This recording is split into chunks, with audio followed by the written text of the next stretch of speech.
From the very beginning of his story, he was an ordinary school librarian, but one day he died due to a fire at school, although his story did not end there, because he managed to be reborn in a new world. In this position, he already had more opportunities than a simple high school librarian. He felt he could do whatever he wanted simply because he called himself the most popular professor in college. Although not everyone thought of him that way, especially the students he pestered, they always felt that Lu Xun was the most capable teacher. This new world was similar to the world described in the most popular novels. In this world, what was important was the power that he thought he possessed in full measure. He always thought that he would become like the hero of novels, become a scoundrel, and thus conquer the whole world, and his name was Zhang Huang. But he soon realized how wrong he was, because it was clear that everything would be different. Anyone who knew his name immediately abandoned him because they considered him a scoundrel and a liar, as well as the worst in terms of coolness. Zhang always thought that working in a library was the worst thing that could happen, but he never thought that he would one day become such a loser. He was a teacher, but unfortunately there was not a single student in his class, because no one wanted to come to a loser. This guy is just unbearable, and in the end he became such a loser that the students felt sorry for him, but still did not go to him. And if there are no students, then everyone hates him. Such were the rules, and in the end, Zhang could not stand it, and began to drink a lot, which affected him even worse. He understood that if he didn't find students today, he would literally be thrown out of here, when suddenly his thoughts were interrupted by a girl. Someone quietly entered his classroom and asked quietly, "Is this teacher Lu Xun's classroom?" Hearing this, Zhang immediately thought that he had finally gotten lucky, and apparently he had finally met a new student, and this time he was confident that he would succeed. So, having collected his thoughts, he carefully turned around and asked the girl in response if she wanted to become his student. She didn't hesitate, and immediately said yes. According to her, she heard that Lu Xun was the strictest and most famous teacher at Hongting University. In response to these words, Zhang told her that she was actually confused, as he thought that choosing a mentor was like choosing shoes, where only the size mattered, and if it didn't fit, nothing could be done. But he still believed that there are some teachers who may not be so famous, but if they are ideal, then the progress from their teaching will be noticeable. At first she was a little upset to hear this, but then she told him that in fact her brother had told her the same thing, but her problem was that she just didn't know which teacher would be right for her. Zhang continued to talk, and got to the point that a teacher is someone who teaches and explains, and he, as one of Hongting's oldest teachers, could no longer watch students stray from the true path without even knowing it. But today the girl was lucky because Zhang was willing to recommend a teacher to her based on her skills. It took her a while to collect her thoughts, after which she began to show everything she was capable of. Zhang, looking at this, thought that he actually couldn't see anything from such a distance. But it didn't matter that much, because it was time to show off a little to attract the girl even more. And when she finally finished showing everything she was capable of, Zhang put on a smart face and said that, from his observations, she had a well-developed base, and therefore he believed that she had excellent prospects. He also added that she had quite a rare talent, and so it was obvious to him that she had trained a lot before this. And as proof, he said that she has amazing footwork. Every movement is like a tiger's jump, and her support is trained, and you can be completely confident in it. And this is the most important thing, because trained legs are the key to success. But the girl didn't quite agree with him, because if you believe her words, her leg was injured, and the doctor gave her a diagnosis that meant that she had no chance of full rehabilitation, which Zhang clearly didn't expect to hear. He tried to turn the situation around and said that the fact that he couldn't see the obvious only proved once again that she had a clear advantage, despite her leg injury. The girl listened to his praise for a long time, but at some point she wanted to know what advantage he was talking about. In response, Zhang stood up and said that the most important thing is that she has hope, which made the girl very happy, because she didn't even suspect that her legs still had a chance. However, Zhang immediately told her that in the entire university, there were only 3 teachers, including him, who could help her, and the other 2, as far as he knew, had long since stopped accepting students. The girl was very upset when she heard this, but she still had hope that Zhang was recruiting disciples, but he told her that he was not interested in fame and fortune. She immediately fell to her knees and began to say that she knew perfectly well that he had strong moral principles, but she still asked him to take her as a student. She was immediately ready to promise him that she would not shirk and would never disgrace his honor. Zhang was so happy to hear this that he decided not to waste time and immediately went down to her and offered to sign a contract, which was quite unexpected for the girl, because it seemed to her that she would beg him for a long time. But everything happened much faster, and Zhang had already taken blood from her finger to make a contract. Although she still had several questions spinning around in her head, she was confused by the fact that the man didn't think for a second, and it seemed to her that he had prepared the contract knife in advance anyway. It was time to introduce herself, and according to the girl, her name was Wang Yin. As soon as Zhang heard her name, he immediately took her out of the house and told her to come back tomorrow, and under no circumstances asked her to forget that she had a lesson tomorrow. Zhang was so happy that he had finally found a student, and now he didn't have to worry about being expelled, and at this stage, he felt like this was also a kind of success. Now he thought he could relax because now that he had one worry left, he could finally take care of his student. But suddenly his thoughts were interrupted when his head began to spin violently, after which he seemed to fall into the ground and began to fall into an endless abyss. After some time, he woke up and realized that he had lost consciousness. But now he was more interested in what was happening. When he came to his senses, he realized that he was right in front of the entrance to the library of the Heavenly Path. The first thought that came to Zhang's mind was that he had died again, although it seemed to him that this was simply impossible. On the other hand, he suspected that perhaps this was some kind of punishment for him, since he had spent his entire life in the library, and now he was back there again. In any case, he decided that he needed to go there, because it seemed to him that things couldn't get any worse. His first impression of this library was quite good. He immediately noted to himself that this library was much more luxurious than the one in which he had worked for a long time. Besides, there were a lot of books here, and his old library was usually donated by old people, so it was not so rich.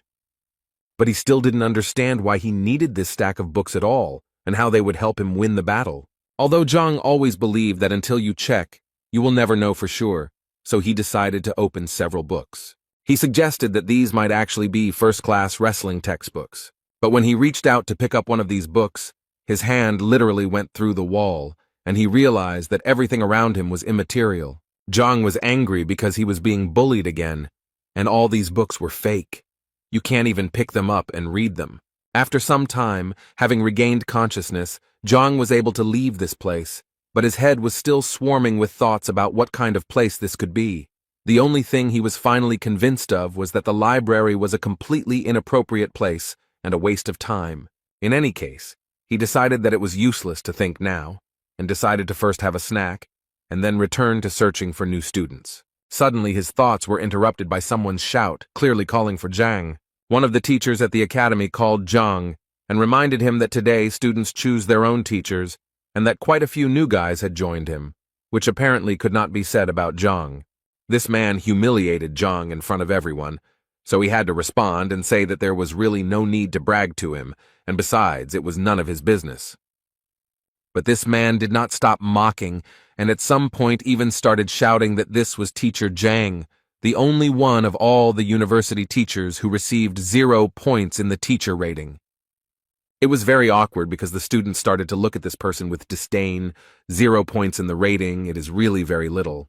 Zhang had no intention of standing and talking to them, or even responding to them, so after they finished talking, he made it clear to them that it was time for him to leave. But apparently the second teacher didn't want to let him go just like that, and so he decided to remind Zhang that he was not a respected teacher. Zhang responded to this by saying that he didn't really care because he was famous, and even the red-haired teacher's newbies knew him. But if you take Chao Xiong, he wasn't famous as a teacher, and even with all that, he still had the audacity to brag. At some point, their dialogue was interrupted by a female voice, which said that teacher Zhang was not really what everyone said. It was Wang Yin who also added that the teacher was very good because he not only accepted her as a student, but also gave her hope for recovery, so she believed that he could easily become number 1. But she was interrupted by the man standing next to her. He reminded her that the master told her to go to Lucen, but she didn't listen and went to that idiot. So he asked the girl to think better and refuse his patronage before the young master found out. Chao Xiong did not miss the opportunity to point out once again that Zhang was incapable of anything, because even his student, who had just come to him, already wanted to leave him. This clearly did not please him, because he remembered how difficult it was for him to recruit her so as not to be expelled from the university. This man, who was sitting next to Wang Yin, came over with a girl and told Zhang that she wanted to leave his class. Zhang did not hesitate to remind the girl that there were too many students who wanted to become his disciples, and so he asked her to think again before making a final decision. And while Wang Yin was thinking, Zhang also turned to the girl's brother to tell him that students who left their teachers had quite a bad reputation, and besides, no teacher would want to take her, so he also asked him to think again whether it was worth leaving Zhang's class. But before the man could answer, Zhang literally pressed him down and began to say that there was nothing to worry about, because he noticed that Wang Yin was very capable, and therefore if he was allowed to train her, then she would achieve a lot together with him, although in his thoughts he was only thinking about how not to let the girl go, because then he would be kicked out. At this point, Cao Xiong decided to intervene and say that if Wang Yin could get out from under Zhang's protection, he would gladly take the girl to himself. Zhang immediately turned around and told him that it was impossible to poach students in broad daylight, and therefore he would be forced to report to the administration, in response to which Cao Xiong suggested that they simply fight and thus arrange an open day. The university charter clearly stipulated such an option. This was an unexpected offer, because Zhang knew that although Cao Xiong had a bad character, he was a much better fighter and teacher, and he would definitely lose here. But on the other hand, if he refused, Wang Yin would definitely abandon him. So he decided that he had to at least try to do this. Otherwise, he would definitely not gather disciples. So he agreed to this proposal. A few minutes later, on the training ground, Cao Xiong introduced the students to the rules of the university. They showed each other students, and then talked about their mistakes and shortcomings, and the one who showed the student the most effective way to progress becomes the winner. The first one will be the young lady Wang Yin, who will first have to demonstrate a series of strikes to them. Wang Yin dealt quite a strong blow, and during this time tried to show her best side. After this blow, Cao Xiong noticed that the girl had a well-developed upper body, but he still felt that her legs were clearly not working, and from what he saw, she clearly had a leg injury. Although Zhang didn't show it, he was shocked that Cao Xiong noticed it right away. By doing this, he once again proved that he was much better than Zhang. After the first series of blows, Cao Xiong walked up to the girl and whispered in her ear that he would tell her what could be done with the leg.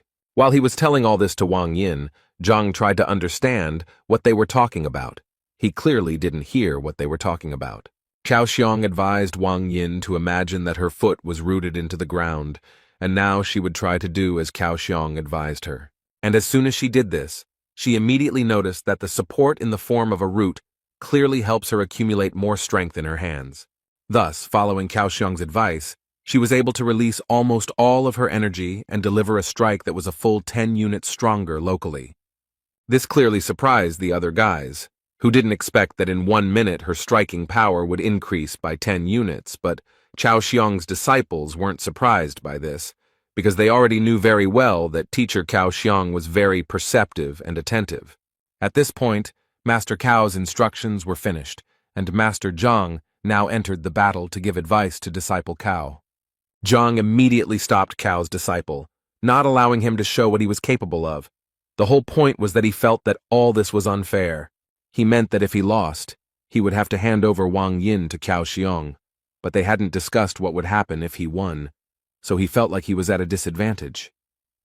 Cao Xiong was not at a loss and declared that if Zhang defeated him, Yang would become his disciple. Cao was not at all worried about losing such a disciple because he was sure that Zhang would not be able to defeat him. Apparently, that's how it will be, because as soon as Zhang saw Yang's technique, he knew it was all over, because he didn't even recognize his fighting style, and therefore didn't understand how, in his situation, he could even correct the guy's shortcomings. At that moment, Jan thought that he needed to give it his all, because the last thing he wanted was to be a student of the teacher at the bottom of the list. However, Zhang wasn't going to give up so easily, so he tried to find fault with this guy. Suddenly, his thoughts were interrupted as if he had been hit on the head with a hammer. Zhang was transported back to that huge library. He honestly didn't understand why he was here again, until the inscription "Heavenly Path of Deficiency" appeared in front of him, although this phrase was a mystery to him. A few seconds later, he noticed a book fly off one of the shelves and towards him. He managed to catch her, and it was a big surprise to him that she turned out to be material and he could support her in his arms, because last time this clearly did not happen. The title of this book was quite unusual. It was called Yan Li, just like the name of the guy Zhang was currently looking at and trying to find fault with. From the very beginning, the book said that Yang Li was the youngest of the Yuncheng Li family, and it also said that his fighting style was White Lotus, but most importantly, it pointed out his shortcomings, among which were too many unnecessary strikes. This was only the first drawback, so Zhang did not stop and continued to read this book carefully, and at some point, he reached the 12th drawback, which was that his left hand was much more developed, but Yang used his right more often, so the strikes lost their potential. After reading all this information, he finally returned to the training ground, where Yan was able to land 62 punches on the first try. At this time, Zhang finally realized that the library of the Heavenly Path was created specifically to identify and record all the shortcomings. Considering the information he can get, it's a pretty good gift for him to start his new life with. And now Zhang is absolutely ready to finally show everyone around him his true strength. He started by saying that Yang had 12 faults, which made Chao Xiong laugh. The rest of the guys also started laughing, because each of them understood that Yang was using the White Lotus style, which was known to everyone for its power, meaning that it was incredibly difficult to see any flaws in such a fighter, especially in such quantities. He was angry that they didn't want to believe his words, so he said he didn't want to continue competing. After that, he turned to Wang Yin and told her that they were leaving because such bets were simply unacceptable. He was immediately stopped by Chao Xiong, who assured the man that they all trusted Mr. Zhang, so they all wanted to hear his advice. Zhang knew that Chao was only doing this to laugh again, but this time it would be different, and Zhang knew it, so the smile never left his face. The first thing he asked Jan to do was to punch with his left hand instead of his right. This clearly surprised the guy, and the other students started laughing even more because he simply asked the guy to change his hand. Was that really his wise advice? Chao Xiong simply asked Yang to do what Zhang asked, and at that moment he thought that he knew Yang's ability very well, and was therefore confident that his left punch would not reach even 30 units. Jan struck with his left hand, and without expecting it, delivered a blow that was almost twice as strong as the previous one. Cao opened his mouth and froze like a statue in surprise at what he saw. As a result, Yan got the number 123, and this greatly surprised all the children and teachers, including because even teacher Lu Sen had not achieved such a result. Yan himself could not believe that he was capable of delivering such a powerful blow. Zhang was very glad that his advice had worked after all, and now he was once again convinced that the library of the Heavenly Path was given to him for a reason. After thinking these thoughts, he turned to Teacher Cao to inform him that his result was only 20%, but Zhang's advice helped Yang double his strength. This made him say through his pain that Yan Li was now Zhang's disciple, no matter how sad it was for him to say it. At this point, he decided to end his speech and ordered the rest of the students to leave. He thought he was lucky just this once, but he assured himself that he would find a way to get revenge on Zhang. Zhang, meanwhile, threw his stone to Yan so that he would hurry up and check his identity on his stone. At that moment, Yang thought that things couldn't possibly get any worse, and that the other teachers probably wouldn't accept him if he ran away. So despite his disappointment, he bit his finger and signed the contract with Zhang. A few hours later, rumors spread throughout the academy that teacher Cao Xiong had recently competed with teacher Zhang, who was at the bottom of the rankings. At first, it was a source of laughter, but then the laughter turned to surprise when they heard that Zhang had won because he had been able to give advice to Yang, who had doubled his attack. Hearing something like this, the girl became interested and immediately wanted to know how someone could do something that even teacher Lu Sen couldn't do. Her friend believed that it was not just luck, because it increased the impact by 100%. In any case, the girl didn't believe it, and her main reason for coming to this university was because she wanted to get to teacher Lu Sen, and so she didn't understand how they even dared to say that some loser from the bottom of the list was superior to Lu Sen.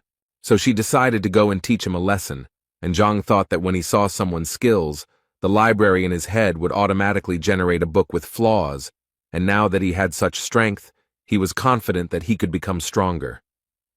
Suddenly, his thoughts were interrupted by a girl who entered his classroom without permission and rather brazenly asked if he was Mr. Zhang Huang.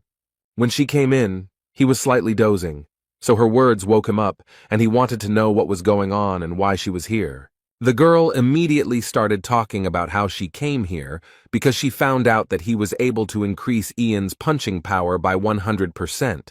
But she didn't believe it, and wanted him to prove it and give her some advice so that she could also double her strength. Zhang, without thinking twice, refused her, which angered the girl because she thought that he was not busy with anything at the moment.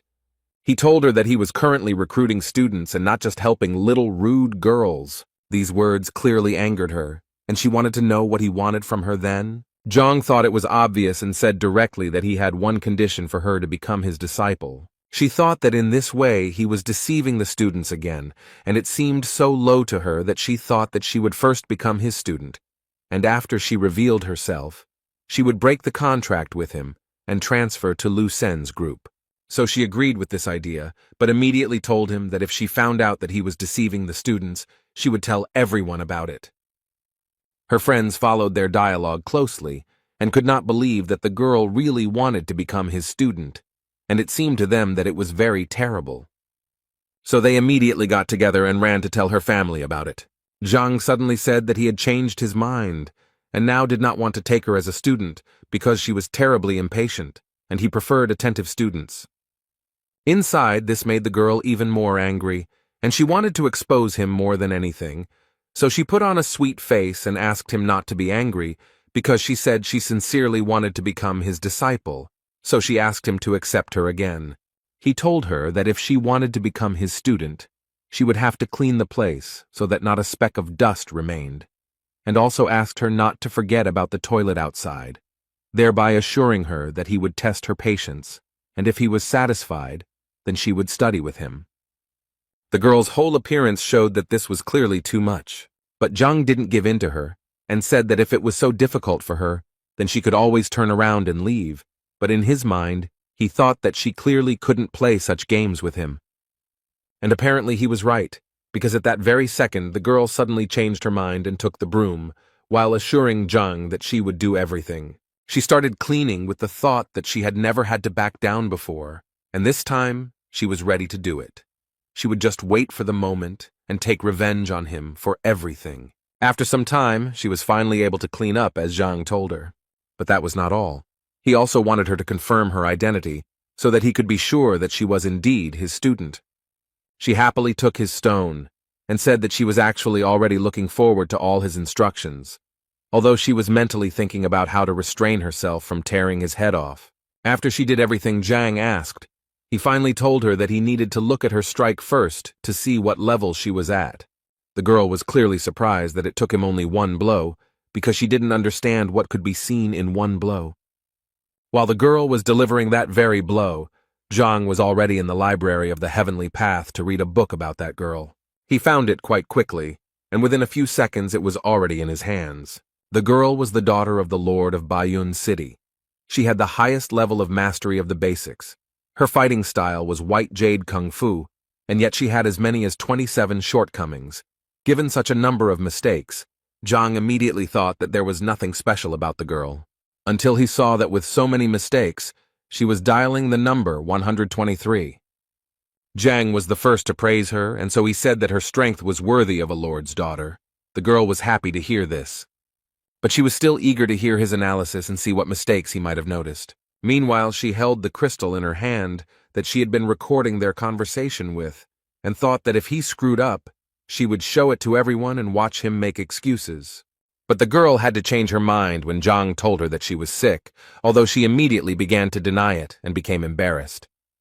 He in turn assured her that he was not scolding her, but simply saying that she was physically ill. The girl continued to deny this and responded by telling him that he didn't know what he was talking about. But he paid no attention to her words and continued to talk about how often she felt pain, especially during the full moon, when the body and mind are especially irritated. And one more thing. He also knew that no matter whether she trained or not, she was still always irritable. All this made an impression on the girl, because he literally told her everything she felt, but she did not tell anyone about it. Zhang smiled and said that there was really no point in being surprised, since he was quite an experienced teacher. She lowered her head and asked him sheepishly, "Is there a solution to her problem?" Zhang immediately told her that the solution was actually simple. All she had to do was come to his class tomorrow, where he would definitely explain everything to her. He also did not forget to say that he wanted to see complete trust. If she did not justify it, then it would be better for her to go to another teacher. In response, she assured him that she now trusted him completely, and after hearing these words, Zhang wanted to know if she still wanted to keep that crystal with the recording. The girl immediately squeezed and broke it in her hands and said that this would not happen again. Thoughts flashed through the girl's head about how he immediately recognized her illness and realized that she was recording him on the crystal. Now she couldn't understand only one thing. How could such an experienced man end up at the very bottom of the rankings? The only explanation she had was that he was too noble and didn't need wealth and recognition. Suddenly her thoughts were interrupted by a man who stopped them both. It was Yao Han, the governor of Baiyun City. It was the girl's uncle, from whom she immediately wanted to know what he was doing here. Instead of answering her question, he asked her not to say that she had become Zhang Huang's disciple, but to his great regret, the girl immediately confirmed it. He then turned to Zhang and said that her niece was the pride of the family, and therefore she couldn't study with someone like Zhang, so he asked him to let her go, then added that he would either listen to him or go to the principal and seek his expulsion from the academy. But before he could finish speaking, he was interrupted by the girl herself, who began to ask him not to do this because she had voluntarily become his student. He was clearly surprised that she didn't understand that he was not a worthy teacher who would definitely not be able to increase her strength. She felt very awkward, but still, despite all these feelings, she tried to tell her uncle that she had already made her final decision. As he listened to her, he noticed a broken sound recording crystal on the floor, and this immediately made him furious, and he immediately pounced on Zhang with words to find out what he was going to do with his niece, after which he once again ordered him to immediately release her from the class. Otherwise, he threatened Zhang to destroy him, but he calmly told Yao that he was wrong when he thought that he brainwashed the girl. She also tried to calm her uncle down at that moment, saying that if he didn't calm down right now, she would never speak to him again. He didn't understand why she was suddenly so protective of him, but she felt awkward talking about it here, so she took his hand and said that they were leaving immediately. However, the girl's uncle still did not trust him and believed that Zhang was clearly up to something. Zhang himself did not understand what he was being accused of, since he had simply accepted the student into his group. Two guys were walking around the academy grounds, and one was calming the other down because one of them was not accepted by any teacher. One of them said that they had been together since childhood and even started training together, and that teacher Wang was the best martial artist in Hongting, so he believed that his friend would definitely surpass him, and this clearly made him sad. His friend tried to cheer him up in every way, and as soon as he saw the sign for first class, he immediately suggested that his friend go there, since perhaps he would be accepted there. The boy didn't want to go there because the class clearly looked very old, but his friend assured him that he should be optimistic. If the class is old, it means the teacher is experienced. Zhang was a little surprised when two guys came to him and one of them wanted to become his disciple. But what surprised him even more was that his friend was so eager to prove to Zhang that the boy was a good spearman and would therefore become a good student. Zhang was not against taking another student onto his team, but first asked him to demonstrate his skills. The boy was clearly not prepared for this, but his friend assured him that everything would be fine because the teacher just wanted to give him a couple of tips. At that moment, the boy couldn't get the thought out of his head that everything around him was unkempt, and so he thought that the teacher was exactly the same and was unlikely to teach him anything. But he still decided that even if he really was that terrible, he simply wouldn't become his disciple. And to test his theory, he decided to show everything he could do and see the teacher's reaction. He was able to knock out 123 units of power on the testing stone, after which he bowed to the teacher and asked him for advice. But as soon as he looked up, he noticed that this teacher didn't even look at him. So the guy decided that, apparently, his guesses were exactly as he thought. But suddenly, his thoughts were interrupted by Zhang, who couldn't help but notice that someone had emotionally hurt the guy. Moreover, he noticed that the guy felt humiliated. The guy clearly didn't expect to hear this, so much so that he even casually mentioned that he secretly loved one girl, but nothing worked out between them. Although he immediately came to his senses and said that it didn't matter anyway. His friend immediately ran up to him and began to find out who had offended him and why he hadn't told him about it, but he didn't want to discuss it now, so he asked the teacher not to talk about it, since it was his personal business and had nothing to do with his preparation. But Zhang clearly didn't think so, and then added that his punch was fierce and purposeful, and that it spoke volumes about his personality. Zhang immediately noted that he only thought about the present, not the future. The most important thing, though, is that this injury made him indecisive and he became very afraid of failure, and because of this his punch became much weaker. The guys were very surprised that Zhang was able to see that he was in love and what kind of character the guy had in general. But Zhang immediately told them that in fact there was nothing surprising about it, because a fighter's blow directly depends on his emotional state, and if it is unstable, then the blow will be exactly the same, and in his case it was clear at first glance that love was to blame. The boys stood there with their mouths open in surprise, as they saw how quickly Zhang had found his true problem. Even Weapon Master Wang hadn't noticed it. Zhang broke their shock to give the guy some advice, telling him that in order to earn respect in a relationship, he had to be strong, and asking him to think about how he looked to others if he didn't respect himself. Now he asked him to understand himself, let go of his grievances and learn from his mistakes, so he should become much stronger. And now, hearing this, Zhang asked the guy to hit him again and see what he was really capable of. The only thoughts in his head were that he shouldn't insult himself, and all he needed was to believe in himself. It was with these thoughts that he struck the stone being evaluated. And what was his friend's surprise when the force of the guy's blow increased almost twofold and amounted to as much as 200 units. After that, the guy realized that his teacher must be Zhang, so without thinking twice, he knelt down in front of him and began to ask him about it, and Zhang himself was not against helping the young guy, so the first thing he asked him to do was to verify his identity on the stone. This guy's friend was a little jealous because the thought immediately occurred to him that if he knew this teacher was so cool, he would have gone to him too.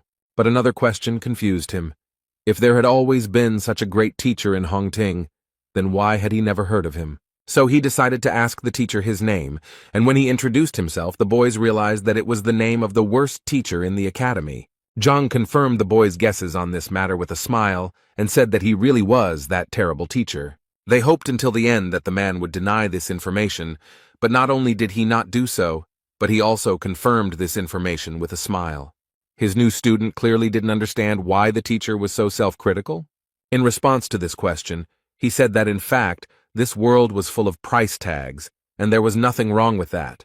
Although in his mind he thought that if it weren't for the Library of the Heavenly Path, he would most likely remain a failure, since without it he didn't have any special talents. Zhang's student, upon hearing this, immediately wanted to give Zhang credit, but Zhang stopped the guy and said that in fact, it didn't matter. Like his bad reputation, what was important was to study hard and go towards his goal. The boy happily said goodbye to the teacher, and his friend could not help but notice that in the end, everything turned out well for the boy, and now he too has a wonderful teacher. Zhang also smiled happily because he realized that today was also a holiday for him, since he had 4 new students. Moreover, for the first time in his career, his license plate has expired, which he will have to get from the logistics building if he wants to continue recruiting new students. As soon as the man entered the building, he immediately noticed that it was completely deserted, but his opinion changed dramatically when he heard voices informing him that their first teacher, Zhang Huang, had appeared before them. The voice belonged to Can Biao, who was the head of the logistics department, and as soon as Zhang noticed him, the big guy decided to find out what he was doing there, because everyone knew he was having trouble recruiting people. Zhang immediately remembered how Can Biao always bullied him because he didn't earn much due to his reputation. And taking all this into account, Zhang immediately thought that maybe it was because of this big guy that he only had 4 tokens to begin with. Anyway, the first thing he did was tell the big guy that he was out of registration tags and would like some more. These words made the big guy laugh incredibly loudly, because he didn't understand how a teacher like Zhang could run out of tokens. Zhang actually expected this kind of reaction, so he offered a bet if he didn't believe him. Qianbao had always been interested in betting, so he immediately agreed. But before that, he wanted to know what exactly he could bet. Zhang was prepared for this question, and therefore immediately answered that he wanted to bet his face, which meant that the loser would receive 3 slaps in public from the winner. Qin was pleasantly surprised by Zhang's creativity, so he agreed to the idea without any problem. But he still decided to add that if Zhang lost, he would receive 3 slaps from each of them, not just from Qian. His 3 assistants went to get a book containing information about the relationships of students with teachers, and with the help of this book, they were going to find out if he was lying. But after a few minutes, their faces changed because they suddenly discovered information that actually confirmed that the 4 students recognized him as the teacher. Qianbao clearly couldn't believe it, so he ordered the book to be brought to him immediately so that he could personally verify its authenticity. Reading this, he convinced himself and the other teachers that if this was true, then the guys who went to Zhang were complete fools. But when he started reading the detailed description of each of the disciples, a smile appeared on his face because he noticed that Wang Yin had a leg injury, and it seemed to him that all the others would have the same thing. This satisfied face did not last long, because then he saw that among his disciples was the daughter of the Wang family, which was one of the richest in Qianshuan. But that was not all, because what happened next was even more fun. Zhao Ya, who was 7th in the entrance exam and was the daughter of the ruler of Baiyun City, and right behind her were Yang Li and Zheng Yang, who were among the top 100 fighters. After learning all this, Qianbao came to the conclusion that Zhang had simply brainwashed these children. Otherwise, they would not even look at a loser like him.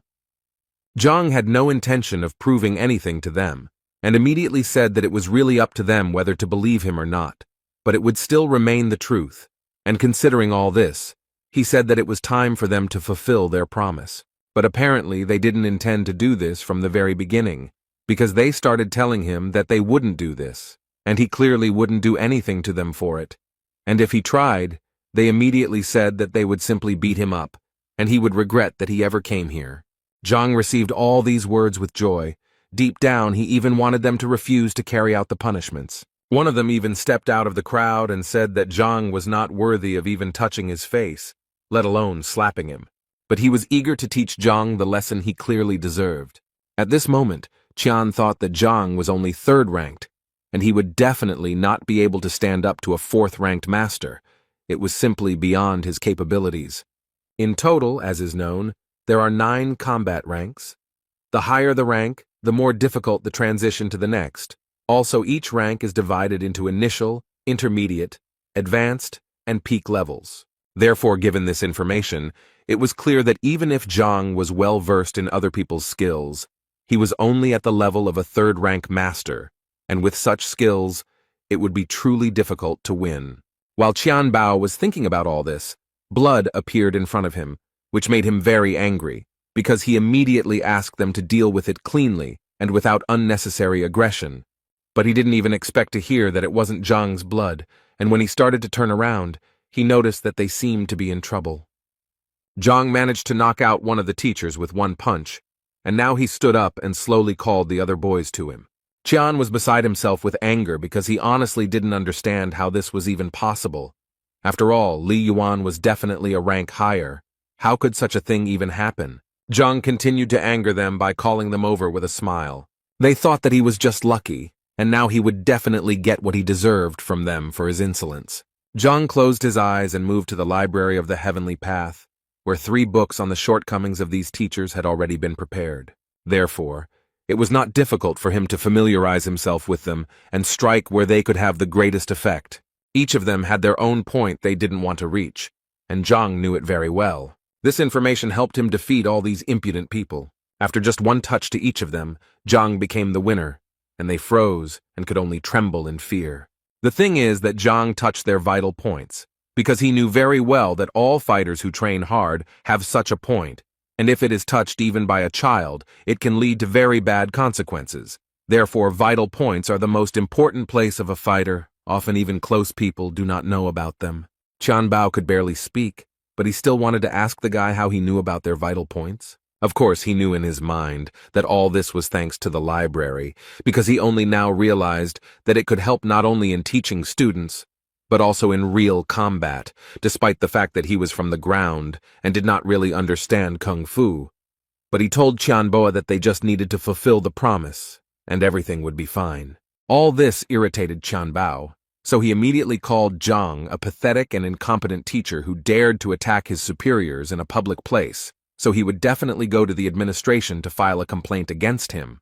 The other teachers agreed with him too. They even told him that he would do better to kneel if he didn't want to get fired. For Zhang, this was so humiliating, because he understood perfectly well that they simply could not win with the power of intelligence, so they decided to use meanness.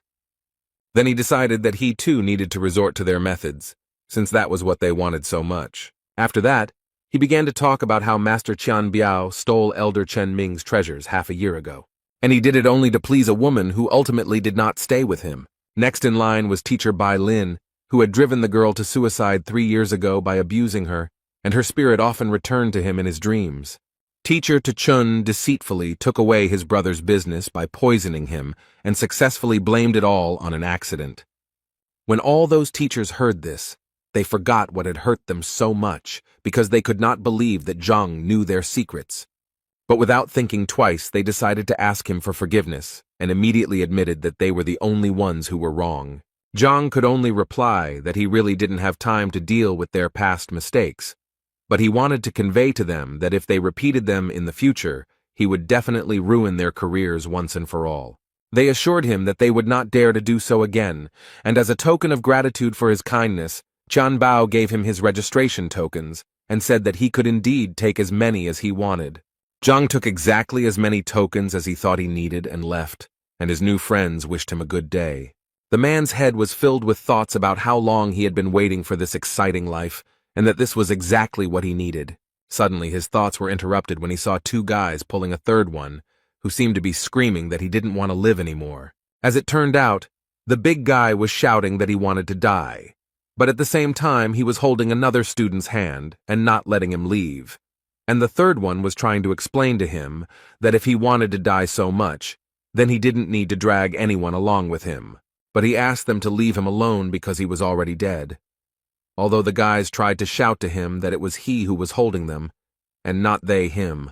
Zhang didn't quite understand what was going on here and how it had led to this. In any case, he decided that it was better for him not to interfere in this situation, since at the moment his main task was to continue recruiting students. Suddenly, his thoughts were interrupted by a shout that seemed to be directed directly at him, because he heard someone shouting something about the uniform of one of the teachers. And a few seconds later he noticed the same big guy clinging to his leg.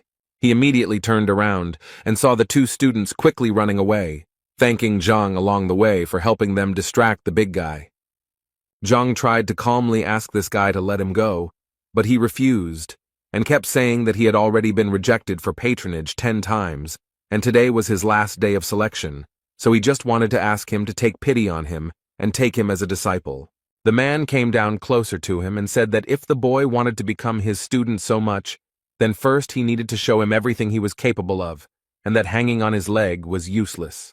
The big guy immediately agreed with Zhang and stood up, and a few seconds later, bricks magically appeared in his hands, with which he hit himself on the head and, apparently, thus demonstrated his abilities. However, Zhang still decided to ask him what this big guy was doing and why was he beating himself. Suddenly, the library decided to answer his question, which at one point activated and, as it turned out, it was an unusual form of kung fu, which was called Henglian, and, as it turned out, Yuan Dao, a random martial artist in the early stages of his second wind.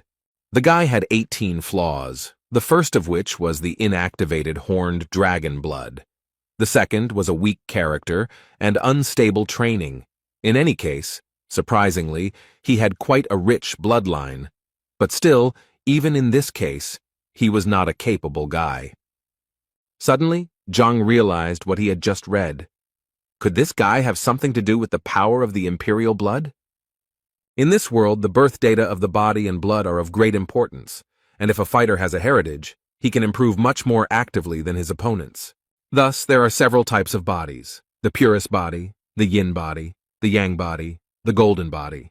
Likewise, it can be said that there are several types of blood: ancient blood, new blood, ancestral blood, and variable blood. The blood of the horned dragon is one of the ancient bloods. It is said that when it is used to its full potential, the fighter becomes invulnerable to weapons, and nothing can break him. It could be said that this was one of the best bloodlines in terms of defense, and Zhang could not even imagine that such a big guy would have such a huge potential, although it would be incredibly difficult to unlock. Either way, he knew that this guy definitely needed to be taken into his class. So he immediately gave him his token to make a deal with him, and the big guy was over the moon. He was so happy that he finally had a teacher, but Zhang immediately asked him to stop rejoicing because they had a lot of work ahead of them. Suddenly, their dialogue was interrupted by Shang Bin. He was the grandson of the elder of the Shang Academy, and one of Shenbi's admirers. This guy, as soon as he saw Zhang, immediately told him that the teacher was not very good and was recruiting exactly the same kind of students. The girl standing next to him was called Shenbi Ju. She was one of the top teachers in the academy with a huge number of fans.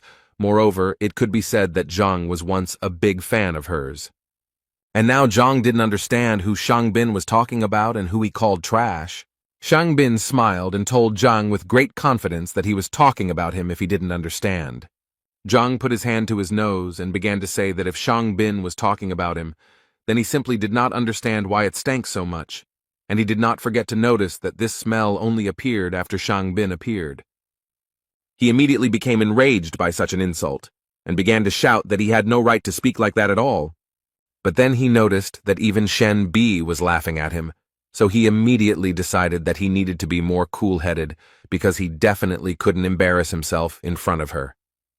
So he decided to remind Zhang of his place in the ranking, which absolutely everyone knows, and he also knew the big guy who was standing next to him, and according to Shan's words, this guy's punching power was only 15, and he was only good at defense. He also did not forget to add that the guy was the last in the entrance exams. And finally, he said that it was quite a lucky coincidence that the teacher and the student from the bottom of the list had finally met. As soon as the big man heard Zhang Huang's name, and that he was ranked last, he realized that it was probably in vain that he asked him to be his teacher.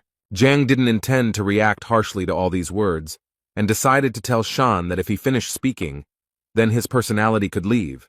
Zhang personally let him go. Although this made him angry, he still decided to listen to Zhang. But first he turned to Shenbi and told her that they had better leave here, because communicating with this abomination was dangerous. It could negatively affect her beauty. Before leaving, Shenbi decided to say some nice words to Zhang. So she said that last time, although he was at the bottom of the list, she asked him not to give up and work hard, and then he would definitely succeed. Zhang understood that she thought that since he took this big guy, it meant that he had given up on himself. But he still told her that he was pleased to hear such words from her. But he could still guarantee that this big guy was a diamond in the rough, and if he was trained properly, he would most likely shine. Shenbi didn't argue with him, and said that she would look forward to it, then turned to Shang to tell him that she was already very tired, so she would like to rest for a while without him. Shang again decided that Zhang was the only one to blame for this, so he promised him that the time would come when he would have to answer for everything he had done. While they were talking there, the big guy decided to run away very carefully, but Zhang noticed this and pretended that the big guy was just confused and went the wrong way, because in fact his class was in a completely different direction. The boy was trying to say that he was too weak, and therefore didn't want to ruin teacher Zhang's reputation, and therefore he wouldn't mind if the man suddenly decided to let him go. Zhang came close to him and said that these were meaningless words because he had already dripped blood onto the token, and therefore from this second on, he would live as his disciple, and then die as his disciple. After this conversation, Zhang went to his room to think about the fact that today was his last day of recruiting disciples, and it looked like his limit would stop at 5. But in reality, everything was fine. So he decided that he needed to sort out all the materials first so that he would be ready for his first lesson tomorrow. He believed that he had previously trained according to the principle of the 9 paths of Hongting, and each level corresponded to the essence of the 9 ranks. Many in Hongting train according to this system. And it looks like he's the last one of all the teachers left at rank 3. Everyone has already reached at least rank 4, so he needs to pull himself together and catch up with them as quickly as possible. But his training methods weren't quite up to the task, so he decided to visit one place where he thought he might find a more successful training method than he had the last few times. The essence of unifying true ki is to collect the spiritual energy that is around them, and this process is very slow and difficult because the spiritual energy needs to be reconstructed to reunite with the true ki of the body, and some masters study day and night for at least 3 years to achieve an acceptable result. And all this clearly did not suit Zhang. He most of all did not want to do this for years. Besides, his classes were tomorrow, and if the students found out that their teacher was not even capable of high-quality qi collection, then they would definitely drop out of school. He knew that he could search for multiple paths in the Heavenly Path library, but the catch was that there were over 1,000 of these flaws, and he literally couldn't eliminate them all in such a short period of time.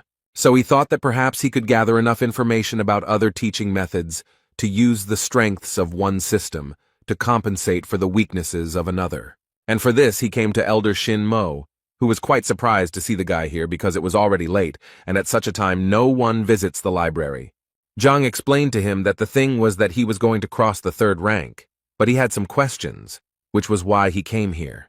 The elder took this information with a smile and told him that there was actually nothing wrong with him cultivating slowly, as the university always needed fresh blood like him. So he told him that the information about the 3rd rank was in the 4th line, for which Zhang was very grateful. The elder had always known that Zhang was actually a good boy, he just always lacked ability, and so he sincerely hoped that his results would not be so dismal. As soon as Zhang entered this library, the first thing he noticed was that there were quite a large number of books in it. It even seemed to him that the university library was no poorer than an ordinary modern library, and besides, he almost immediately found a row with the books he needed. He picked up the first book that suited him, and was a little surprised that this book described a method that had more than 3,000 shortcomings, and he was a little confused as to why this system was so popular. It seemed simply impossible to him to correct so many mistakes, but at one point, he realized that now was not the best time to despair. And thanks to this, an idea came to him, the essence of which was that he did not have to correct all the shortcomings. He decided that he could simply fix the thing that was bothering him on his stage, and he was absolutely right, because it turned out that there were only 10 flaws on his stage. The only thing he regretted was that the library of the Heavenly Path only talked about errors and not about the methods of correction. But he did not despair because he understood that he could find the advantages of different methods that would cover the shortcomings of others, and by combining all the information, something new and more advanced could be obtained. This thought gave him the understanding that since he had come here, he had a great chance to gather information about the 4th and 5th ranks. He sat for quite a long time over the books until he had become familiar with everything he wanted. After quite a long time, Zhang walked out of the library with the thought that the information about the 4th and 5th ranks had been found, and now he knew that it was time to return to practice. The elder was surprised that Zhang was able to finish so quickly, and so decided to offer him a copy of one of the books to take with him, but Zhang assured him that his question was not really deep enough to warrant taking copies.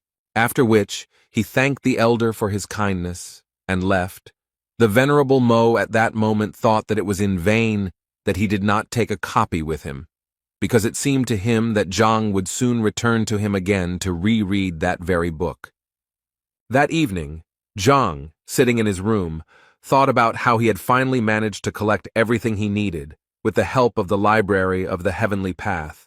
And now the worst part had come. Now he had to put it all together, and the guy didn't even know how to do it. Suddenly his thoughts were interrupted when the library suddenly called him without his consent.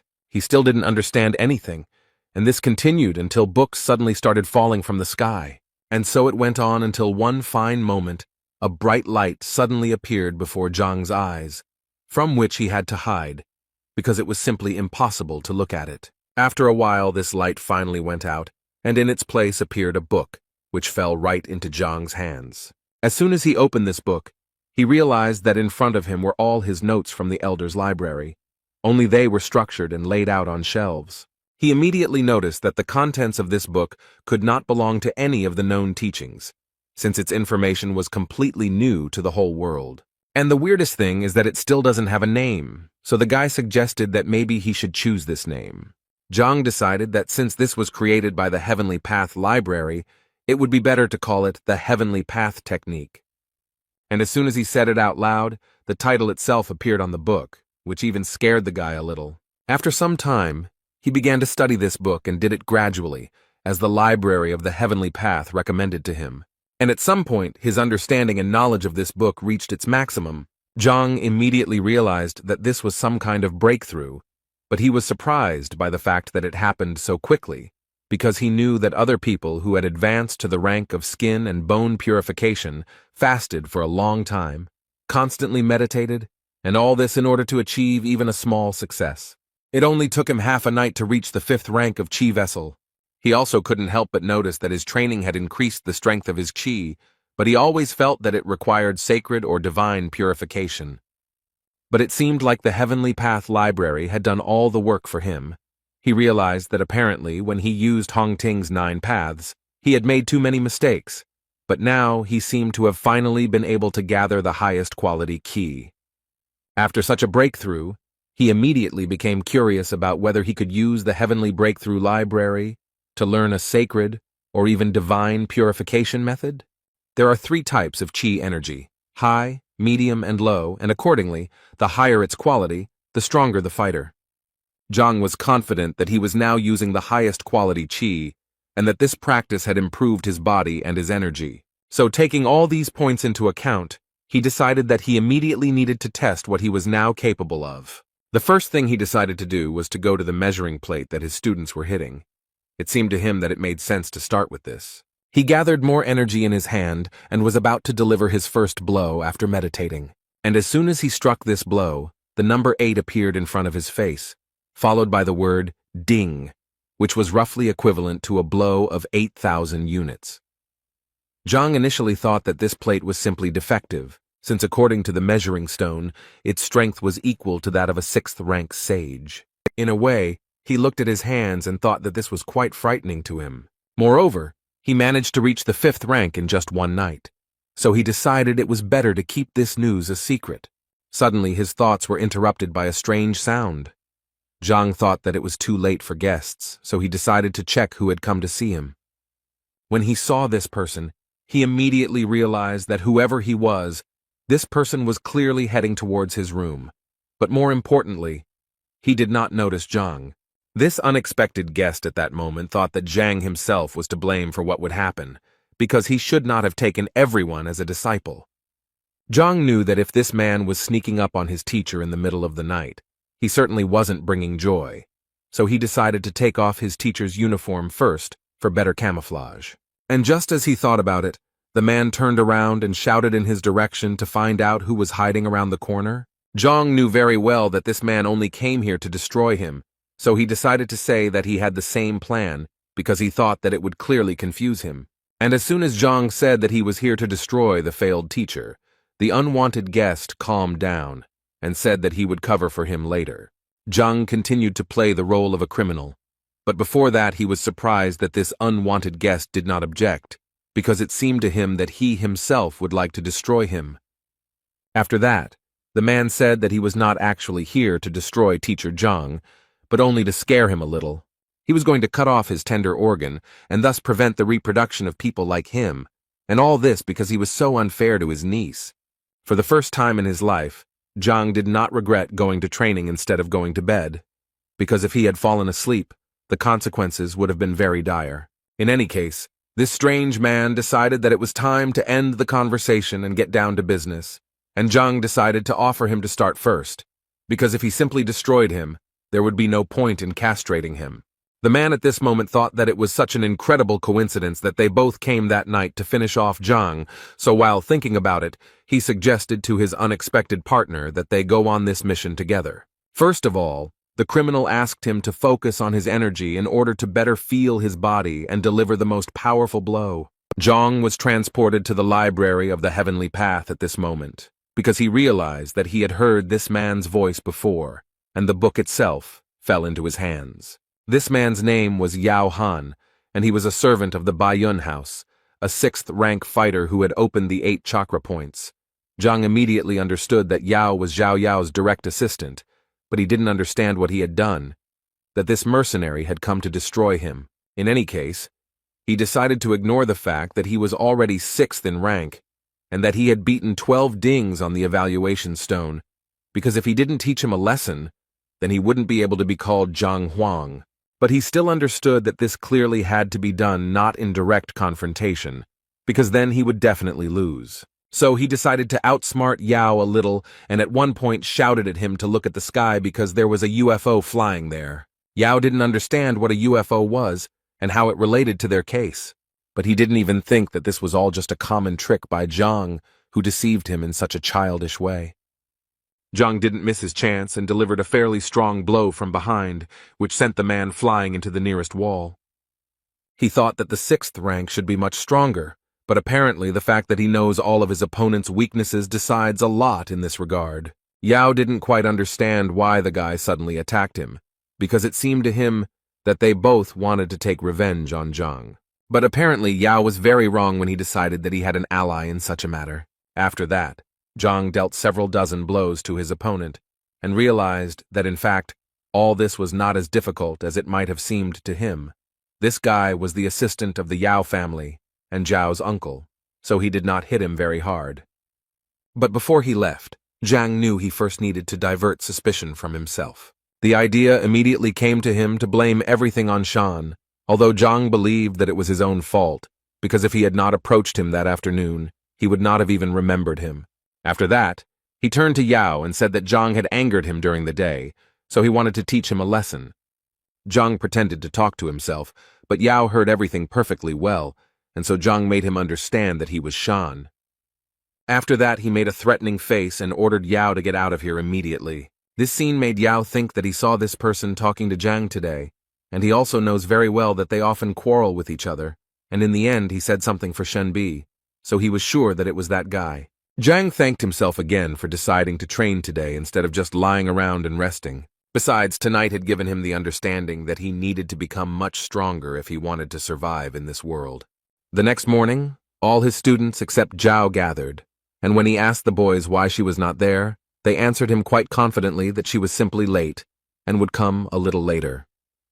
He decided that they would start without her, and then began to talk about how his teaching methods differed from others, saying that individuality was important to him, so he would work on each of their styles. And he decided to start with Wang Yin because she was his first student. Although the girl agreed with him, at this moment she thought about how yesterday, when she returned home, she found out that teacher Zhang was actually a liar. So she mentally didn't want to have anything to do with him, although she couldn't tell him about it yet.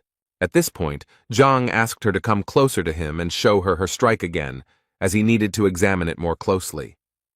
Wang Yin felt that there was too little space for this, but Zhang assured her that it did not matter.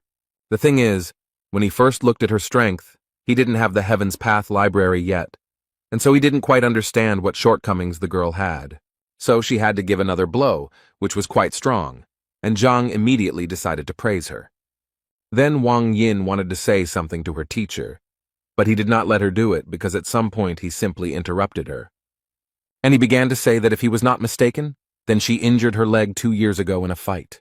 Wang Yin didn't even understand how he could know all this. Zhang ignored her questions and continued to talk about how there were 3 points on a person's leg that were responsible for strength, speed, and agility, and it seemed to him that her opponent had touched the point that was responsible for strength, which caused it to close and the blood to flow in the opposite direction. At this moment, Wang Yin thought that one of the top doctors they had invited had said the same thing, but he couldn't do anything about it, since it required a master of at least the 8th rank. So she asked him without much hope if he could cure her, but the answer completely changed her expression, because Zhang said with complete confidence that for him it would be just a piece of cake, although the girl had thought all her life that her injury could no longer be cured, and the teacher said that for him it was a mere trifle. According to Zhang, he called her here specifically to cure her, and to begin with, he would like her to relax her body and sit down. At this moment, Wang Yin noticed that for some unknown reason, she suddenly began to trust her new teacher.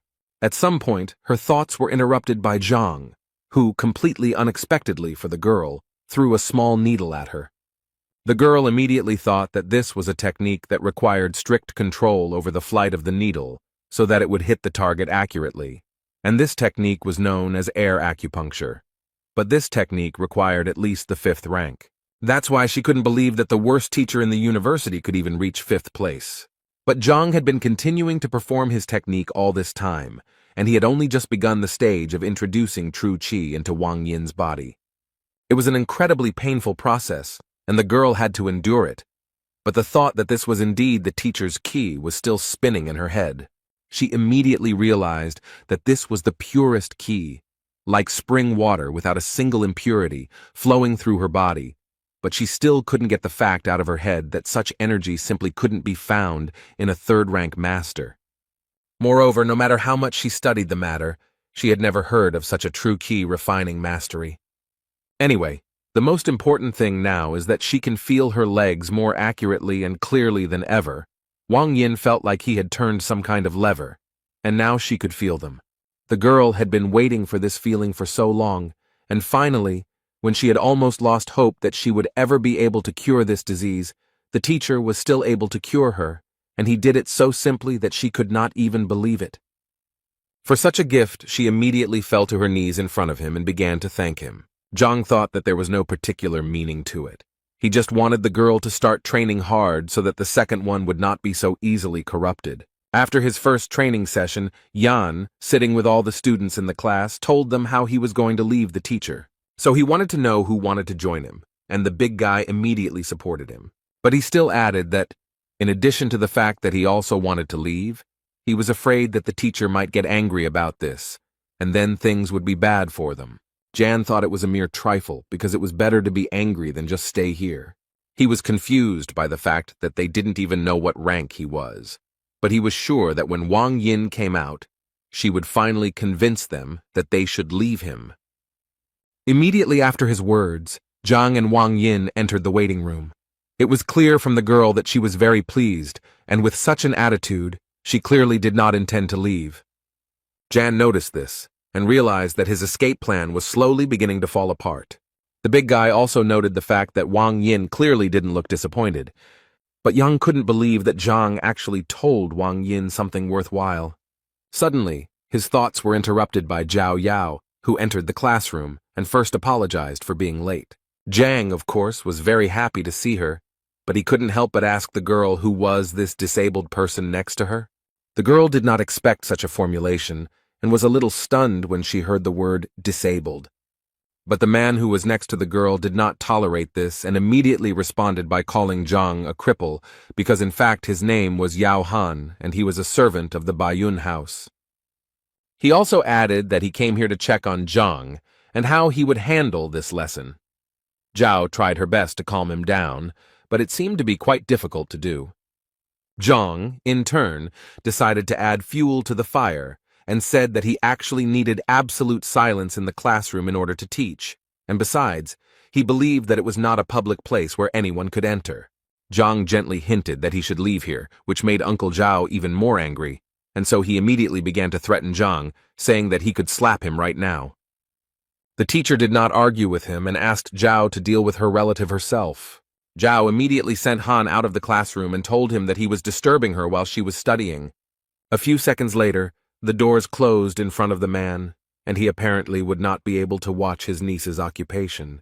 And when Zhao finally dealt with her uncle, Zhang decided to call Yang to him, because it was his turn. The guy happily agreed because he really wanted to see what his new teacher was capable of, and he also decided that if Zhang really was as bad as everyone said, then the guy would quit without hesitation. He entered Zhang's room, and the first thing he did was ask the teacher if he wanted Yang to show him what he could do.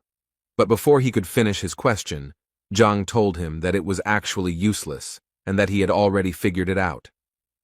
Zhang explained to the young master that at the moment the Feijoa strike was at the initial level, although the Kolong strike was at an advanced level. Yang was a little surprised that Zhang knew that he was practicing Kunlun, because absolutely no one knows about this training, not even his family. Zhang replied with a smile that it was actually quite simple. Yesterday he saw Feijoa in his style and ate it. This shocked the boy even more. He couldn't believe that Zhang was even able to see such a thing. In his mind, he remembered that even teacher Qiao Xiong hadn't seen anything like this. How could Zhang have guessed back then? His thoughts were interrupted by Zhang, who assured the boy that every time he used the Kunlun strike, the pain in the boy's armpit increased and his shoulder began to itch. At this moment, Zhang amazed Yang so much that he even cried out upon hearing such detailed information about himself. The body of a Kunlun technique master is perceived as the body of a dragon, and if the warrior has reached the rank of skin and bone purification, there will be no side effects, since the qi energy will nourish the muscles and bones of its wearer. But according to Zhang, Yang is only at the second wind level now, and his body is still too weak, so the Kunlun is injuring him, and if he continues, the injury will become even worse. Yang was speechless, and clearly didn't know what he had said to his teacher. He simply remained silent, and waited for Zhang to continue. So the teacher kept saying that if he continued like this, his arm would atrophy, and it would be impossible to save it. Zhang also suspected that the boy was already at the stage where his sleep was disturbed, and at night the spasm was felt throughout his entire arm. Jan realized that he was in trouble, so without thinking twice, he knelt down in front of his teacher and began to ask him for help. Zhang went down to him, and the first thing he did was ask him not to worry so much, because in fact, the solution to the problem was quite simple. He just needed to stop using Kunlun and focus on his rank for now, and Zhang would definitely find a solution to this problem. There was so much hope in Jan's eyes, and in his head he was thinking about how wrong he was, but now he understands how lucky he is, because his new teacher is the best. The other boys waited impatiently for Yang to leave Zhang's room, and finally he came out, and they waited for him to decide that the guy would leave this teacher. But Yan, upon hearing these words, immediately pounced on the big guy to tell him that he really didn't understand what he was talking about.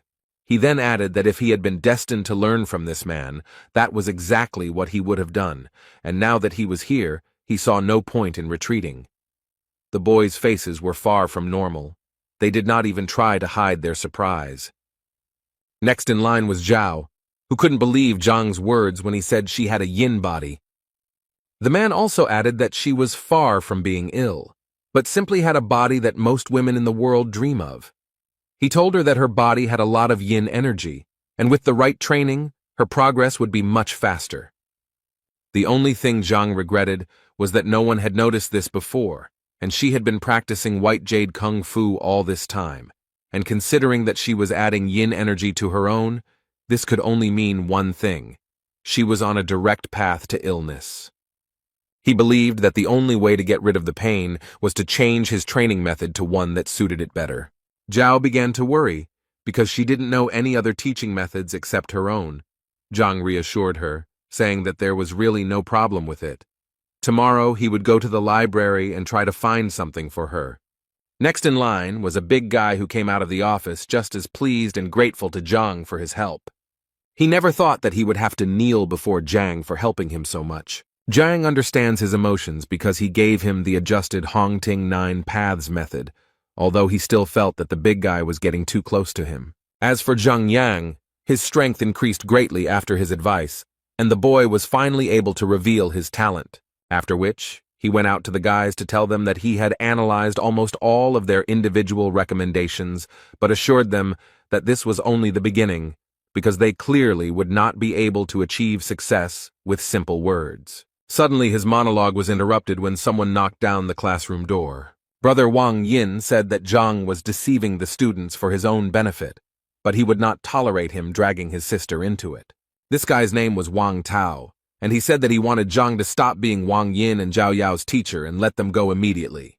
Otherwise, he immediately warned him that he would not pay attention to his title as a teacher and that he would be to blame for his injuries, to which Zhang only replied that this guy was disrupting the lesson.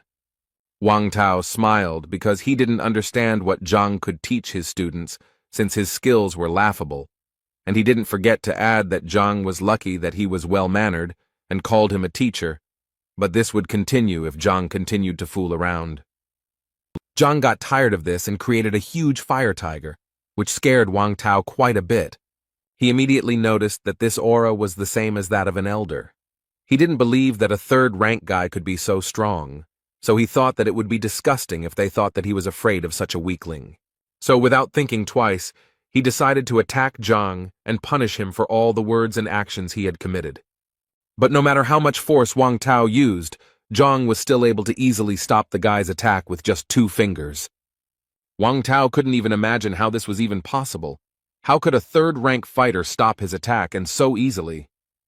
He decided that it was just a coincidence, and nothing more, so he demanded that Zhang let go of the sword so that they could fight in a fair fight. Zhang didn't listen to him, but continued to just stand there and wait for Wang Tao to simply leave and not interfere with his lesson. At that moment, the guy's head was spinning with only thoughts about how this was simply impossible, because the last time they tested Zhang's strength, it was at the level of the 3rd rank. Moreover, the guy believed that even if he had strengthened, he should now only be at the 1st stage of the 4th rank. But apparently this was not the case, because Zhang was able to throw Wang Tao out of the classroom with just 1 hand.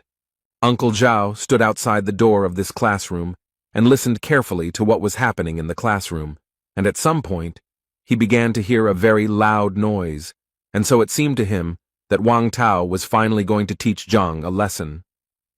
And he clearly wanted to see this more than anything else, so he carefully opened the classroom doors.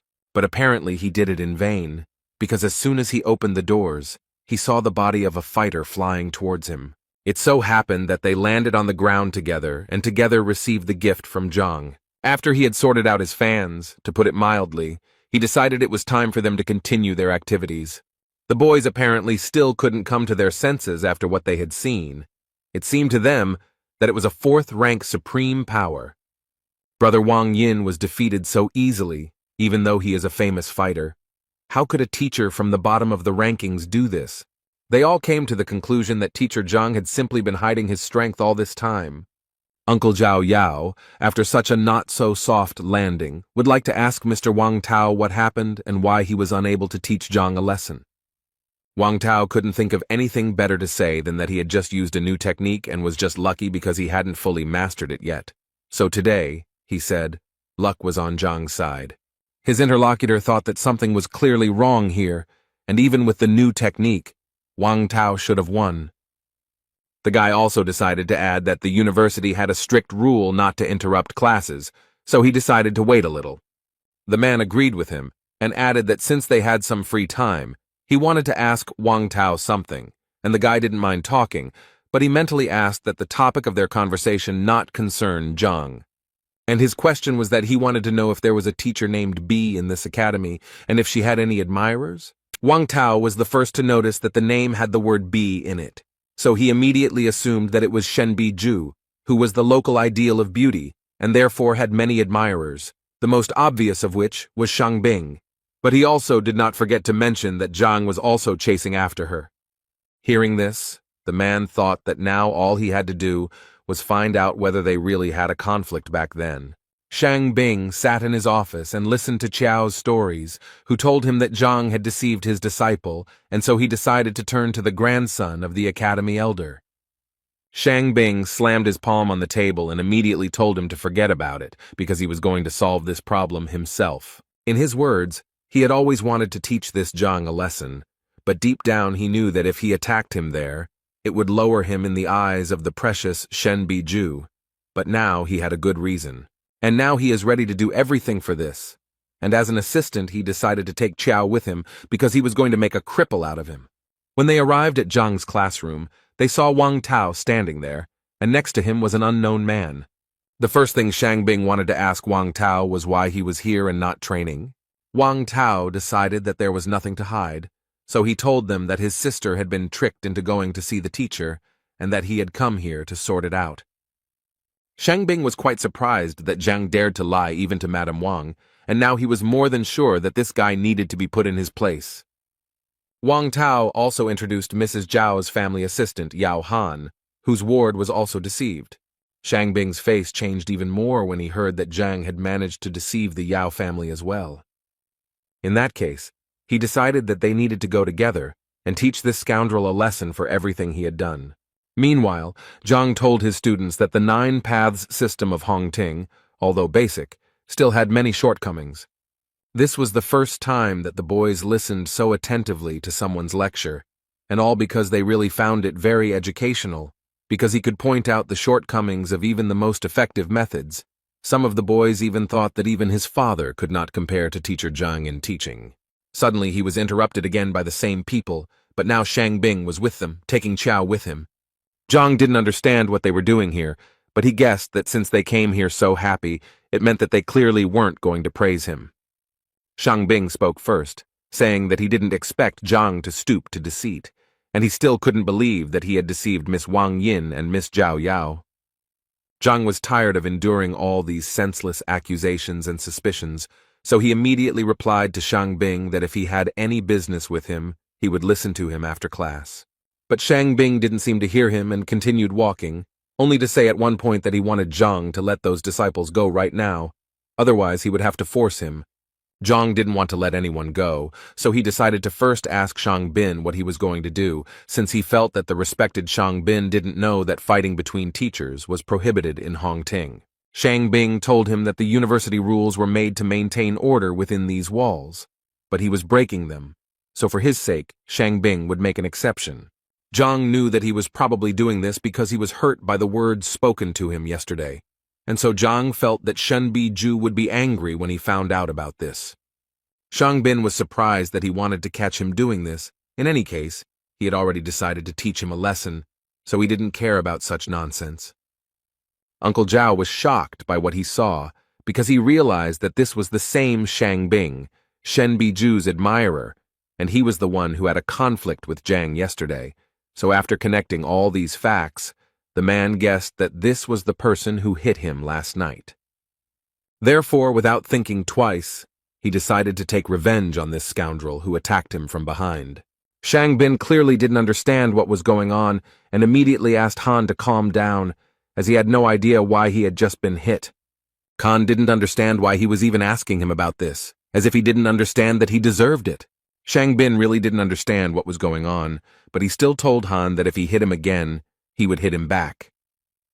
But before he could finish speaking, Khan immediately pounced on him and began to literally beat him for what he had to endure yesterday. Chao and Wang Tao also didn't understand what was going on and why Han suddenly went berserk and started beating Shang Bin. Zhang stood aside at that moment and enjoyed the fact that his plan worked as it should have, and the fight began exactly when he needed it to. Wang Tao decided to stop Han so that he would finally tell what happened, to which the man suddenly decided to attack Shang Bin, but Han continued to break free from his hands. He said that he was not finished yet. Shang Bin's face was too swollen. It was obvious that he was in a lot of pain, but even in this state, he threatened to take revenge on Han for everything he had done to him. At one point in the argument, Zhang intervened and told them that if they had any disagreements, they could resolve them outside his classroom, and that they should leave his classroom immediately, or he would be forced to contact the education department. Shang Bing knew that his condition was too bad, and he really needed to leave because it would be embarrassing if anyone found out about it. He agreed to leave, but still did not forget to add that they would still get theirs, so he asked them not to rejoice. After the lesson ended, the children finally walked out of the classroom in a great mood, because they found today's lesson exciting. They especially liked the part with the teacher and the servant of the Yao family, and Teacher Zhang's strength was a real revelation to them. Zhao couldn't even imagine what could have happened to Uncle Han and why he wore a bandage, and it was quite difficult for the man to explain all of this to her. As soon as Wang Ying walked out of the classroom, her brother grabbed her hand and immediately ordered her to go home with him. She didn't quite understand why she needed to go anywhere if she was now living at the school, but he wasn't going to explain it to her because it wasn't up for discussion, so he repeated to her again that they were going home immediately. Meanwhile, Shang Bing was walking down the academy's corridor, almost screaming about how he was beaten for literally nothing. Chao guessed that perhaps Zhang was in cahoots with Han. He agreed with him because Shang Bing hadn't actually done anything to be punished for, so he was sure that he had attacked him, because he wanted to teach Zhang a lesson. After which, he suddenly wanted to ask Chao again if Zhang was really forcibly teaching Yang, because it was impossible to tell from the guy that he was sitting there forcibly. Chow once again assured Mr. Shangbing, having no doubt that it was true. Shangbing was happy to hear this, so since Chow was so confident, he suggested that he immediately apply for the will detector. He also asked Chow to remember to increase the penalty to the maximum, as he believed that this was the best way to put Zhang in his place. In the Wang family mansion, the girl was yelled at very loudly because her father thought that she didn't even understand what she had done. He wanted to hear her opinion about his teacher. He wanted to know if she knew that he was the worst teacher in the entire academy. The girl immediately tried to assure her father that teacher Zhang was not as bad as everyone thought, and that he was actually very talented. Her father didn't believe her, but the girl confirmed it with a smile. So he had to turn around and start yelling at her again, because he thought Zhang was only capable of raising trash like himself, and so his father didn't understand why she even thought he was fit to be her teacher. Moreover, he didn't even think that such problems could arise with her. He asked the girl again with all his anger if she knew what place her teacher occupied in the ranking. The elders of the family who were behind all this advised the girl to listen to the chief. They believed that he would definitely not say anything bad, and as an example, they decided to give her Wang Yang, who studied with Lu Sen. According to them, the guy's strength increased by 40% in just one lesson. Wang Yin, overcoming her fear and embarrassment, decided to say that with teacher Zhang, her strength had increased by more than 100%, and he was also able to heal her legs. One of the elders refused to believe this, because he believed that if their most famous doctor, invited from distant lands, could not cure the girl, then this scoundrel would not be able to do the same. The other elder also laughed when he heard that she had increased her strength by 100%, and the healing of his legs captivated him even more, after which they asked her not to lie, if only to cover up for this liar. At some point, she decided to shut them up and started shouting about how they could even talk like that about teacher Zhang if they had never even seen him, and she had already firmly decided that she refused to leave his class. But this made the old men laugh even more. They assumed that the girl had some other reasons for protecting this guy. The girl's father also thought that he was talking complete nonsense and ordered her to leave classes that very day. Otherwise, the doors of this house would be closed to her. Without thinking twice, she left the house, hearing her father shouting after her that if she left, she would never be able to return. But the girl was not going to go anywhere. She approached the column that measures strength and said that if they did not believe her, then she would gladly prove it to them with actions. Having gathered her strength a little, she decided to deliver the first kick. She was able to knock out a full 205 units of strength, which surprised all the elders, because they were sure that yesterday her strength was only 53 units, and what is even more surprising is that her legs work as they should. After which Wang Yin immediately added that if it weren't for teacher Zhang, she would never have been able to achieve such a result. The father couldn't believe his eyes. Could he really cure her legs? The girl confirmed this information, after which the man immediately wanted to know what teacher Zhang said in his lecture. The girl was ready to tell him about it without any problem, but she immediately stated that teacher Zhang was talking about deep things, and therefore she could not remember everything. After listening to his daughter, Wang Yin's father simply couldn't understand how he could teach the first rank so subtly. The elders also realized that Zhang had truly delivered a genuine lecture from a master of his craft, and they now clearly looked at studying it in a new way. They even thought about what would have happened if they had heard it at that time. How many heights could they have reached? In any case, her father was so impressed that he ordered his daughter not to leave this teacher under any circumstances. Moreover, he asked the girl to ask Zhang if he could accept other fighters, and if the man himself could attend some of his lectures. The elders immediately reminded the man that he was the head of the clan, and he could not simply become a disciple of such a person, because then their family might think something wrong. Father realized that they were actually right, and it was clearly not the best idea for him. But the elders themselves were not against attending a few lectures of this teacher, so they politely asked Wang Yin to ask permission. Meanwhile, Zhang decided to visit the library again, as he believed that although his skills had improved greatly, he still knew little about martial arts, and so he decided that he needed to study now. Otherwise, he would not be able to properly teach his students. He came to Reverend Mo again, and said that this time he wanted to look at the martial arts materials, but the elder told him that today was not the best time for that. Before Zhang could ask what was going on, he was suddenly interrupted by Shen, who had also come to the library to borrow some books, and the elder happily let her in. After which Zhang turned to Venerable Mo again to say that it was unfair, since he and Teacher Shen had the same goal, to read the book, and he did not understand why he was not allowed, but she was allowed. The thing is that the elder believed that Shen was really looking for knowledge, but he came here for an unknown reason. Zhang had to start proving that he also came here for knowledge. Shen, at that moment, did not understand why Zhang did not talk to her. Did he really stop liking her? In any case, she decided to support Zhang and told Venerable Mo that she was confident that Teacher Zhang had no evil intentions, and so she suggested that he also let him in, especially since, as a teacher, he had every right to do so. The elder decided that since Shen insisted on it, he would let Zhang into the library, but he immediately warned him that if he saw Zhang breaking the rules again, he himself would be to blame and would also bear responsibility. Zhang was glad to hear this and then decided to thank Shen for his help. Then he simply entered the library without talking to Shen. This confused the girl, as she thought that Zhang would take the opportunity to talk to her. Zhang didn't even expect that getting into the library would be so difficult, and he understood perfectly well that next time he would definitely not be allowed in there. But then he looked around and realized that this library was not really that big, and if he tried, he could go through all the books in one day. Elder Mo heard the noise in the library again, and realized that Zhang had apparently returned to his old habits, even though he had said that it would not happen again.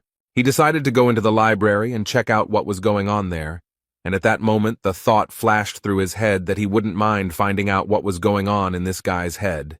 The old man noticed that Zhang was taking everything in a row and trying to read everything at once, and this once again confirmed that the old man was right, and the guy was just doing something incomprehensible, so he decided that when Zhang decided to leave here, then he would teach him a lesson. At this moment, Shen was also watching Zhang closely, and now she began to understand why Elder Mo didn't want to let him into the library. Although on the other hand, she had the thought that Zhang simply found out that the girl wanted to come to the library today and was simply trying to attract her attention. So she decided that she wouldn't let him wreak havoc in the library just because he decided to see her. The first thing she wanted to know from Teacher Zhang was what he did, to which she received the obvious answer. He told her that he was just reading.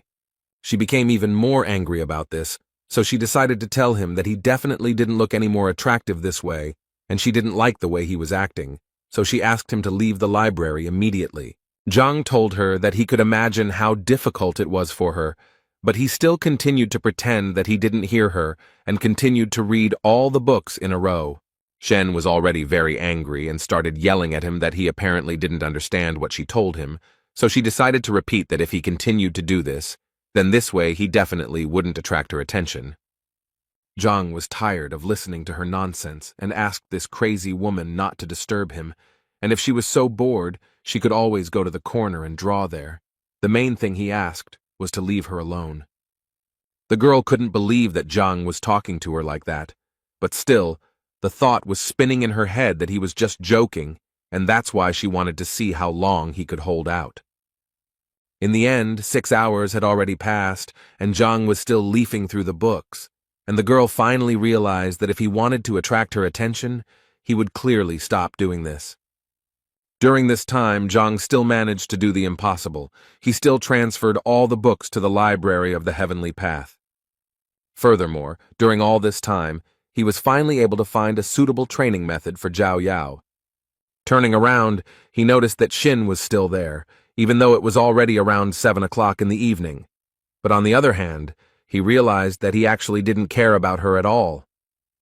And since he had done everything he wanted, it was time for him to go back. But suddenly, just before leaving, Elder Mo stopped him and told Zhang that he was not going anywhere. After which the elder told him that from now on, he was forbidden to enter this library, and he really wanted Zhang not to return here again. Zhang pretended to be surprised by this, and asked the old man the reason for this decision. Elder Mo started yelling at him because he immediately realized that Zhang was just leafing through the books instead of reading them carefully, and that he never took any notes, so he thought the man was just having fun. Zhang understood that the old man was essentially angry because he read too fast, But on the other hand, Zhang understood that he no longer needed to go to the library, so on the other hand, he didn't care what this old man said. And with such thoughts, he replied to Mo, saying that he was completely right, and Zhang would quickly leave here. Just as he was about to leave, Shen suddenly asked him to stay. She left the library saying that he read quite a lot, and she was very interested to know if he had managed to remember anything at all. Zhang didn't fully understand what she was telling him and what it all meant. She immediately started telling him that she had just seen him reading 8 ways to improve medicines, so she wanted to ask him about the contents of the book. Deep down, she was sure the man was just pretending to read, so now she just wanted to see how he would get out of it. Zhang unexpectedly agreed to answer her questions, but asked her to do it as quickly as possible, as he was in a hurry for dinner. She was annoyed that he was doing this just to get her to leave him alone, but she asked her question anyway, the gist of which was that if you use all the herbs separately, it might be difficult to make the pills, so it was better to mix all the ingredients at once. And the question was that she didn't understand the meaning of this phrase. Jin sighed and said that she remembered it wrongly, because it would be correct to say that only the correct order of adding the herbs would help her make quality pills, but the meaning of this phrase is that the ingredients must be added separately and in a specific order. The girl was surprised by his answer, because in fact, she initially made a mistake in the phrase in order to expose him, but she did not even suspect that he would be able to give her the correct answer. But she also understood perfectly well that it would be impossible to do this if he had not really read this book. She didn't know what to say until Elder Mo intervened and asked a question about the book. He wanted to know how Zhang understood the phrase, "Qi travels through the body, the mind travels through the world."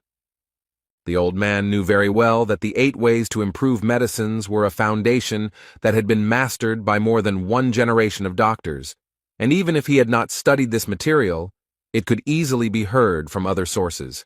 Zhang, in turn, was surprised that such an old man did not understand such a simple expression, because it was so simple. He then explained that this meant that as qi travels and fills the body, so the mind cognizes the world, filling it with knowledge and subordinating it to skills. According to Zhang, this phrase is from the treatise Qi and Blood, the author of which is Pak Ming. In this book, it can be found in the 27th row on the 69th page. Elder Mo's surprise was obvious. The whole thing was that one elder asked him about this, but he couldn't answer. And even later, that old man couldn't find an explanation in the library, so he just couldn't understand how this guy got to this point. In any case, he clearly didn't trust him, so he decided to go and check this information himself. After a while, they found the very row where the book was, and then opened the page that Zhang pointed to and read exactly the same thing that the man said, which surprised them even more. Mo mentally repeated that the old man had not found the answer, turning the entire library upside down. He could not find this book and the answer to the question. But Zhang not only managed to find it, but also read it, and most importantly, understood what was written here. While they were looking for this book, Zhang decided that he didn't have time to just look at them, and he needed to leave quickly, because at this rate he might not make it in time for dinner. But Shen decided to stop him again. Elder Mo almost passed out from the realization of what he had learned. Questions were spinning in his head about why this guy was the worst teacher back then, because with such abilities he could clearly be the best of the best. Zhang asked Shen to speak up quickly about what she needed because, as he had already said, he was late for dinner, and Shen suddenly noticed the fact that she hadn't eaten for a long time either. Zhang mentally asked her not to say that she had just asked him this question only to propose having dinner together later, so he decided to answer her that if she was so hungry, then what did she want from him? She couldn't accept the fact that so many people were inviting her to dinner, and she was turning them all down, and when she gave Zhang a chance, he turned her down anyway. She overcame herself and invited him to have dinner together. Zhang clearly showed no interest until the girl suddenly said that she would treat him to dinner. He was always happy when he was treated, so he immediately agreed, but immediately warned her that he ate a lot. This was Shen's first meeting with a guy like Zhang, because before that, she had obviously met other guys who invited her and paid for her. The Library of the Heavenly Path could see the disadvantages and advantages of techniques, allowing one to read the opponent's weaknesses like a book, but it could not reveal the heart of a woman to Zhang Huang. He did not understand that with just a few words, he had brought the first beauty of the academy to a panic attack. Shen also noticed that this guy spent half a day with her, but never spoke to her. And when she turned to him to ask something, she noticed some kind of aura appear around him. After some time, she realized that this was the second rank of the power of the mind, which was called the calmness of the waters. Martial arts masters develop not only the body, but also the mind. The higher the rank of fortitude, the greater the learning ability and ability to perceive and process information, but as you know, the mind is much more difficult to train than the body. It is difficult to subdue, and only the head of the academy has achieved such a rank of mind. And considering all these facts, Shen realized that his teacher test results were simply fake, and he did it in order to comprehend the second rank of reason with the help of other people's reproaches and bullying. She realized that this guy was essentially a real tiger in pig skin, whom she would try to tear to pieces. Zhang thought at this moment that he had simply decided that it was a beautiful place, but now he realized that he had obtained the second rank of intelligence. He was very happy to realize this, because he was reborn into a new life. Moreover, thanks to the new training method, his body was filled with the purest qi, so it was no longer a surprise to him. With these thoughts, they quickly reached the very restaurant where they were to have dinner today.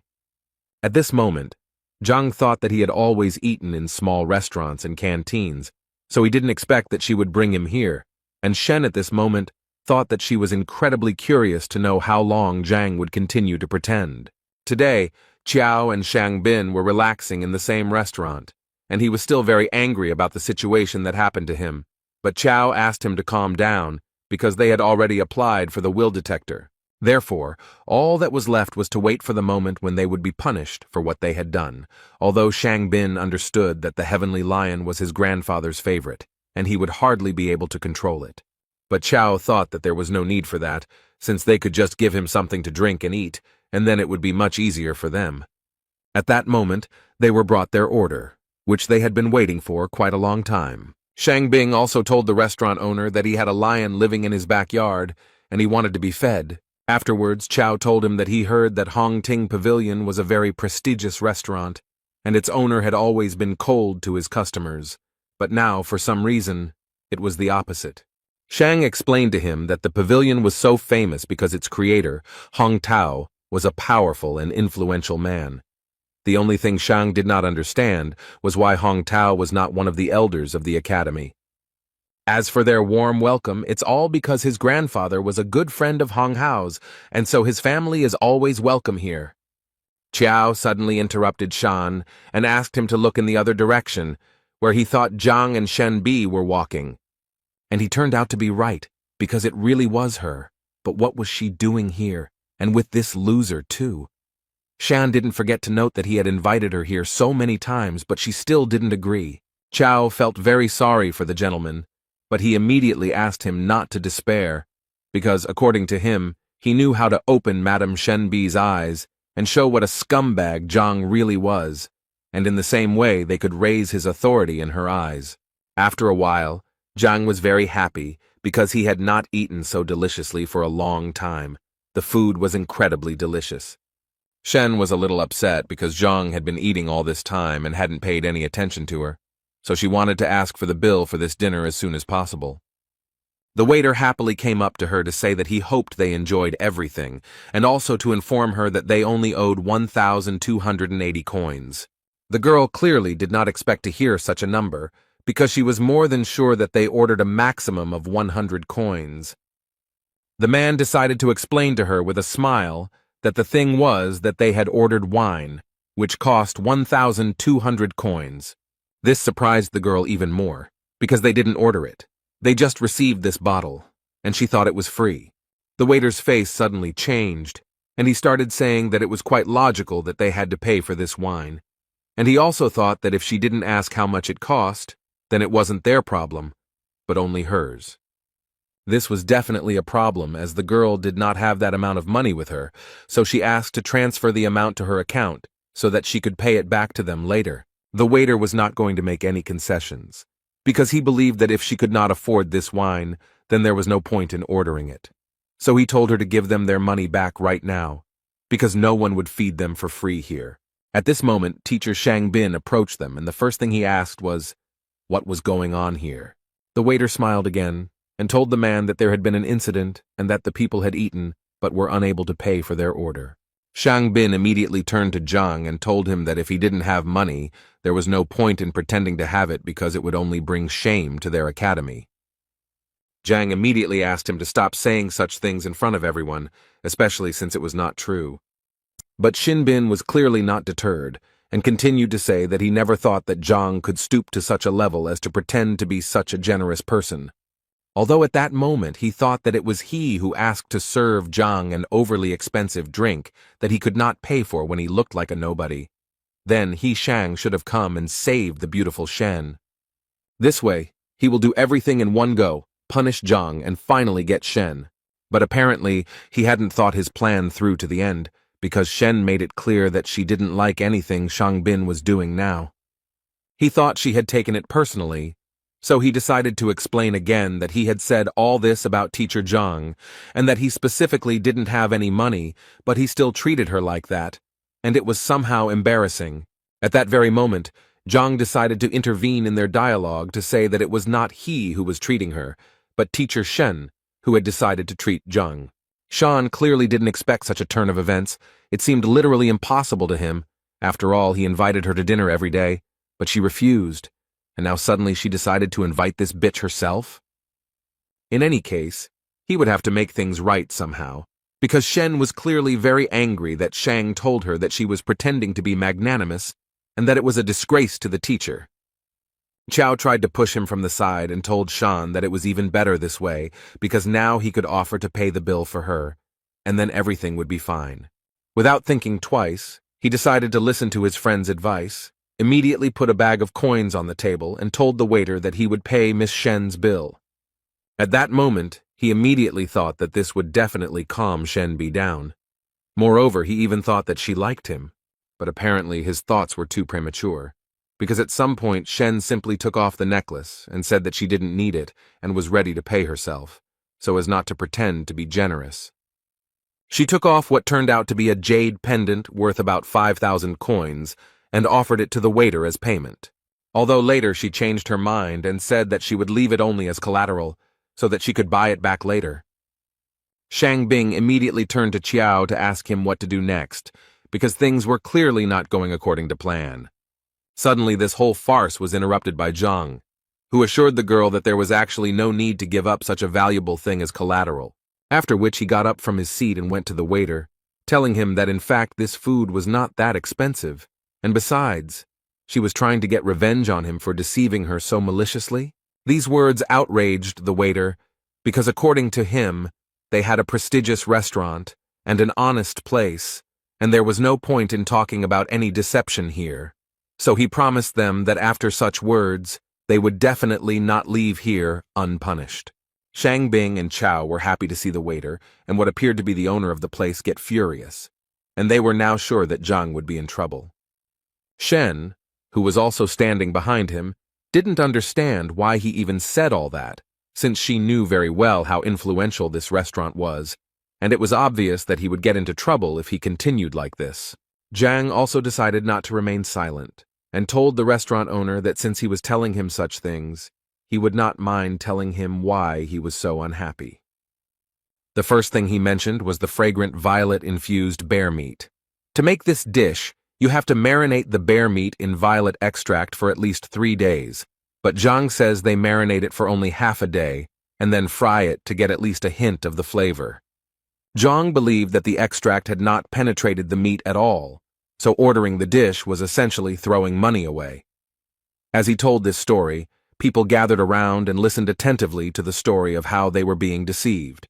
Zhang clearly wasn't going to stop there, and went on to explain how the Honghu guppies they pass off as wild were actually captive bred, as you can tell from their small, thin fins and tail. The waiter became more and more angry with every word, but his anger was connected with the fact that Zhang was actually right, and he really did substitute all these products behind the back of his superiors. But it was difficult to notice even for a professional gourmet, so the man could not even imagine how Zhang managed to figure this out. He decided to deny all of this, and so the first thing he did was start yelling at Zhang that he was talking complete nonsense, and everything he was saying was just a coincidence, and if he was going to accuse him of this, he was going to demand solid evidence.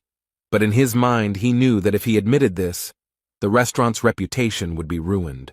Zhang decided to prove to everyone around him that this man was lying, and the first thing he did was take a vessel of wine and start pouring it out. Then he took out a fire and said that since this wine was so expensive, they could easily test it. He set fire to the liquid he had just poured out, and said that he would be very sorry to pay so much money for such a poor quality fake. Not only was the wine burning, but it was also spreading a smell throughout the restaurant that was so disgusting that at some point all the diners covered their noses to avoid smelling it. And Zhang at this time summed up that the taste really resembles drunken immortality. If you drink it, then it brings benefits. But in this bottle there was a drink that only brings harm, and this stench is the best proof of that. A few minutes after Zhang's speech, everyone around him started demanding that the restaurant return their money, and the owner couldn't even imagine how this could happen. The waiter thought that Shan told him that the guy was a loser, but then how could such a loser understand all his tricks? After all, he spoke as if he was a professional chef anyway. He knew that if his superiors found out about this, he would be in big trouble. Shang didn't understand what had just happened at all, but Chow couldn't explain anything either. The owner of this restaurant at some point realized that in fact these two people who set him up with this wine were to blame for everything, so his anger towards them went through the roof. So at some point he couldn't take it anymore and asked these two to leave his restaurant immediately. They didn't understand what exactly they had done to make him react so harshly, but they knew that it was really best to leave because it seemed like the man had gone crazy. Zhang also suggested that Shen leave, as he felt that they would hardly get the bill. The girl at that moment was just thinking that Teacher Zhang was really good, because he could so easily determine the quality of wine and food that she even assumed that he did so poorly on the teacher exam, because he was honing his culinary skills. Zhang himself actually didn't expect that the Heavenly Path Library could determine the quality of dishes, but in any case, he had to be grateful for this ability, because otherwise, he would definitely find himself in an awkward situation. His thoughts were interrupted by Shen, who was incredibly grateful to him for saving her today. But suddenly she said that she couldn't just leave it like that, and so she was going to invite him to dinner again because they hadn't been able to do it. Zhang was not prepared for such a turn of events, and immediately told her that it was not worth doing, because he had eaten his fill for a whole year, although he would not mind having dinner with the Nettle girl, but he did not want to fight off her suitors later. He managed to surprise Shen again, because she never thought that someone would refuse her several times in a row. But then he managed to add that it was very good that they had just eaten together, and now it was time for him to go, and this literally finished off the girl. Suddenly, he was stopped by Shang, who ordered Zhang to stand in the place where he was now standing, and was going to make sure that Zhang would not leave here in one piece today. Shen immediately wanted to ask him what he was going to do and why he had rolled up his sleeves, but instead of answering, Shang asked the girl to step aside, because this should be decided only by him and Teacher Zhang. But she wasn't going to do that, so Shang decided to shout at Zhang and tell him that if he were a real man, he wouldn't hide behind a woman's back. Although Zhang himself did not understand what was wrong with hiding behind a girl's back, moreover, he called it conflict resolution and saw nothing wrong with hiding behind a woman's back to calm her down. Once again, everything did not go according to Shan's plan. Moreover, Zhang managed to justify himself so bluntly that he simply could not answer him. But that was only the beginning, because then he turned around and said he was leaving, and asked Teacher Shen to calm the two down, because he didn't have time for that. At that moment, all he could think was that they were complete fools if they thought they could provoke him with this, because he was a transmigrator from one world to another and had been through so much that they definitely couldn't surprise him with this. Shangbin continued to order him to stand still, and also added that if Zhang died today, he would not have the right to bear his surname. Zhang wasn't going to listen to this madman, so without thinking, Shang summoned the heavenly lion, and then he ordered this animal to destroy Zhang, and if he did so, then Shang promised to feed him every day. Shen did not understand why he was doing this, because he knew very well that destroying a teacher was a terrible crime, for which he would face a terrible punishment. Shang told her that Teacher Zhang was trying to kill him, and the lion was simply defending his master and accidentally counterattacked too strongly, and so it could be taken as self-defense, and no one would be able to tell him anything. After his words, the lion immediately ran to attack to carry out Shan's order. Shen understood what consequences this could lead to, so she obviously began to worry about Zhang. The girl fell to her knees in anxiety because she began to understand that she was to blame for all of this. Shang Bin interrupted her thoughts by yelling at the girl that Zhang was definitely already dead and that there was no way to fix it, and all of this made him incredibly happy. But suddenly his euphoria was interrupted by Qiao, who noticed that something was clearly wrong here, and it was probably too early to rejoice. Shang started yelling at him because he was sure that this time everything was going according to plan, and there was no point in panicking, but Qiao asked him to just look over there, and everything would become clear at once. But when Shang finally looked in that direction, he realized that Qiao was indeed right, because Zhang had literally tamed the huge heavenly lion, which was definitely not going to eat him now. Shang couldn't believe his eyes, because he always thought that the celestial lion was his grandfather's pet. This animal was very proud and would get angry even when it was touched, let alone stroked on the head. So he didn't understand why this powerful animal was groveling before Zhang like a loyal dog. He decided to try his luck again and ordered the heavenly lion to immediately gather and carry out the order, namely, to destroy Zhang. But the lion did not hear a single word of Shan. He enjoyed the presence of Zhang, who was scratching him. Teacher Zhang got tired of listening to this madman's screams, so he politely asked his new friend to shut him up. The Sky Lion was ready to destroy Shin without any problem, and therefore immediately attacked him. Qiao immediately ran to Shang Bin to ask how he was and if everything was okay with him. Shan literally cried because he didn't understand what was happening here, because this lion was his grandfather's pet, who always obeyed him, and now Zhang was like his master. The lion continued to flatter his new master, and Zhang himself was not averse to praising him and saying that he was a good boy. Shen was also very interested to ask Zhang how he managed to do this. According to Zhang, it was all quite simple. He thought that this heavenly lion was very accommodating, although he did not deny that Zhang simply seemed handsome to him, so he did not continue to attack him. Although Shen knew very well that he was a heavenly lion, and if he were to respect anyone of his own free will, it would be another male heavenly lion. Anyway, Zhang thought it was time for him to go home and say goodbye. He also told the lion to go home, and that they would definitely see him again. Zhang continued to be amazed in his mind at the capabilities of the heavenly library. He couldn't even imagine that it worked on animals, and as it turned out, this lion had many shortcomings, so it was easy to tame. Shen asked him not to leave so quickly, because he still hadn't explained to her why the lion listened to him. Zhang was tired of being followed by so many troubles, so he asked her to leave him alone as he really wanted to live a long life. At first she yelled at him because he spoke to her so rudely, but then she calmed down and said that she was not holding him back, and that he could go about his business. The same man from the restaurant was called in by management to be scolded and punished for siphoning off food for his own gain, and the man agreed with it, but still felt it important to add that the other guy was much worse because he said it in front of everyone, without hiding it, as if he had no respect for the real owners of the restaurant at all.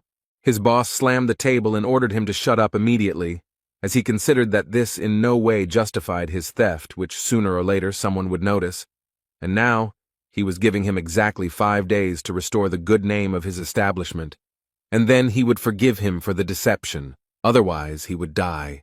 After which he still wanted to know who this guy was, and who gave him the right to publicly insult the Kuntian restaurant?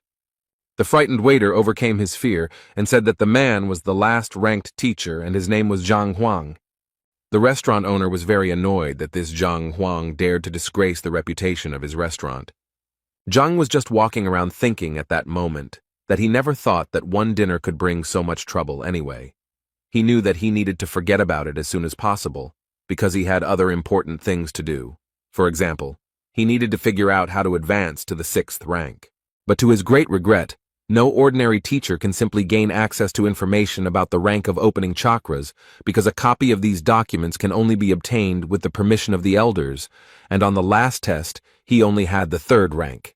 And if he now makes such a request, he will simply become a guinea pig. Although, if he remembered correctly, there were many useful things sold in Tianquan City, including cultivation manuals, and if he could look through them, it would indeed solve many of his problems. So he decided to go immediately and check if his guesses were correct. He arrived at the Tianquan shopping district and was a little surprised that it was so lively, and it was probably because he didn't remember anything about the place. He was thinking that this guy was just a regular teacher with a small salary, so it was no surprise that he had never come here, even though they sold a lot of stuff here, but he honestly didn't remember what it was for. But for this, he now has a library, which he also decided to test on these products. As soon as he came closer to the product, the seller immediately turned to him and offered his help, and also did not forget to say that his product was of high quality, and he would definitely like it. He was literally ready to vouch for it. Zhang decided to take a look at one of the goods, and according to the seller, this bell was made by a real master, so it has an unusual effect and costs only 50 coins. The library also worked on the items, so Zhang found information that this bell actually causes dizziness when exposed for a long time and is effective against first-rank fighters. It was also said that it was made in Qing Yun's workshop. Zhang remained silent, so the seller decided to say that he could actually sell him the bell at a discount and thus give it to him for 20 coins. Zhang thought at this moment that he was actually lucky, because with the Heavenly Path library, he really didn't have to worry about buying a fake. Instead of buying the bell, Zhang decided to ask the seller if he had any ice grass for tanning. In response, the seller told him that Zhang was very lucky today because, according to him, he was the only one in the entire market who was selling this herb. And now he has 2 boxes with 5 plants in each. He charges 100 gold per plant. Zhang said he would first like to look at the product the man was offering him, and then perhaps buy it. After taking a closer look, the librarian made it clear to Zhang that this was indeed the same herb, and the seller had not lied to him. This herb grows on the tops of mountains. It loves sunlight very much, so it contains a lot of spiritual energy. He believed that the combination of hot and cold yin and yang was the perfect medicine for Zhao Yao's blocked points, but he was confused by one important point about this plant. One of the stems was dried out.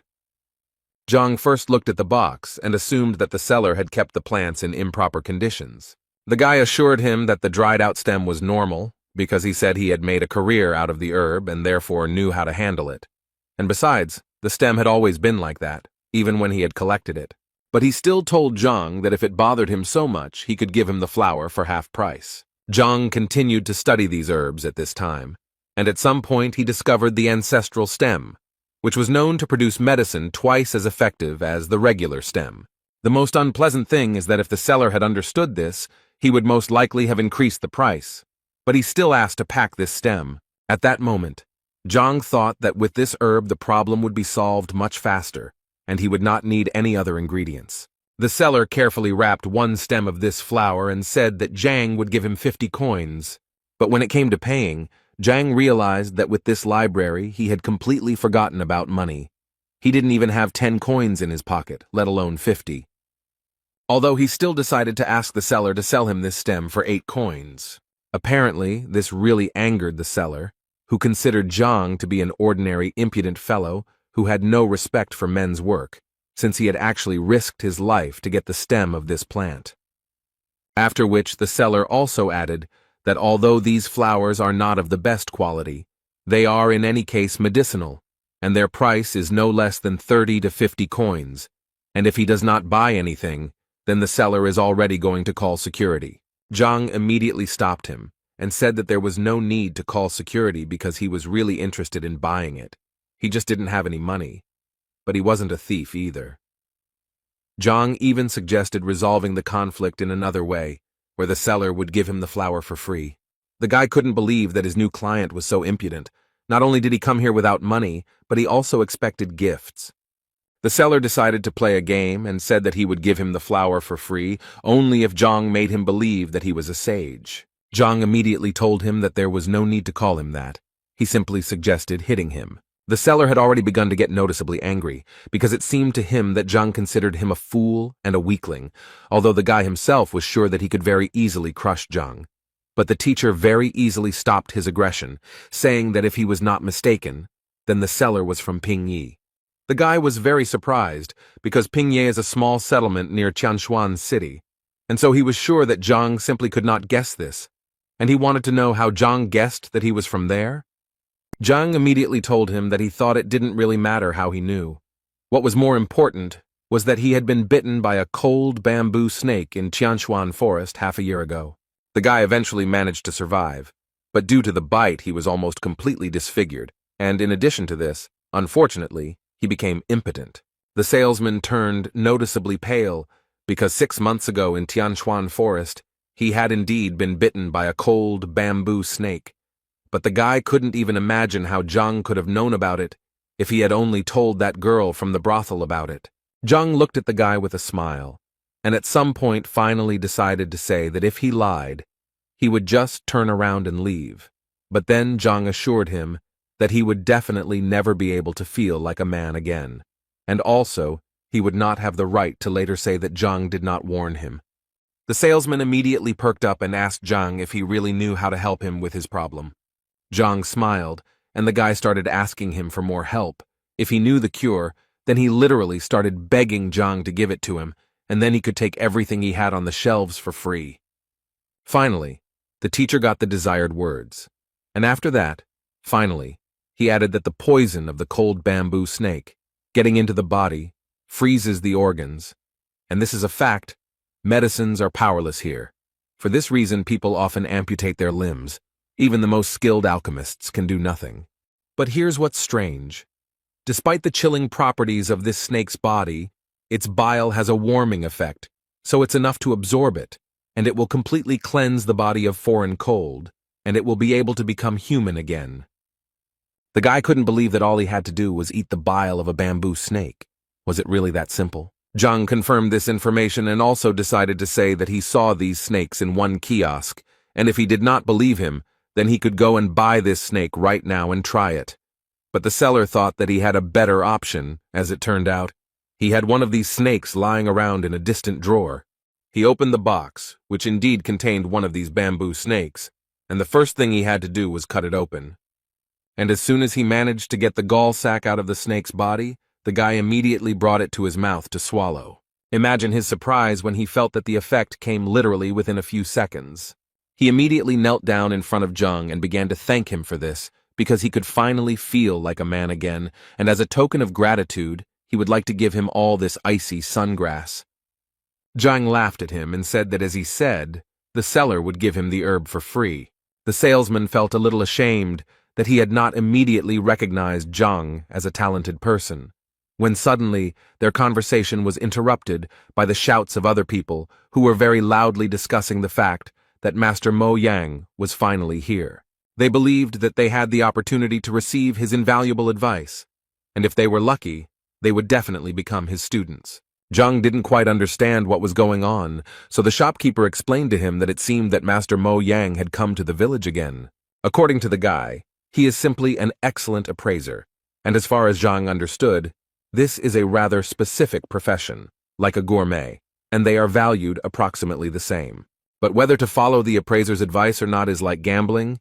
You never know until the end whether you will be lucky or not. Betting on treasures is like betting on precious stones in his world. Someone will get a fake, and someone will get a valuable artifact. But with the library of the heavenly path, he doesn't need luck at all. He just needs to touch the object, and he will understand everything immediately. And considering all this, he realized that at the moment, this is the best way to get rich. So Zhang decided not to stand still for long and take action. He asked the guy to pick up the grass later, after which he said goodbye to him. When he arrived at the scene, the first thing he saw was how people were literally going crazy over this Master Mo Yang. Each of them wanted to hear his advice. This master replied to all these people that he would leave here tonight, but he still wanted to thank them for the hospitality they had shown him, and so he was willing to give advice to the 5 people. He also assured them that they also did not need to quarrel, because if they were destined to receive help, then so it would be. Zhang, meanwhile, continued to look at the exhibits displayed in this market, and at some point he reached a table where there was a vase that, although it looked impressive, still assured him that it was just junk. Now he was 100% sure that, as he thought, with one touch he would be able to find out detailed information about everything, and he also immediately realized that the prices here were terribly inflated. People were clearly upset when they heard that Master Mo was leaving that evening, and so they began to suggest that he stay for at least one more day. He immediately assured them that it was simply impossible, as he had things he couldn't cancel, so it was out of the question, but he still decided that he would add 5 more, because as they knew, searching for treasure among trash was a difficult task that required concentration, and therefore 10 was his limit. People started shouting that they were ready to pay him for help, if only he would give them advice, but he immediately answered them that they were telling him complete nonsense, because he had been doing his craft for a very long time, and if he wanted to make money on it, he would have done it without them. He could have bought the treasures and sold them for a higher price. According to him, he helps them for their gratitude and bright emotions, because money for him is water, which has no value. And he immediately warned that if anyone spoke about money again, he would not help them. After these words, they began to respect him even more, and also asked him for forgiveness for their stupidity. He also wanted to tell them that the appraiser could actually only increase the chances that they would not get a fake, but they still could not get a complete guarantee of success. But as long as they were with him, he would do everything to help them with this. They immediately raised their hands for his attention, and Master Mo decided to pick out the old man in the front row first. He explained to them that he would now use his special technique to understand which of them deserved their attention and which did not. After analyzing, he pointed out to the old man the vase that Zhang had recently looked at. Master Mo thought that the old man could safely buy this vase because it was actually very valuable. After all, it was created at the end of the Kobun period. The old man got his money without any problem and was going to buy this vase because Master Mo himself advised him to buy it. Zhang watched this process, when suddenly he realized that he had just been looking at this vase, and if he was not mistaken, then this was a normal phase from Qing Yun's workshop. As a token of gratitude, the old man immediately brought Master Mo a few coins, which he happily took, and Zhang began to understand that he had definitely not made a mistake with this vase. Suddenly his body moved back to the library, which Zhang didn't understand because Master Mo didn't seem to have landed any combat moves on him. But the book about that person was still flying towards him. In this book, it was written that Master Mo was originally an appraiser's appraiser, worked as an informant in the Liuju kingdom, and eventually made his way into the appraisers of artifacts with his generalizing voice that clouded people's minds with words, convincing them of the master's greatness. Zhang took another look and noticed that this man really looked refined and highly moral, so much so that he even managed to deceive him. But now he realized that if there are scammers, then there are also their victims, and apparently, most of this crowd are victims. Zhang decided that everything was so good that he didn't need any help, and he got ready to leave. Suddenly, he was stopped by the same Master Mo, who had chosen the guy as the next lucky one to whom he would give advice. This obviously surprised Zhang. After all, there were a sea of crazy fans of this Master Mo around, so why did he decide to choose Zhang? Zhang decided to immediately answer him that he certainly appreciated his kindness, but he did not need his help, although the old man did not think so, because he saw that the boy did not know what to choose, and he really did not want the boy to become a beggar at such a young age, so he asked the boy to think again. Zhang knew very well that if he listened to this master, he would definitely be left without money, so he assured Master Mo that he definitely did not need his help. But the old man still continued to insist, because he believed that it was not easy for a young man to quickly accumulate capital, and he was now giving him such an opportunity, and his kind heart could not allow him to spend a lot of money on scrap metal or other junk. His fans began to admire him even more after these words. At one point, Master Mo said that he was almost certain that the guy was probably thinking that he finally had a great chance to get the treasure, and he also felt that he wouldn't be able to protect it because they would most likely want to take it by force. Zhang, listening to all this, became more and more convinced with each passing second that this old man was too proud, and how could he even come up with such nonsense? Master Mo continued to tell his fans that he had chosen this young man, and no matter what treasure he received, he would always hope that none of them would covet it, otherwise he would consider it an insult, and then he would be merciless. After which the old man turned to Zhang again and asked the boy to rejoice, because if he was giving him the last place, it meant that it was his destiny, and he in turn believed in karma most of all, and therefore he was giving these treasures completely free of charge and only with good intentions. The old man even prepared a valuable item from one of the sellers, whom he asked to calculate the exact cost of this item. According to the seller's invoices, all they wanted from Zhang was 30,000 coins, and all the people standing behind the guy literally pressured him and told him how lucky he was, because as soon as he bought this thing, he would almost immediately become richer and then acquire a whole fortune. At some point, Zhang couldn't take it anymore, and so he yelled at the old man that he wouldn't buy anything. And if he wanted to deceive people, then the old man was unlucky today because he chose the wrong person, because Zhang didn't trust him at all. Master Mo couldn't believe that this guy would tell him such a thing, and the people standing behind him also stared for a long time and didn't understand what was going on here. The old man's face immediately changed, and he said that, apparently, they simply did not understand each other. Zhang couldn't hold back any longer, and said outright that the old man was just pretending not to understand what Zhang was telling him, because it was completely obvious to the boy that he was just deceiving ordinary people. But what irritated him most was that the old man acted as if he was better than him. The old man got really angry, called Zhang an impudent man, and told him to shut up. He then added that he had received his qualification 30 years ago and had been helping people all this time. According to him, he had always solved other people's problems honestly, and no one had ever called him a liar before. The common people also began to stand up for the old man and tell Zhang that Master Mo Yang had been helping people honestly, and so they couldn't understand how Zhang could even accuse him of lying. Then the old man said that the guy was incredibly lucky that he turned out to be a kind person, and if the guy now asks for forgiveness, then so be it. He will forget about his offensive words. But Zhang thought they needed to do something a little different, because in fact his words were very easy to verify. You just need to reveal what this scammer just sold to the person, and people will immediately understand everything. The old man pretended to be very surprised, because according to him, the purification of artifacts, which he advised people to do, would take at least half a day. But as he said, he had urgent matters to attend to, and he simply could not wait that long. But from Zhang's face, he could tell that the guy was literally holding back from saying that he was using his busyness as an excuse to leave early because he would be ashamed of his actions. At that moment, Zhang thought that he was quite a professional liar because he had already thought of an escape route in advance and said so. Suddenly, their conversation was interrupted by one person from the crowd who suggested that since this guy claimed that the master was a fraud, then he himself apparently had knowledge of this craft, and if this was really the case, then he had better demonstrate it. The old man smiled and agreed with the gentleman, because if the guy was so confident in his words, then he probably did a lot of evaluation research himself, since he dared to insult him.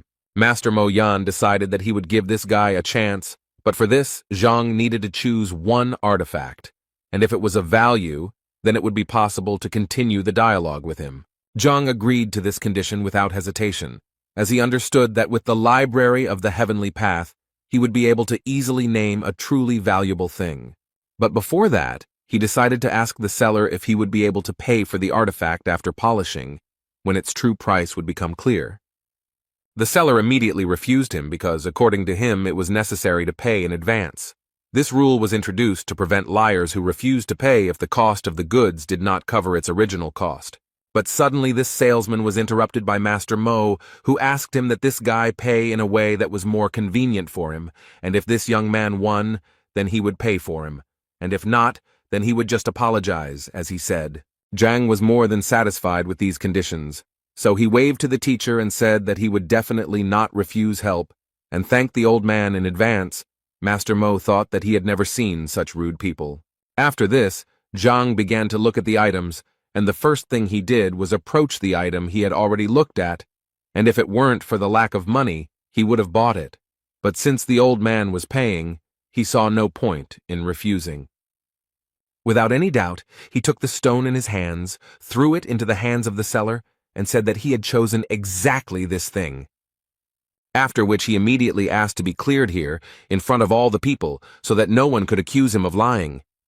The salesman stood there in a stupor for a while, not knowing what to do next, until old man Mo asked him to clean the goods, as he was sure that Zhang knew nothing about them, and had obviously chosen the goods at random.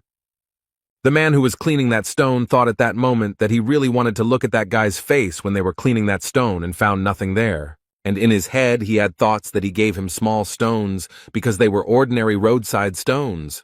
But apparently he was very wrong, because when he cleared away what he thought was an ordinary roadside stone, he discovered a ling long stone. It was the main material for making ghost armor, and each of them was worth a fortune, since it was extremely rare. They began to discuss among themselves that this stone was so large and apparently without impurities, which meant that it could be worth about 100,000 coins, which could not help but please Zhang. The old man, without thinking twice, began to make excuses and say that the guy was just lucky, and that in any case it didn't mean anything, after which he turned around and said that he urgently needed to leave, as he had important things to do.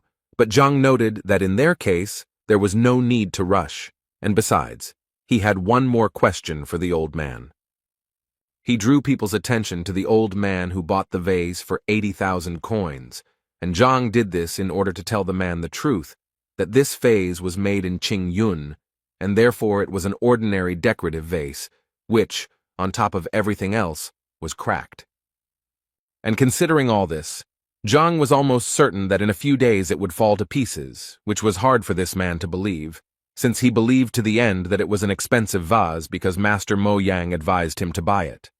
Zhang didn't want to argue with the man and just told him that if he didn't believe him, it was very easy to check by simply pressing on the thinnest part of the vase. The teacher also added that there was nothing to worry about, because if it was a truly valuable artifact, it would not be damaged, and the trash would immediately break. The man simply pressed lightly on the neck of the bottle, and it immediately fell to the floor. People couldn't believe that this was actually true, and that Master Mo had advised this man to buy trash. Zhang suggested asking this question to Mo Yang himself, who replied that it was a precious vase that would make a poor man rich. But without waiting for an answer from the old man, Zhang himself decided to tell that if he was right, then he and the kiosk seller were in cahoots and were selling their goods with the help of false popularity under the guise of free advice, and buying junk for huge amounts of money. And now all that remains is to check with Master Mo, whether he said everything correctly, or perhaps he missed something. Two guys from the crowd suddenly started talking about how, come to think of it, they had once heard of a certain swindler named Mo from Liuju. But those who had already bought something on the advice of this scammer began to worry the most, because it finally dawned on them that it was most likely a fake. Old man Mo was still trying to justify himself, and so he told people not to listen to this guy because he was most likely not an experienced appraiser, and he, in turn, only made one mistake. It happens to everyone. But people no longer heard him. They began to break ordinary stones one after another and realized that they had paid about 60,000 for ordinary stones.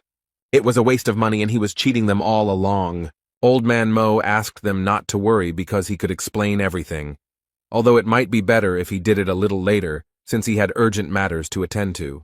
But no one wanted to believe this swindler that he had any business, and since he did not want to tell them the truth, they decided to extract information from him in a bad way.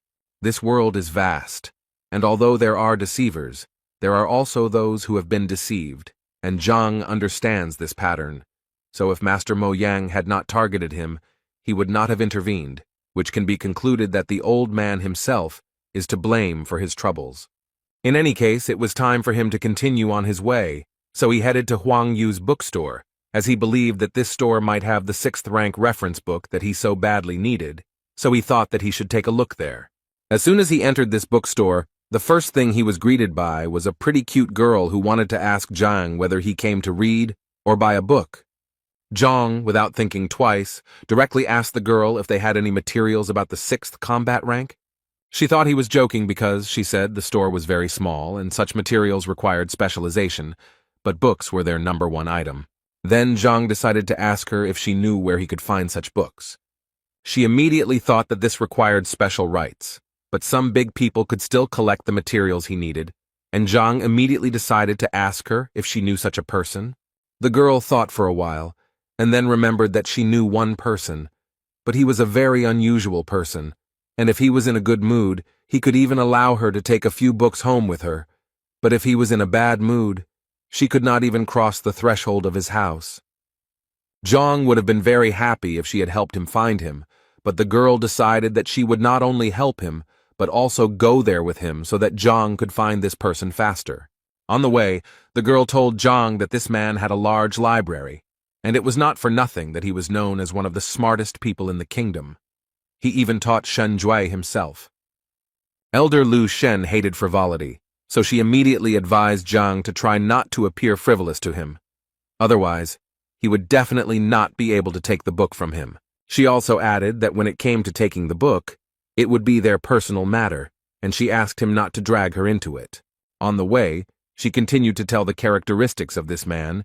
He prefers obedience in response to all his words, so she advised Zhang to just nod his head, and then he can be conservative in some matters, but there is nothing critical about this. After some time, they finally came to the house of Mr. Lu Shen, and Zhang could not believe that the emperor lived here. The girl in response told him that the emperor insisted on a richer housing for his teacher several times, but he always refused.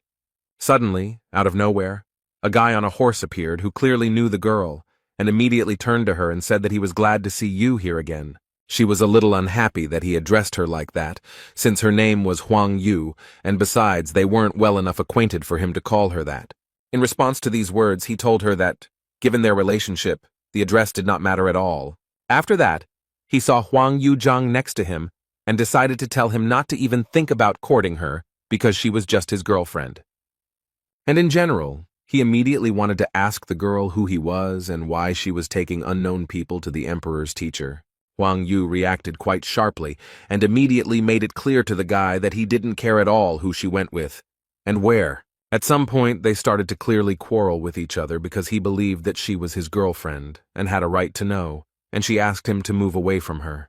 Zhang decided to resolve this conflict, so he approached the guy and told him that he was actually wrong about him and that he really had nothing to worry about.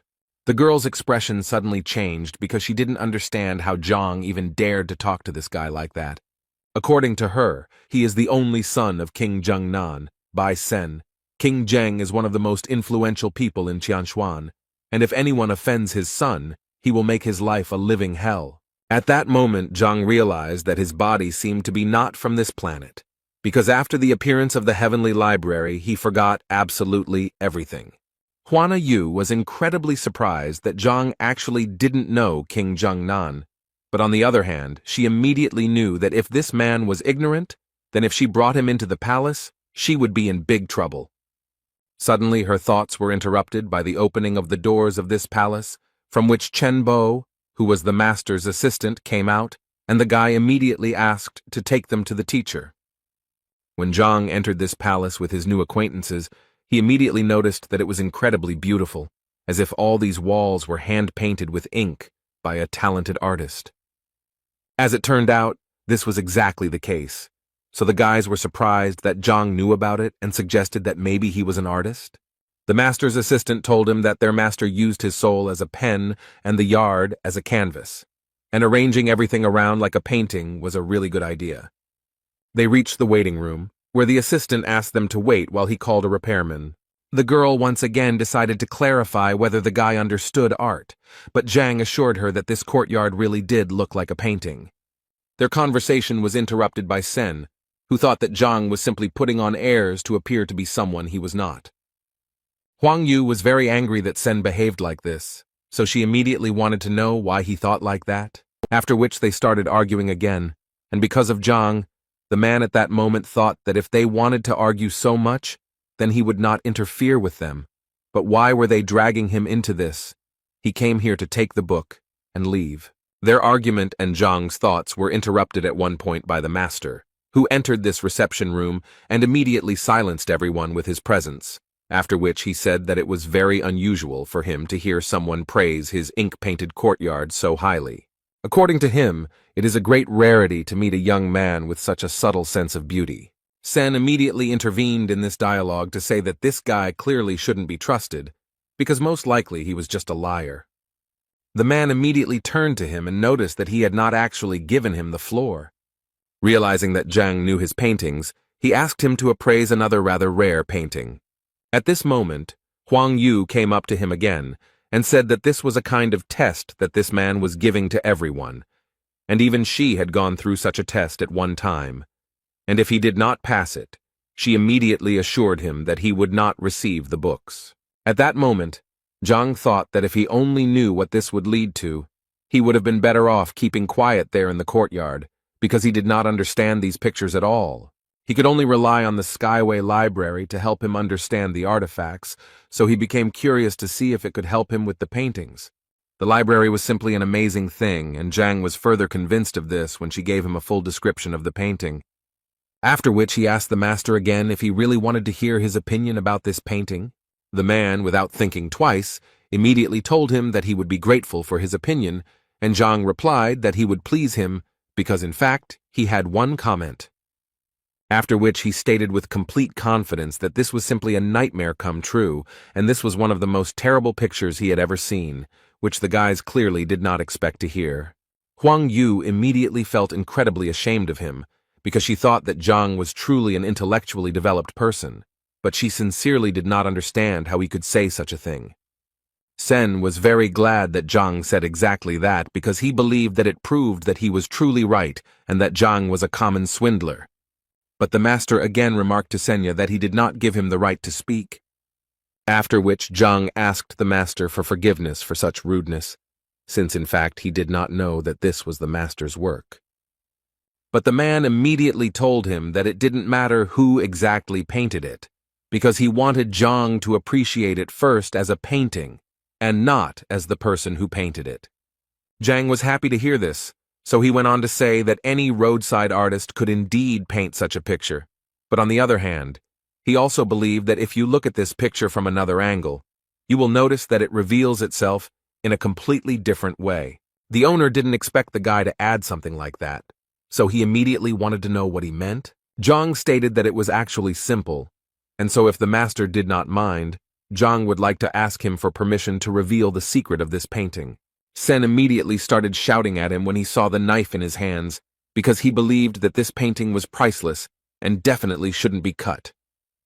But Zhang didn't listen to him, so without thinking, he did what he wanted. This act surprised even the master himself, and he followed further events with fear and curiosity. Zhang picked up the cut canvas by the end and said that the painting was a fake because it was painted on rice paper. The real canvas was hidden in sheepskin and had a much more modest appearance than the fake. Zhang's skill left a huge impression on everyone present, who were stunned by how quickly he managed to understand everything. The master praised Zhang, because not many people know about the technique of painting on sheepskin through rice paper. The master then decided to give Zhang another test and led him to the next canvas, waiting for his evaluation. The painting depicts a predatory giant monster, and Zhang said the painting was skillfully done but lacked precision. Zhang then suggested that the author of the painting had never personally seen the animal he depicted, and that is why the canvas has no great value, despite the skill of the painting. The author of the painting was the master himself, and he was amazed that Zhang very quickly understood the value of the painting. But he hadn't yet revealed himself, so he asked Zhang what exactly the inaccuracies were. Huang Yu was surprised that the emperor's teacher would turn to such a young man for advice. Zhang warmly explained that Qi Xiong, the beast depicted, has a streamlined body shape reminiscent of a blade, but this condition is not observed on the canvas. The master was so pleased with this answer that he began to clap his hands in delight. The master admired the skill of his new acquaintance, despite his age, and equated his skill with that of a master. The master asked Huang Yu to introduce his new friend. Huang Yu was a little embarrassed because when she met Zhang, she didn't ask his name. The emperor's teacher was a little angry that the boy was being treated this way, because in his opinion he was his equal. After these words, the king's son looked a little embarrassed, as he did not believe that an ordinary average person turned out to be a master. Then the emperor's teacher looked at him sternly, as if to make it clear that all doubts would disappear. Huang Yu and the king's son bowed to Zhang as a sign of respect and honor for the title of master. Zhang was embarrassed by this, and said that he was just expressing his opinion about the paintings, so he cannot be called a master. The emperor's teacher assured him that he truly deserved all the honors, because he had unmistakably pointed out all the shortcomings of the paintings. And he added that he had every right to give instructions to Huang Yu and the king's son at any convenient opportunity. Then the emperor's teacher asked Zhang what the purpose of his visit was. Zhang said that he knew about the large library that was here, and he came to find materials on the 6th martial rank. The teacher replied that he did have a large library, and mostly all the materials were on art, but not many books on martial skills. The teacher readily agreed to show Zhang these materials, and to do so he had to go to his office, but the servant wanted to say something else. Then the teacher gave him a sign that such a worthy person as Zhang could not be forbidden to do anything. They went out into the courtyard, since the master's office was in another wing of the courtyard. Finally they came to the library, where there were many shelves with books and scrolls. The master was modest and said that the library was not really that big, but Zhang could feel at home there. Zhang began to quickly leaf through book after book, and the emperor's teacher decided to ask if these techniques were suitable for him. Then Zhang noticed books on a shelf above, lying away from all the others, and the teacher said that they were his son's books. The master added that his son loved brute force, so he collected many books on physical improvement, some of which were from the royal library. Zhang asked if he could examine them, to which the emperor's teacher did not object. Zhang liked the service and decided to take advantage of the hospitality by reaching for the books. He began to leaf through them again at a furious speed, which made the teacher embarrassed, deciding that these books were also not suitable. In fact, all this time Zhang was using his superpowers of speed reading and rapid assimilation of information. While everyone else seemed to be just leafing through books, Zhang seemed to be in a whirlpool of information, looking at everything in detail.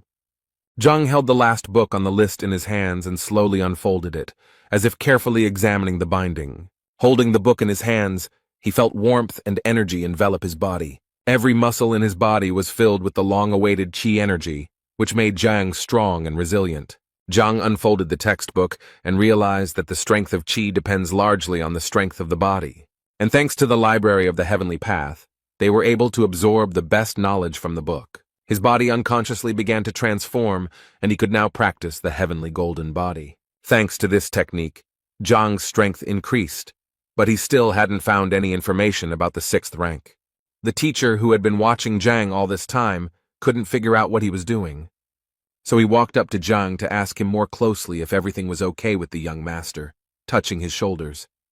At the moment of contact, the emperor's teacher felt his body fill with insane energy. From such a powerful blow, the emperor's teacher seemed to be thrown back several meters by an invisible force. Zhang looked back to see what had happened because there was no one else in the library except them. The master, who now had a split lip, looked battered, but at the same time assured that everything was fine. He thought that this unknown power had caused damage that was not similar to a 5th rank power. Zhang ran to the master to help him up, but the old man assured him that he was fine and that he had simply tripped. Zhang placed his palm on the master's back to calm the old man, and he felt a surge of strength in his body again. An unknown but powerful energy burst out and shocked the master again. Zhang couldn't understand what was going on, and for a moment he thought the old man was pretending. He then approached the master again to ask if he was okay, but he quickly and sharply replied that Zhang should not touch him. With numerous bruises and sores, the old man stood up and asked Zhang if she had just reached the 6th rank. Scratching his head, Zhang said that he had indeed reached the rank he wanted, but he didn't think it would happen so quickly. The old man, having recovered from the blow, sat and thought that he had come across cases in literature describing rapid rise in rank. But the master found it strange that the young man looked through the books in a matter of seconds and received a new rank. However, the old man suggested that Zhang might have accumulated a lot of knowledge and was only missing a few phrases. Meanwhile, the king's son asked Huang Yu how she knew Zhang, and she replied that they had just met today. The king's son inquired whether Zhang was really in 5th place, to which Huang Yu replied in the affirmative. This information made the boy happy, because he was eager to meet Zhang in a duel to measure his strength. The emperor's teacher entered the living room, grumbling, and his appearance somewhat embarrassed those present. Despite numerous bruises, he repeated the same thing. He was fine, and there was nothing to worry about. The old man asked his servant, Chen Bo, to bring a column to measure the strength. The king's son asked Zhang about his rank to confirm his guess. When Zhang said that his guess was correct, the king's son began to boast of his strength and challenged him to a duel. Hearing this, the emperor's teacher realized that this was the best way to test Zhang's new strength. Huang Yu tried to stop Bai Sen, telling him that he was not at Zhang's level and would be defeated. Then the old man intervened in the dialogue and said that he was not against a duel, if one knew the limits and did not harm each other. Bai Sen smiled and assured the emperor's teacher that the duel would be conducted according to all the rules. So, Zhang and Bai Sen stood in their stance, preparing for a duel that would show the boy's true strength and skill. Bai Sen swung his arm with all his might to hit Zhang, confident that victory would be easy. Zhang swayed back, wanting to test his strength and see how much his power had increased since visiting the emperor's teacher's library. Their fists clashed in a duel, and each of them tried to win the duel. But Zhang felt that Bai Sen's attack was weak and doubted whether his opponent really had a rank 5 peak. Bai Sen was thrown back several meters after the impact, but Zhang remained unharmed. If it weren't for the wall behind Bai Sen, the boy would have flown much further, but it stopped him. Huang Yu and the emperor's teacher opened their eyes wide when they saw Zhang's strength. Zhang was momentarily worried about Bai Sen's condition, so he asked if he was okay. Bai Sen, who understood that if he did not resist with all his might, he would lose the hand with which he entered the duel. But he didn't show that there was anything wrong with him, so Zhang suggested another duel. Ban Sen said that there was no need for this, since he considered Zhang to be strong and in that case the duel would be unequal. Zhang felt like Bai Sen was too lazy to fight and didn't even use his full strength. Meanwhile, the servant reported to the master that the force measuring column was ready. The servant also noticed that Zhang had managed to defeat the king's son, but he could not understand how this had happened. The master told Zhang that Bai Sen needed to recover and treat his wounds, but in the meantime, he suggested that Zhang test the strength of the column. Zhang replied that he had measured the strength just yesterday and got a result of 4 dynes, so today it was unlikely to be more. The master listened to Zhang, but still insisted on his own, so he made an inviting gesture towards the column. Zhang began to warm up in front of the pillar, and thought that even though he had used the heavenly golden body, his strength had not increased much. In fact, he measured his strength in the morning and got the result of 8 dynes, so he decided to hit the column with half his strength.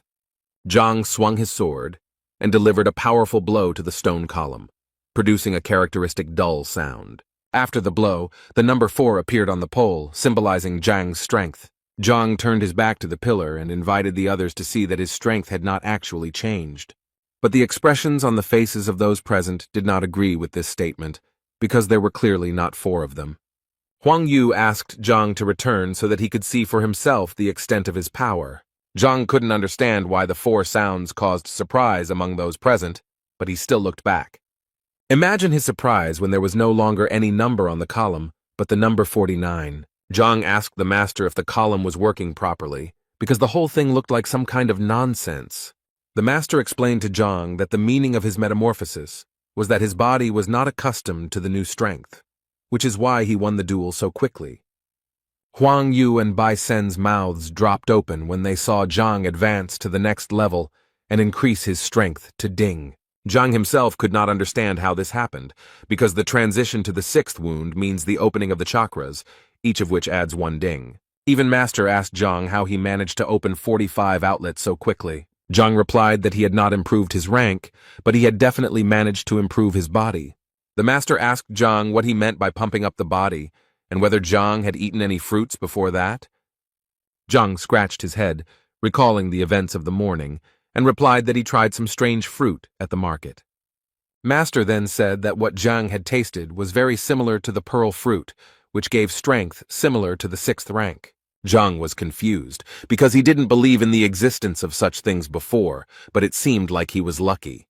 The master invited Zhang to sit down to ask him more about his personal life. Zhang said that he was a teacher in Hongting, to which the master replied that it was no wonder he was so strong.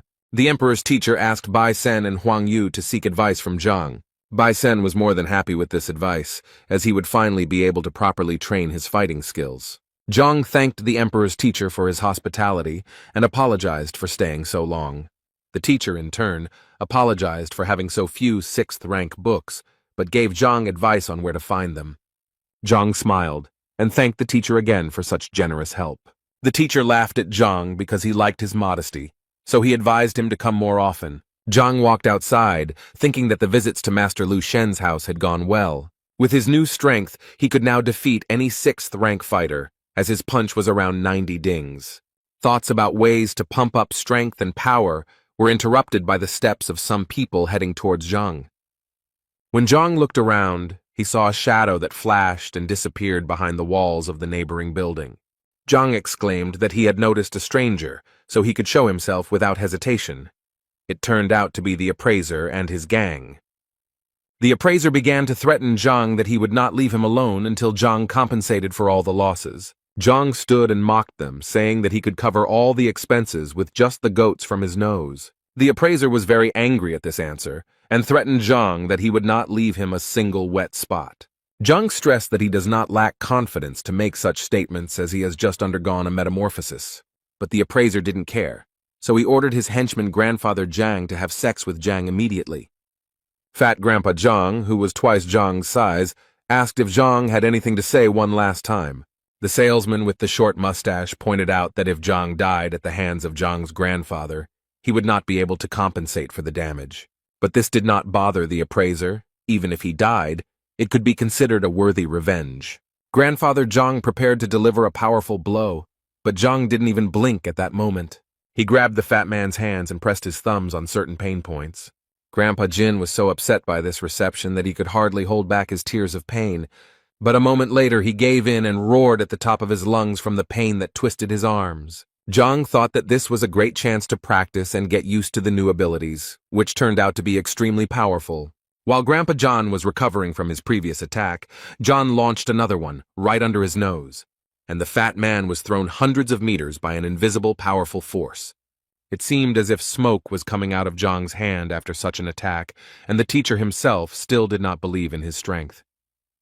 The appraiser's face showed deep surprise at this attack, and he realized that he had underestimated Zhang. He then yelled at his salesman to resolve the issue immediately, as the appraiser himself was in no hurry to fight. The merchant began to accumulate strength and prepared to demonstrate his 6th combat rank. Zhang watched this phenomenon carefully, and realized that this boy would become a respected person in Hongting. The appraiser had already made his Pazapak attack, and hoped that after this, he would not have any more problems. The salesman, who had accumulated mana, was ready to deal Zhang a fatal blow. He straightened his shoulders and prepared to jump, reminiscent of the flight of a falcon. Other Pazapaks unanimously expressed their comments to the appraiser regarding the falcon's technique, although it is of an average level, but for many, it is destructive. The appraiser immediately dispelled all doubts because Zhang defeated Iron Hand, which means he is strong enough. Thus, in the evaluator's opinion, the only way to finish off Zhang as quickly as possible is to use the powerful falcon technique. Zhang, who was watching this scene closely, was a little disappointed as he had hoped that it would be a decent match. Posapaka with a short mustache rushed at Zhang, preparing to deliver an incredible blow. However, to Zhang, this attack was like swatting a fly, causing the appraiser and others to gape. Zhang raised his leg and kicked it straight into the groin of the so-called falcon, causing him to writhe in agony. He immediately fell to the ground and curled up into a ball, whining because everything hurt. The appraiser was furious and ordered his last 2 henchmen to finish off Zhang immediately. They immediately rushed into battle, waving sticks and using various combat techniques. Zhang advised the attackers to turn around, as they thought the owner had just scratched them. Looking around, they realized that there was no one in the place where the appraiser had stood a second ago. The man ran away, shouting phrases about unity and promising that he would return soon. Zhang and the other 2 guys who were watching this scene couldn't understand where this man got such courage from. But Zhang didn't have time to think, so he smiled evilly and advised the 2 boys to run away too. However, they did not listen to his advice and were defeated by Zhang in the blink of an eye. The appraiser, running away from the fight, could only vaguely hear his followers screaming and begging for help. Zhang was smart, so he caught up with the appraiser in an instant and asked him where he was going in such a hurry. Zhang added that he had a serious and urgent matter to attend to with such an experienced appraiser, and raising his leg above himself, he leaned on the appraiser's head so that he would know who he was dealing with. The impact caused the man to flip over several times in the air, resembling a spinning cartwheel. Zhang approached the appraiser and told him that he must have expected such a reaction when he dared to attack. The appraiser, holding a blood-soaked handkerchief to his mouth, begged Zhang for mercy. He offered Zhang some money, and Zhang wondered how many coins the appraiser had valued his life at. The appraiser reached out and took off his thumb a green ring that could make Zhang rich. Zhang initially wondered how such a small and inconspicuous ring could have any value. Zhang carefully examined the ring, inside which there was a space of 3 square meters. Zhang decided to activate it to see what riches this ring contained inside. The ring vibrated and rose into the air, creating vortices that pulled it inward. Zhang actually found himself in a small room with golden walls and coins and other treasures scattered across the floor. The appraiser watched with concern as Zhang examined the ring, hoping that he would accept it. But it seemed Zhang was in no hurry to accept the gift, as he had a slightly better plan for the appraiser. He offered the appraiser mercy in exchange for what he was hiding under his clothes. The appraiser did not expect such a development of events, because Zhang easily exposed him, and now he had to give up all the money. Zhang raised his fist at the appraiser, mocking him viciously. The clothes the appraiser was wearing began to tear into pieces and fly around. Now the appraiser, beaten, sat on the ground completely naked, covered only by a cloak. Zhang held a pile of money in his hands, counted it, and could not believe his eyes that he was now rich. The appraiser hoped that Zhang would now let him go, since he had taken everything he could from him and stripped him bare. Zhang ridiculed the pathetic Mo Yan, who was a professional liar who often pretended to be a famous appraiser. All Mo Yan was interested in was how Zhang knew so much about his life and who the hell this Zhang was. The appraiser realized that it was not unusual for Zhang to know his name, but how he knew otherwise was unclear. Zhang said that it doesn't really matter where he learned all this. What's more important is that Zhang learned about the meaning of his life.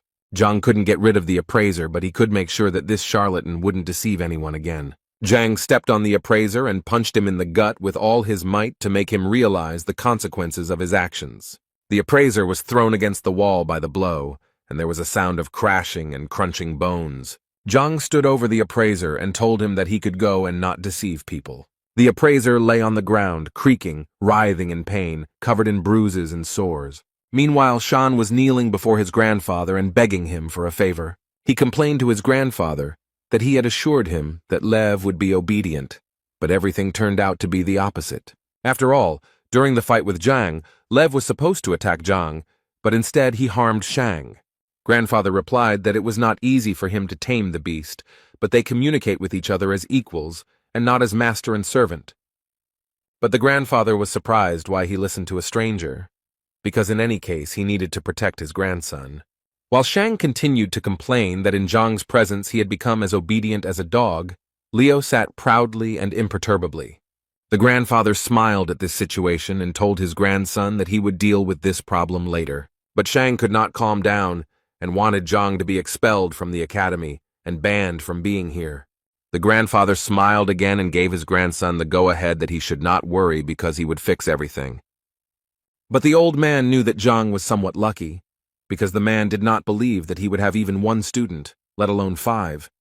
Shang suggested this idea because he knew that Zhang had forced the boy to become his disciple, and he advised his grandfather to simply intervene in the situation at the right moment and remove teacher Zhang.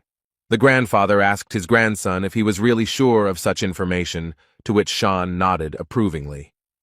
The old man said that in that case he would invite an elder from the Teachers Guild to observe the process. If the elder reveals signs of lying, then there will indeed be an opportunity to remove teacher Zhang. Shan was full of angry and joyful emotions, because very soon Zhang could pay for the way he humiliated Shan. Meanwhile, Zhang was thinking that yesterday he had read about 10 books by Master Lu Shen, but he had not found what he needed.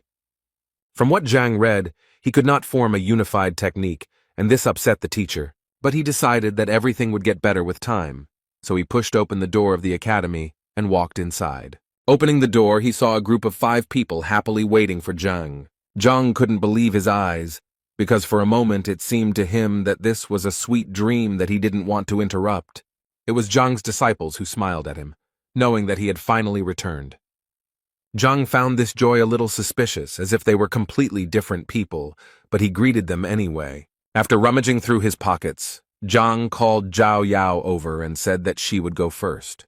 He gave the girl a wooden box containing a herb that could be used to make a healing tincture. When Zhao opened the box, she saw a stalk of ice sungrass in front of her. And then Zhang took out a stack of thin books that described methods developed taking into account the individual abilities of students.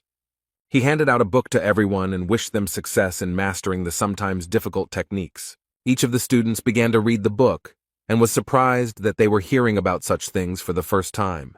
The enthusiasm knew no bounds, and the accessible methodology was easy to learn, as if the author himself were the teacher. For example, Zhao was surprised by the fact that the previous technique was created by an 8th-rank fighter, but the new one was better than the one she had practiced before. Zhang broke the intrigue and admitted that he wrote these techniques in one evening, but did not have time to come up with a name for them. So Zhang asked the students to come up with names themselves, which was extremely shocking news. The students did not expect that the teacher would give them the opportunity to come up with names for techniques that could later become popular.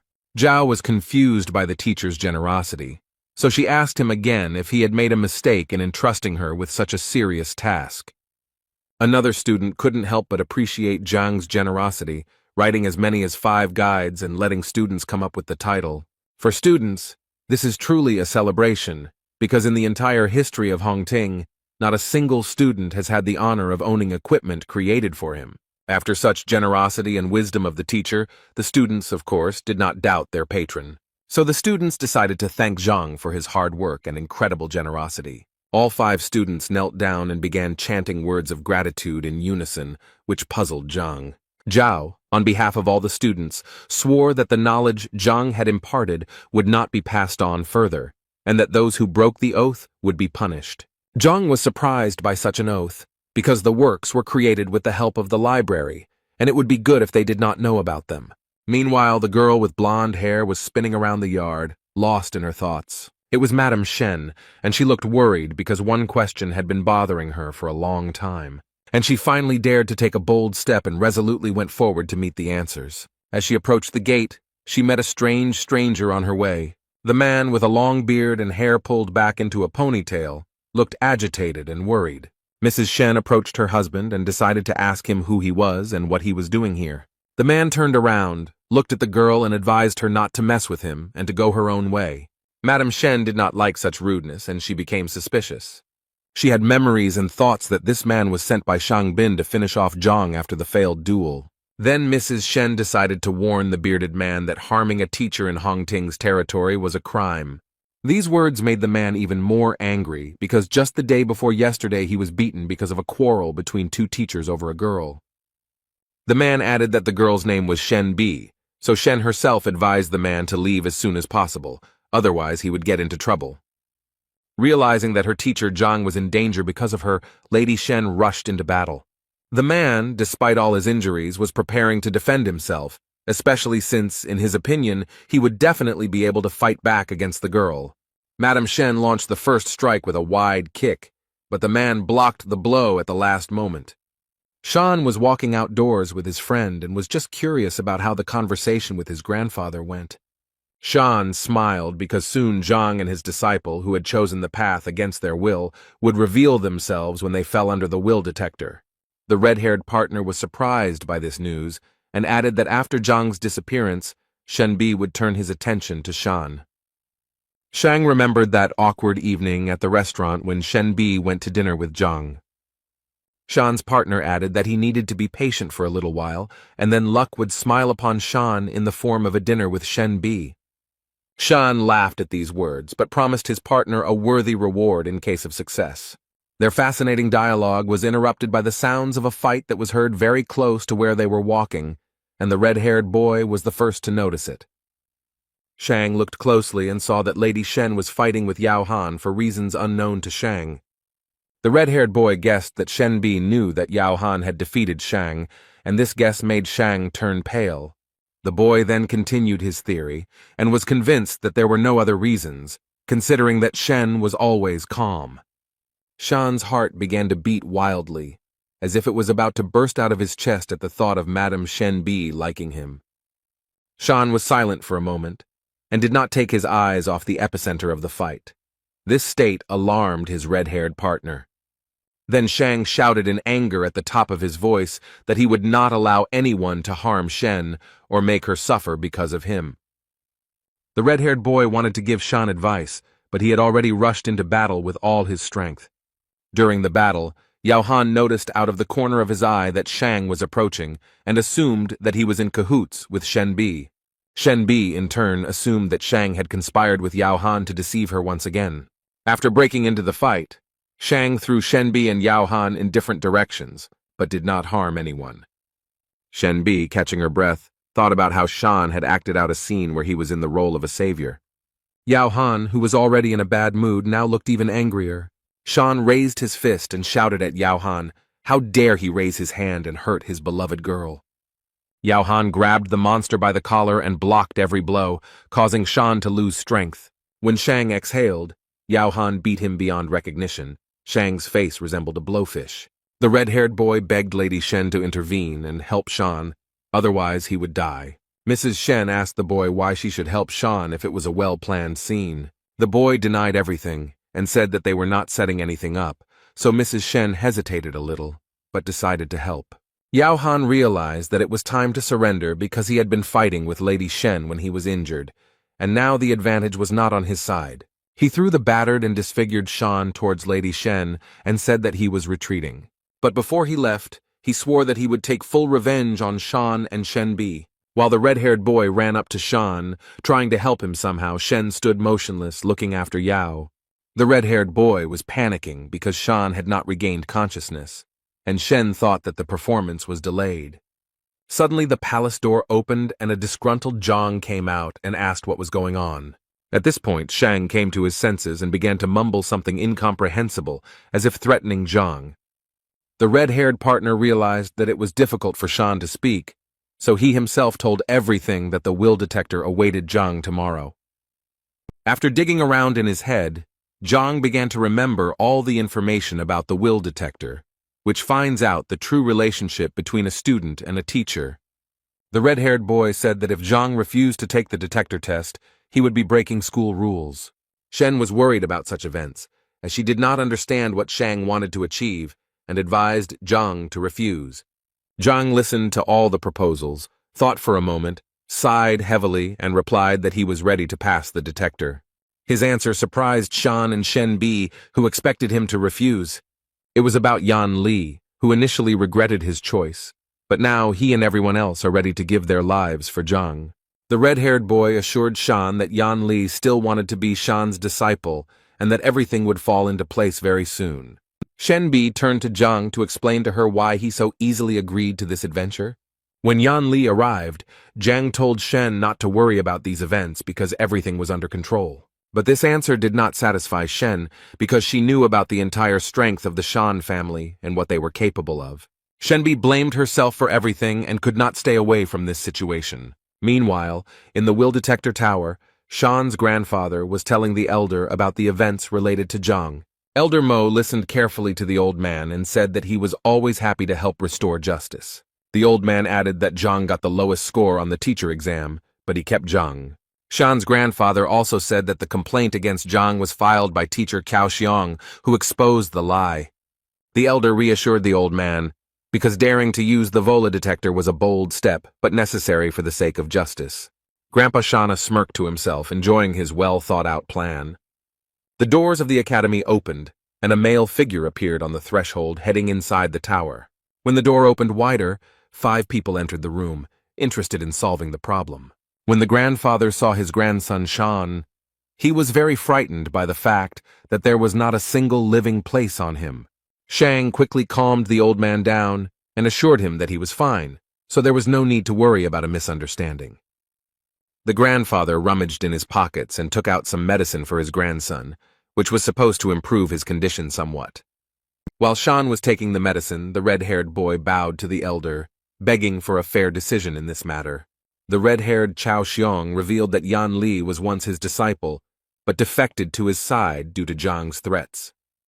Yan Li looked confused, as he didn't quite understand why he was brought to the will detector tower. Zhang feigned fear in front of the elder and convinced him that Yan Li had chosen his path voluntarily. Yan Li was even more confused. Now he didn't understand why Zhang looked so embarrassed. Zhang turned to his student and winked at him to play along and say that Zhang was not forcing his opinions. Yang Li listened to the teacher and began to repeat that he chose his educational path of his own free will.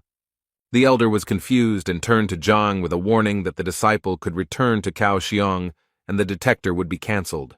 Shang and Cao Xiong, who had not thought of such a development, panicked because it was out of their hands. Shang insisted that teacher Chao Xiong apply for the will detector, and the administration agreed. Chao Xiong also stated that the abolition of the will detector was a shameful disregard for the wishes of the young disciple. The elder agreed that it was worth holding a detector with clearly defined conditions, namely that the loser would be punished by agreement of the participants. Shan's grandfather informed Zhang that if he lost, he would face the maximum punishment, expulsion from hunting. Zhang again played the role of the upset teacher and said that he had no enmity with teacher Cao, so it was cruel to kick him out. And then Zhang proposed another idea, such as canceling the license and adding a punishment of 100 lashes from God. With this statement, Zhang stunned everyone present, because it was he who found himself in a disadvantageous position, and now he was proposing such severe punishments. The elder thought that if the teacher was simply fired, he would be able to work in another institution. But revocation of the license was a different matter. Chao Xiong couldn't understand why Zhang chose such a cruel punishment in the form of God's whip, which leaves a person half dead. Shenbi's eyes were already wet because it was very clear that this was a trap, but Zhang did not try to escape from it. Chao Xiong did not hesitate to agree to the punishment conditions proposed by Zhang. Meanwhile, Yan Li admired the skill and cunning of his teacher, who pretended to be a loser in order to provoke his opponents. The elder announced that if both parties agreed to the terms, there was no point in postponing the event. The elder showed everyone present a ball of heartstone, which Zhang and Chao Xiong had to touch in turn. Based on the results, the winner will be the one who receives the highest level of trust from Yan Li. Chao Xiong was glad that after the procedure was completed, Zhang would not have a single wet spot left. Since teacher Cao had applied, he had the honor of being the first to pass the detector along with Yan Li. The ball shone with a magical warm light that illuminated every corner of the majestic hall. Thus, the Heartstone is able to put people into a state of trance in order to read their inner world. Thanks to this stone, one could find out whether the teacher really listens to the student, otherwise the latter could hate his mentor. Shauna's grandfather explained that the maximum level of trust is 100, and the relationship between a teacher and a student is usually at 30. Meanwhile, Shen insisted and advised Zhang to leave now and never come back. Shan overheard their conversation and said that it was too late to rush because everything would soon fall into place. Shang was convinced that once the results came in, Zhang would regret being born. But Zhang remained calm all this time and was even amused by Shang's self-confidence. Shang continued to mock Zhang because he believed that the level of trust between Cao and Yang would not be lower than 20. But Zhang, according to Shang, could have scored less than 10 units, and then he would have been ashamed of the entire kingdom. Shen was very irritated by Shang's comments, but she was even more irritated by Zhang's excessive calmness.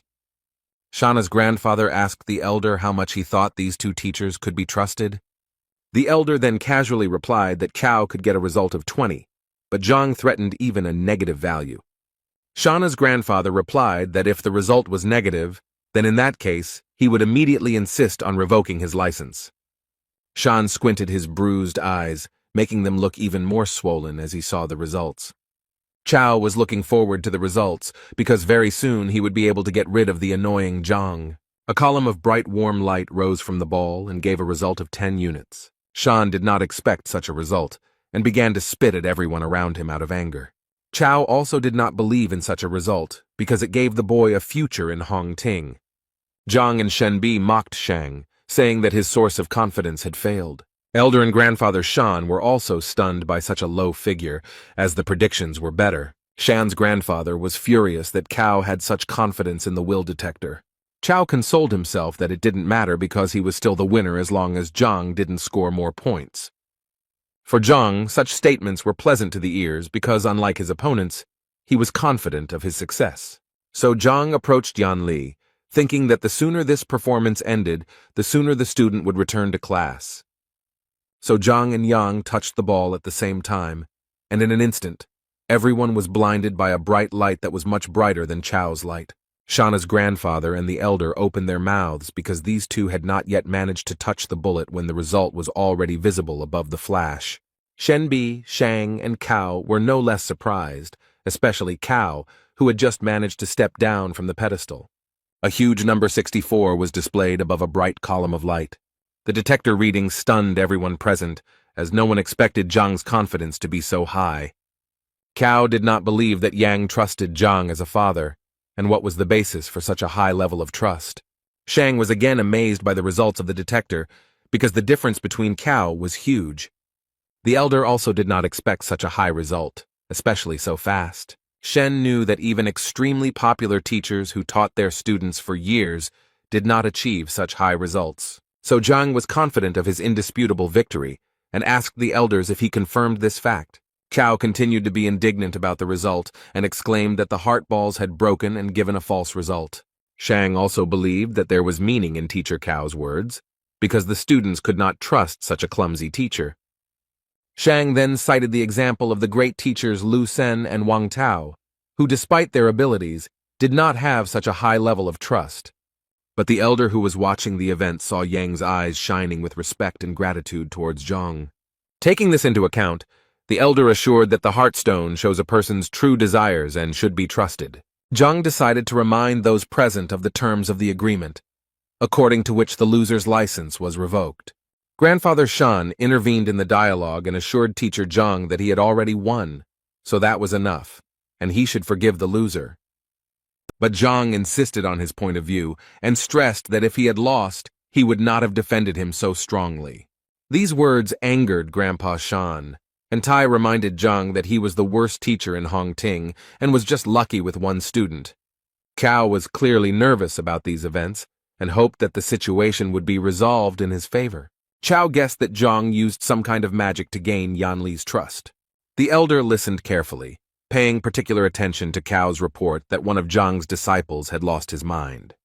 Chao continued his speech and expressed concern about Yan Li, as he believed that the disciple was in danger. Therefore, Cao insisted on further investigation of the situation, as he did not believe that the worst teacher had received such high trust from the student.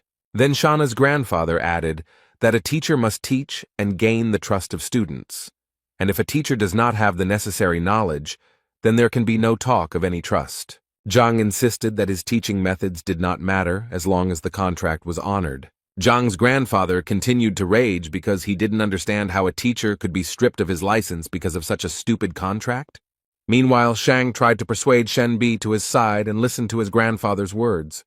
Shen Bi was seething with rage and sided with Zhang, repeating his words that if he lost, no one would make concessions to him.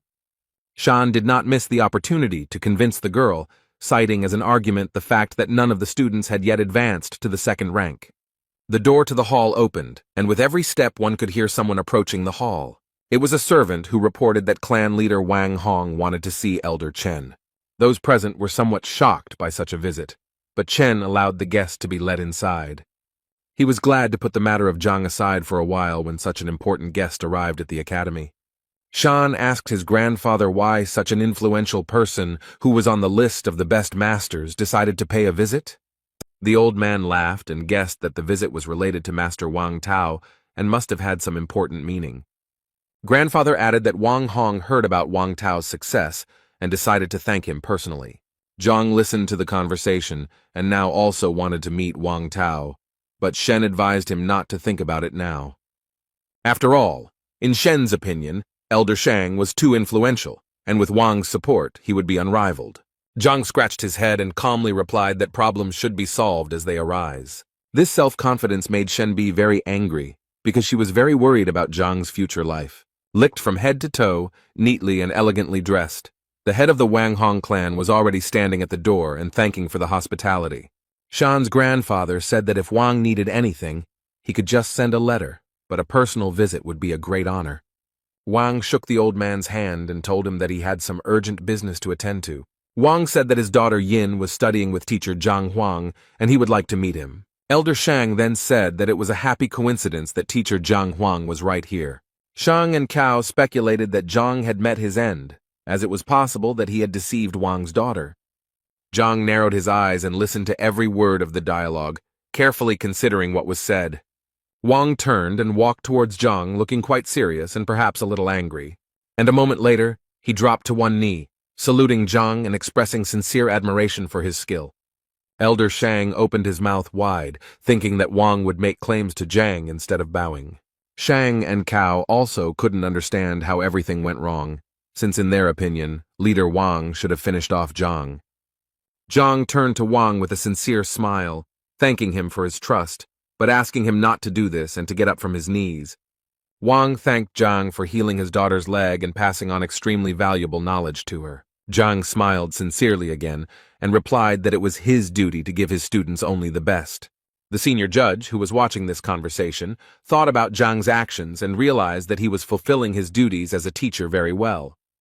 He looked at Zhang's disciple and now realized that the high level of trust was indeed based on something. But the judge did not believe that the real reason for Wang's visit was his daughter's recovery. So the man asked Wang what he wanted. Wang laughed in response and praised the elder's sharp mind before adding that he had business with the Shang elders. Old Shang immediately joined the conversation and convinced Wang that he would try to do whatever was necessary if he only asked. Wang thanked Old Shang for the son he had taught, and Wang regretted that he had not been able to thank him earlier. Wang wanted to give Old Man Shan a gift, but he refused, as he understood that this could not be done in the presence of Elder Mo. Wang noted Old Man Shan's honesty and integrity and added that he still talked about some changes in his son's practice. Wang told the old man that his son realized that he was not entirely comfortable with Master Shan, causing the latter's eyes to widen. So now Old Man Shan had to let the boy go, but it seemed he wasn't quite ready for that step.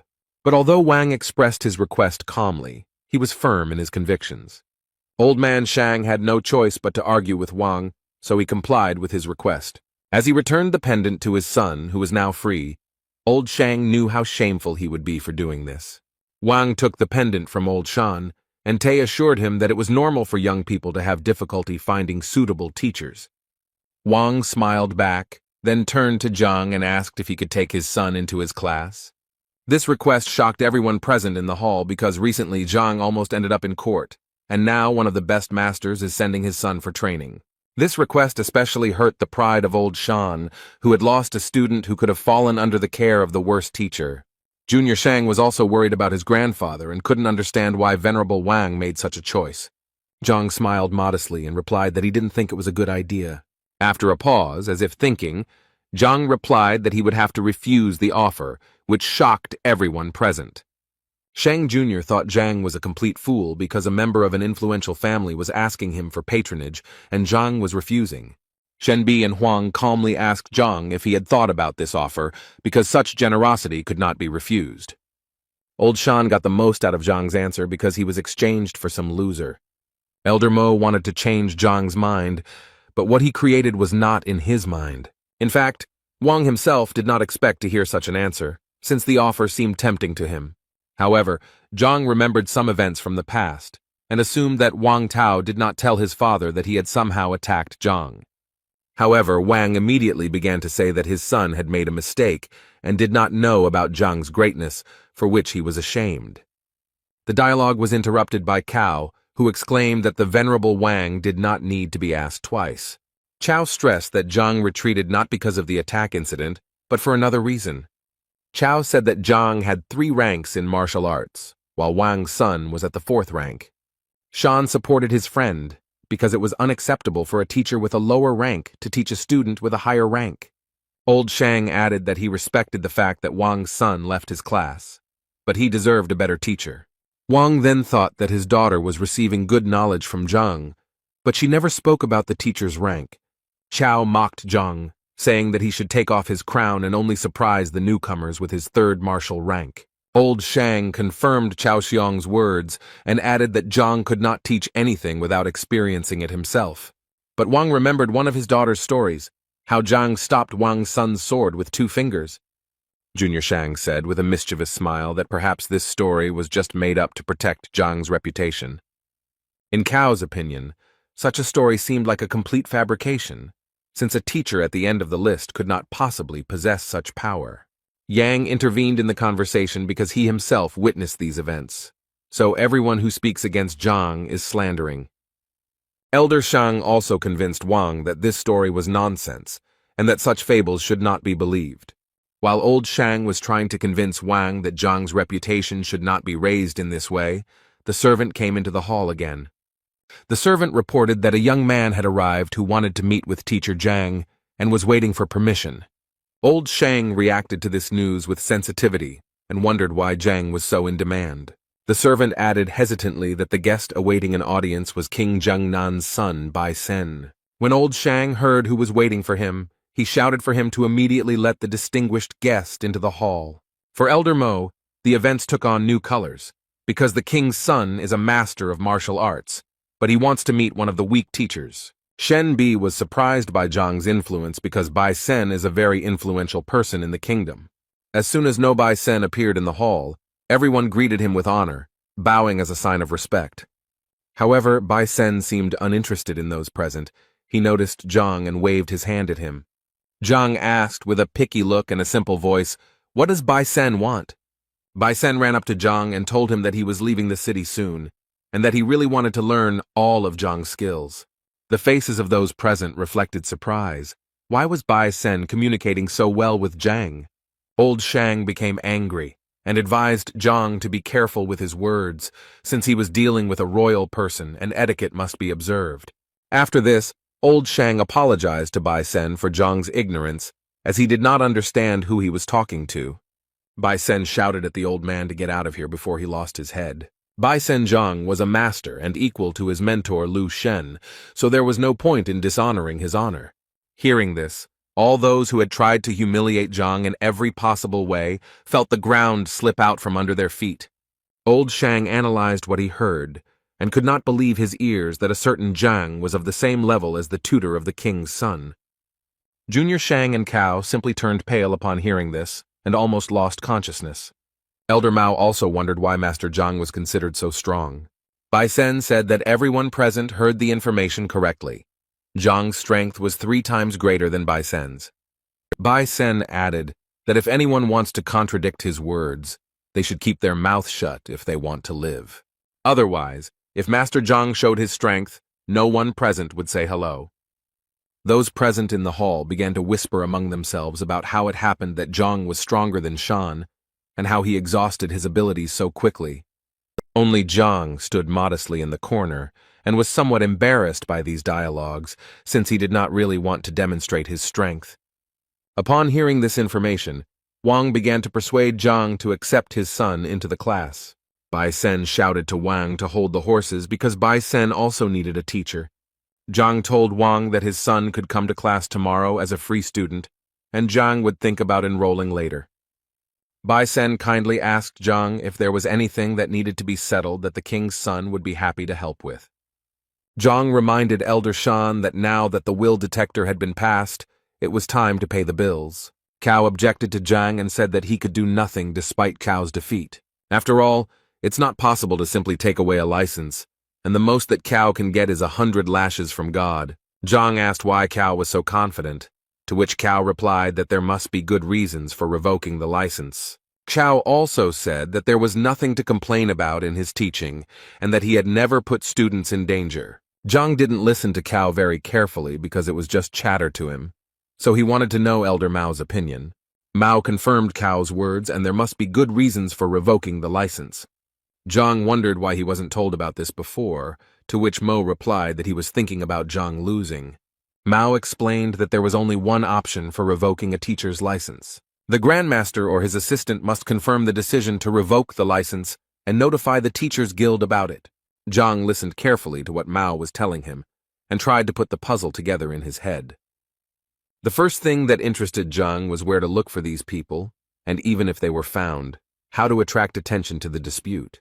The servant entered the hall again and announced that a girl named Huang Yu had come to the tower and wanted to see Zhang. Bai Sen was very happy to hear that his beloved Huang Yu had also come to the castle. Elder Mao gave the go-ahead and ordered that the girl be immediately admitted into the hall.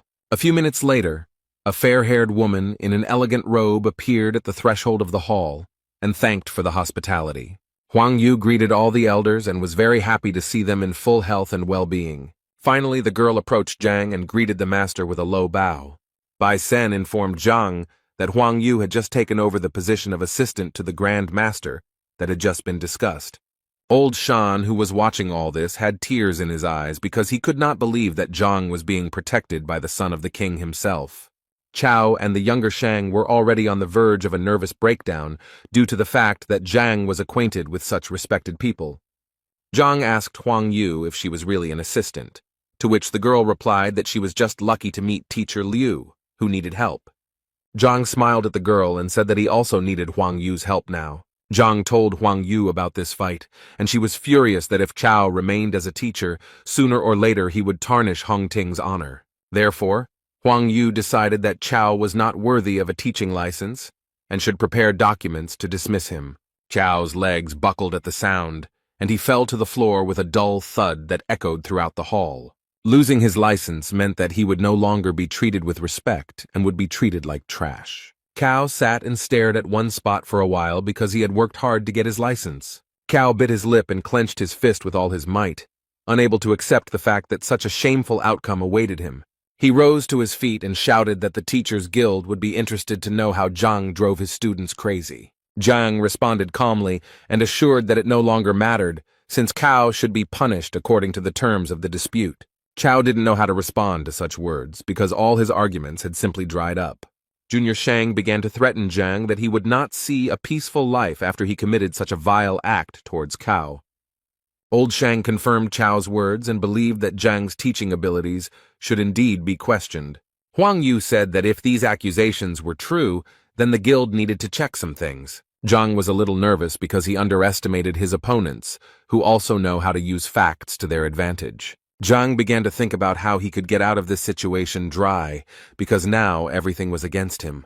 He saw no other way out than to confess everything, and in that case, he would at least be honest. Zhang began his speech, but before he could say a few words, Shen Bi intervened.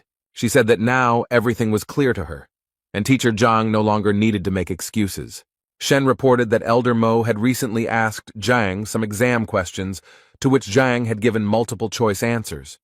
The king's son reported that Zhang's striking force was 49 dings, which corresponded to the 6th rank. Shen Bi said that such indicators did not match the teacher's test results, so Zhang was framed. Wang entered the dialogue and said that the exams were held behind closed doors by the Education Bureau and were unfair. Shen Bi pointed at Old Man Shang and accused him of falsifying the results of Zhang's abilities. Elder Mao suggested that Zhang did not report this because it might spoil the relationship between the teachers. All those who defended Zhang were convinced that he silently endured all the humiliations, but did not lose the wisdom of the teacher. According to the defense, teacher Zhang suffered for the sake of good relations in the team and bore the burden of ignorance. Old Shang had no time to process the verbal attacks that were flying at him like bullets. Zhang was embarrassed by this situation and only wanted to say that his skills were not fully appreciated. Old Shang took a defensive stance and said that he had no reason to interfere in the affairs of an ordinary teacher. Elder Mao, who had been listening attentively all this time, said that he already had enough evidence to draw conclusions, while Old Man Shang was simply defending his grandson. Sooner or later, Zhang would stand out among the other teachers, and to prevent Zhang from overshadowing Shang's grandson, Old Shang acted preemptively. Old Shang was stunned because he hadn't paid attention to Zhang before, but now he had only turned away from him. Zhang winced, as if he was extremely ashamed of Old Shang's actions in taking advantage of his power. Old Shang tried to say something else to Zhang, but he couldn't make out anything intelligible except curses. He began to strike on the nerves, and it seemed that he was about to suffocate in his own anger. All those who stood up for Zhang no longer believed Old Shan and considered his attack a deception. Little Shang, no matter how much he wanted to spite Zhang, felt broken because now his grandfather was also in danger. Old Shang stood motionless, his eyes closed and his head raised, coming out of his convulsive state. He seemed to be enjoying his condition, and his body was in nirvana after so many trials. Suddenly, enlightenment came to him. He opened his eyes sharply and looked at Zhang. He said that the charge of falsifying exam results could not be refuted in any way. But how would Zhang explain his student's madness?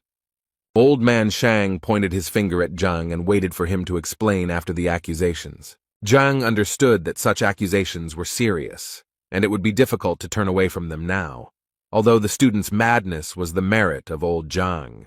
Then Old Man Shang asked the servant to call Zhao Yanfeng from Master Lu Sen's class into the hall. Everyone held their breath, waiting for the development of events.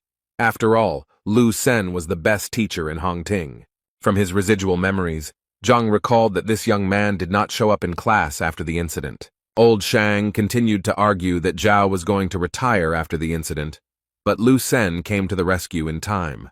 Wang thought that if Lu Sen could so quickly restore the strength of a student who was on the verge, then this spoke volumes about the strength of the teacher. The servant who had followed Zhao returned a few minutes later and reported that the young man had arrived. As soon as Zhao stepped into the hall, he immediately bowed deeply to show respect to everyone present. Old Shang immediately asked him a question, pointing his finger at Zhang. "Does Zhao recognize him?" Zhang watched his student carefully, hoping that he would not say anything that could harm the teacher. It only took Zhao a few seconds to recognize teacher Zhang, who had harmed him in the past.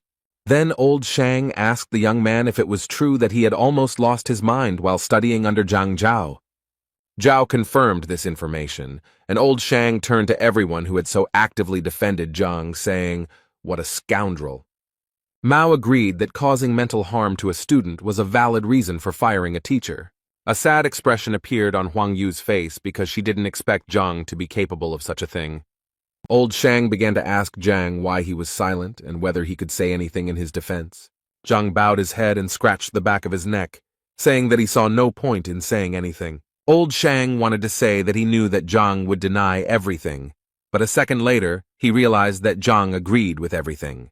Zhang threw up his hands and said he saw no point in making excuses. Old Shang continued to say that Zhang was not even ashamed of what he did. Zhang advised the old man to calm down and not repeat the same thing several times. These words made old Shang even more angry, and he said that Zhang had better start worrying about his situation. Zhang turned to his former student with curiosity. How are his lessons with Lu Sen going, and will he show any skills? This request puzzled Zhao because now everyone was thinking about how Zhang had driven his student crazy. Huang Yu also decided that it was inappropriate to talk about the student's abilities now, and that they should discuss some other details. Zhao said that teacher Lu confirmed that the technique Zhang used was not only incorrect, but also dangerous. But Zhang insisted, and asked the student to demonstrate what he had learned from the new teacher. Huang Yu agreed with Zhang Guo, and asked Tai to demonstrate some of the skills he possessed. The guy did a warm-up, focused on his breathing, and began to confidently demonstrate elements of various techniques. The elders noted that despite his young age, the boy had excellent command of the power that corresponded to his rank. But old Shang was worried that Zhang asked him to demonstrate the technique.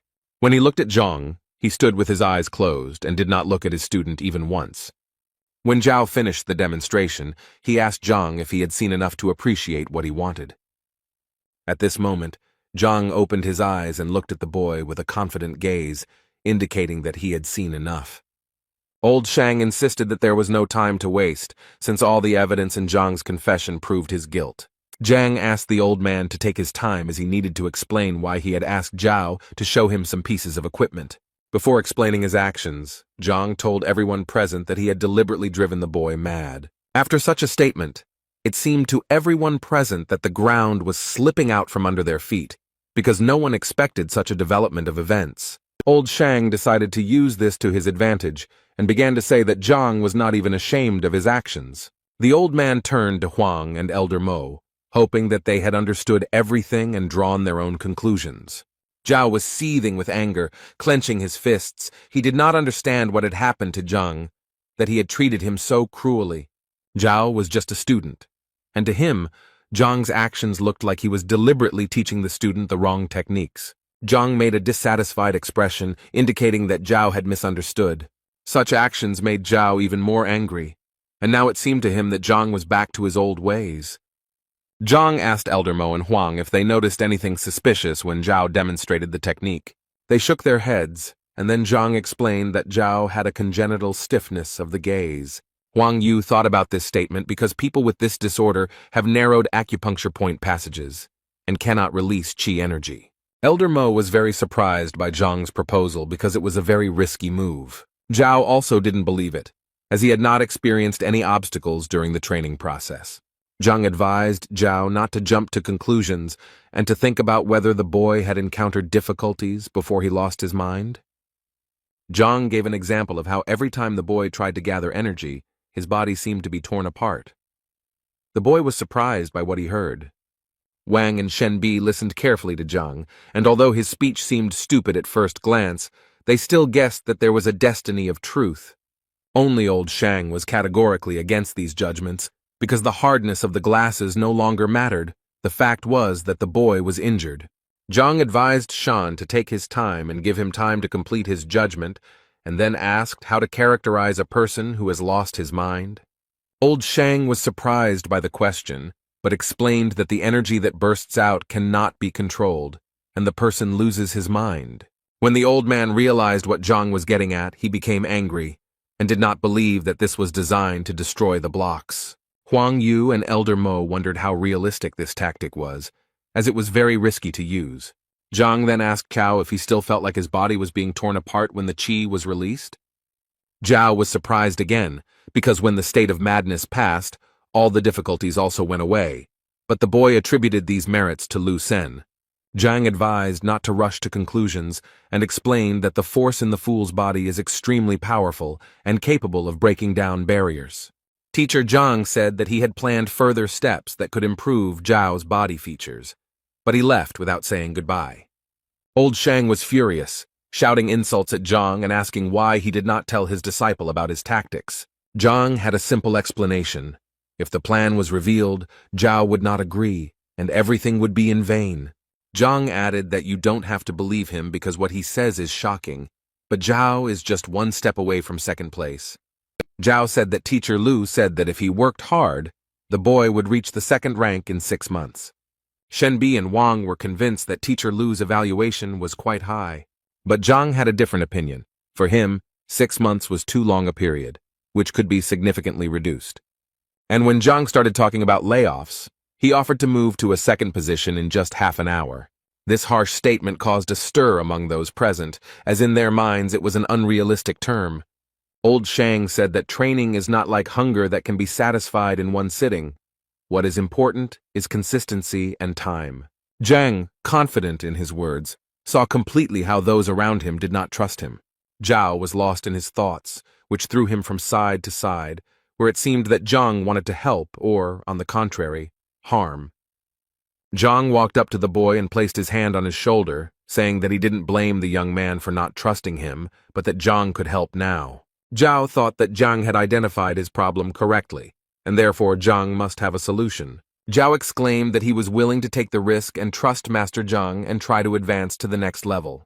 Zhang thanked the student for his trust, and promised that he would not let the boy down this time and would do his best.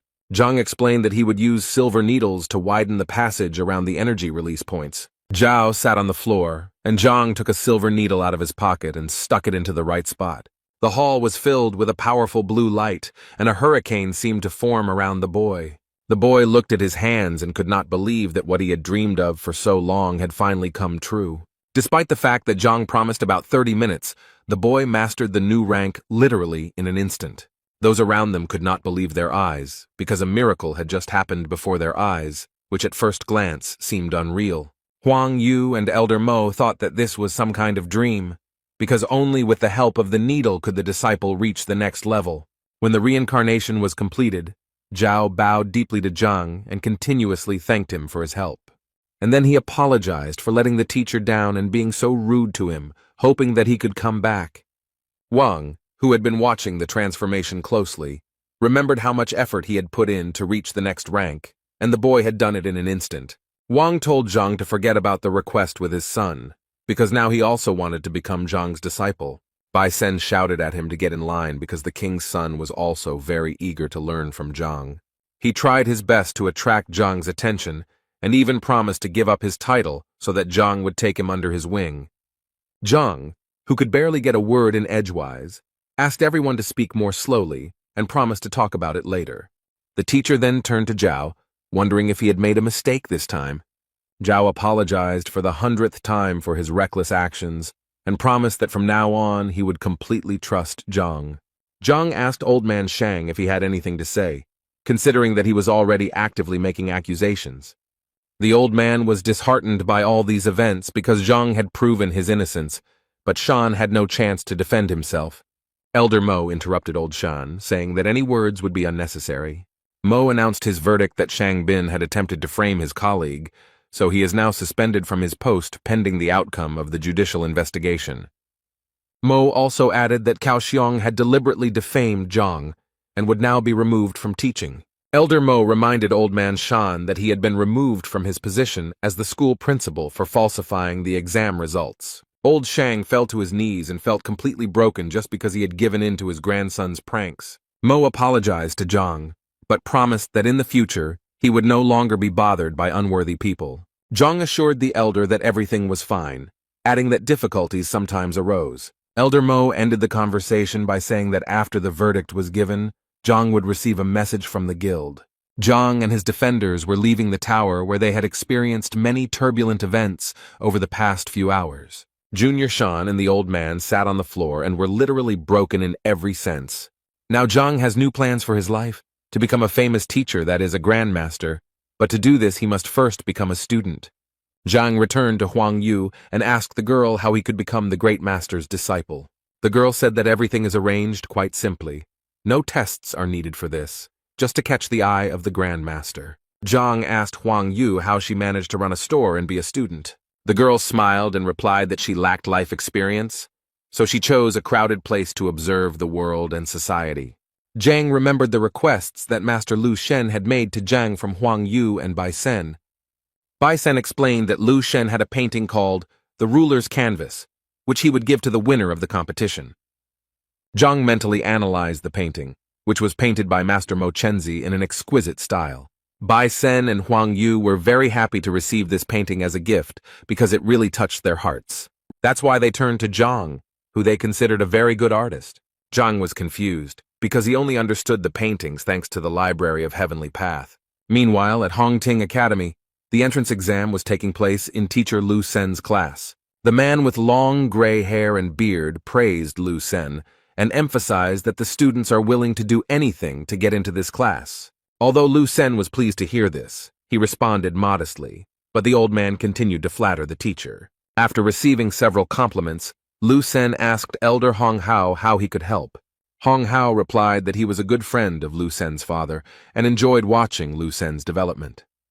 Lu Sen asked not to mention his father's name in his presence and to get straight to the point.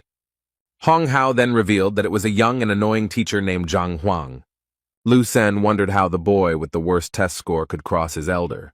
The elder explained that the whole thing was due to the pogrom of the restaurant that Zhang had carried out, after which the business became unprofitable. Lu Sen assured the elder that Zhang was just a loser who would be fired sooner or later. The elder agreed with this statement, and added that he heard the administration give him an ultimatum to fire him if Zhang did not have any disciples. That's why the elder asked Lu Sen to lure all of Zhang's students into his class. After all, it is difficult to teach a teacher who has students, but if Zhang has no students, then everything will be easier. The elder insisted that Lu Sen cast aside his doubts and recalled the incident of poor Zhao, who had almost lost his mind. Lu Sen listened to the elder and replied that he would announce a new recruitment of disciples today. The elder said that he would not be indebted to Lu Sen and would thank him with a delicious meal at the restaurant. The conversation between the two men was interrupted by a fair-haired boy who dodged teacher Lu before making his request. Lu Sen asked what Wang Yan, the grandson of the Wang clan leader, wanted. The boy tried to say something, but it was obvious that he was shy and afraid to voice his desires. Lu Sen convinced the boy that if he had any problems with his studies, he could share them with him. The elder did not miss the opportunity to praise Lu Sen once again, and assured the boy that he would receive an answer to any question. Wang Yang knelt down and announced that he intended to leave teacher Lu Sen's class. Lu Sen didn't expect this development, because people want to get into this class more than anything else. Lu Sen wondered what the reason for this decision was, whether anyone had offended the boy, but Wang Yang insisted on his initiative. Lu Sen tried his best to keep the boy, so he said that if he left this class, no other teacher would accept him. The boy said that if he left this class, he would have the opportunity to listen to teacher Zhang's lectures. This news shocked Lu Sen greatly, and after becoming Zhang's free listener, the boy punched Lu Sen in the nose. The elder was also extremely surprised by this decision, since Zhang's reputation was not the best. Lu Sen asked the boy if he knew of the case of a student who had lost his mind while studying under Zhang. The conversation was interrupted by Zhao Yanfeng, who was told by Lu Sen that Wang Yan wanted to go to Zhang's class. Lu Sen asked Zhao to tell Wang what Zhao had gone through while studying under Zhang. But Zhao also knelt down and asked Lu Sen to let him into teacher Zhang's classroom. Lu Sen now didn't understand what was going on at all, because the disciple who had suffered under Zhang was now also going to Zhang. Zhao explained that Zhang was a good teacher, and now Zhao regretted his mistake. Lu Sen turned pale at this and couldn't understand why Zhang's thoughtless actions turned into good deeds for Zhao. Without thinking twice, Lu Sen agreed to let the boys go, believing that they had thought about their decision. The boys were very happy that they would now be able to listen to lectures from such a talented teacher as Zhang. Before Lu Sen could finish speaking about what the boys looked like, the spirit disappeared as if they had never been kneeling. Now Lu Sen was very angry with Zhang because he had somehow taken away his 2 disciples. The anger burning inside Lu Sen made him act immediately and decisively, so he called Zhang Hong for help. The boy, who looked like the embodiment of evil and hatred, was already standing next to Lu Sen, waiting for instructions in a moment. Lu Sen ordered his disciple to go to Zhang and give him a letter declaring war. The elder was surprised by the decisive step of declaring war on the freshman competition.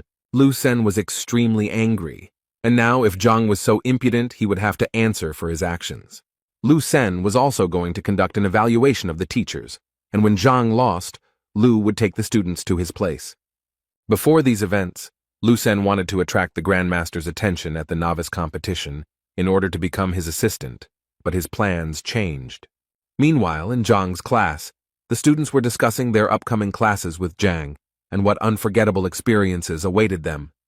The conversation was interrupted by the sharp sound of the door flying into pieces. The red-haired boy stood at the door and broke the door of Zhang's class. He barely touched the ground with his fingertips, and all he cared about was Zhang's whereabouts. The students of Zhang's class were outraged by this development and were already ready to defend the honor of the class and their teacher. One of the students recognized the red-haired guy as Zhu Hong, who had placed 4th in the entrance exam. Holding the envelope addressed to Zhang, Zhu Hong was glad that he was so popular. He told a student in Zhang's class that the envelope contained a letter from Lu Sen calling for Zhang to be examined by his teachers. Zhu Hong threw the envelope at the feet of the disciples, adding that Lu Sen was angry after the recent events and therefore declared war on Zhang. Zhang's students were confused by this statement, as they believed that Zhang was the best teacher. Zhu Hong was about to leave when one of Zhang's disciples decided to stop him. Zhang's student accused Zhu Hong of disrespecting their teacher and smashed the classroom door. Zhu Hong laughed at the boy, especially at his apology for his actions. In an instant, Zhu Hong, like a butterfly, began to reproduce his graceful and decisive fighting technique. After that, he punched Zhang's disciple straight in the face, but he was not ready to block the blow. The boy flew several meters at lightning speed, his face touching the grass near the classroom. Zhu Hong, who had not a single scratch on him, stood proudly and declared that Zhang and his disciples deserved no mercy. Such remarks had a strong effect on Zhang's student, and she decided to teach him a lesson in good manners. The girl was the first to attack Zhu Hong, but he immediately blocked her bold strike. And the next step, he counterattacked the girl, and so quickly that the student did not have time to understand anything. Zhu Hong's blow was precise and powerful. He also kissed the girl on the face, and she flew away with a cry of pain. The boy who wanted to help the injured Zhao Yao didn't have time to look back before Zhu Hong was already behind him. He deceived Zhang's disciple and also injured him, leaving him no room for counterattack. A pink-haired girl from Zhang's class ran up to her injured colleagues and tried to help them, but Zhu Hong approached her like a ghost, preparing to cause irreparable damage. A moment later, Zhu would have carried out his plan, but Zhao stood up to defend himself, blocking the aggressor's blow. He tried his best to resist Zhu, but it was not easy because Zhu was quite professional in his technique. Zhu taunted his opponent, adding fuel to the fire by pointing out that Zhao lacked strength and training. Zhao held on with all his might as Zhu Na dealt him blow after blow, sapping his fighting spirit. Each attack was extremely exhausting for Zhao, and he was already at the limit of his capabilities. At one point, Zhu broke through Zhao's defense and delivered a powerful blow that left him unable to stay on his feet. Zhang's students, beaten and mutilated, barely regained consciousness after Zhu dealt with each of them. Zhu emphasized that this was just the first lesson, and if they did not want it to happen again, then Zhang should apologize to Lu Sen. Suddenly, Zhang appeared in the courtyard with Zhang, who had already heard Zhu's threats. Zhu told Zhang that he was just in time because he was talking about the defeat that awaited Zhang. Zhang ran to his disciples to help them, and told Ju to return to Lu Sen with the news that Zhang accepted the challenge. Zhang was momentarily saddened by the fact that he had spoken to Bai Sen and Huang Yu and saw his disciples now suffering. Ju, mocking Zhang and his disciples, was already saying goodbye to them and rejoicing in his victory. One of the injured students told the teacher that Ju had spoken disrespectfully of Zhang and smashed the classroom door. The boy asked Zhang if there was any way to get revenge on Ju for the damage he had caused, when Ju suddenly heard this and stopped abruptly. In Ju Zhang's opinion, he was the worst teacher, and such worthless students would hardly be able to stand up to him again. Zhang, on the other hand, listened carefully to his student, who wanted to take revenge for the harm caused to the class and all those who receive knowledge here. The student wondered if he had a chance to take revenge, and Zhang convinced him that it was possible. Yuan Tao was Zhang's weakest disciple, but very capable, so Zhang wanted to show him the technique of revenge. Zhang, who was helping the injured students after the fight, listened carefully to the teacher and realized that he had made the right choice. The girls were also stunned by Zhang's statement, because just recently they simply did not have the strength to get up, and now Zhang suggests fasting. Ju ridiculed Zhang's belief that he was trying to send such a clumsy student into battle to extort reparations from Ju for the pogrom. But Ju was curious, so he agreed and promised that if he lost, he would not only pay for the repairs, but also throw in 1,000 gold coins. Zhang rose to his feet and asked if he had heard, but Ju assured him that Zhang had heard correctly. In this case, Zhang told Yuan Tao that this was also a chance to make some money, so it was necessary to win. Zhang convinced the student that he would show him 3 simple steps that, if followed, would enable the student to win. Ju could hardly contain his laughter at the sight of Zhang's actions, who was about to give a lesson to his student right before the fight. Zhang called other students to whom he was going to tell about the tactics that would bring victory in the future. Yuan Tao was already beginning to doubt his own strength, and was he too hasty in his desire for revenge? Zhang encouraged his colleague and convinced him that the boy should trust Zhang. Yuan Tao was encouraged by the words of encouragement. He had been beaten before, so it would be okay if he was beaten again, especially since he was thick-skinned. Zhang, who had gathered his students around him, spoke about the winning technique, and all the students listened attentively to his every word. Zhang now decided to demonstrate the technique by standing in a stance and then suddenly throwing his left hand forward and spreading his fingers. The second step in Zhang's technique was to move the left leg to the right, thus creating a secure footing. And the last, third step is a right hand strike. The students were shocked by this move, because there was nothing special about it.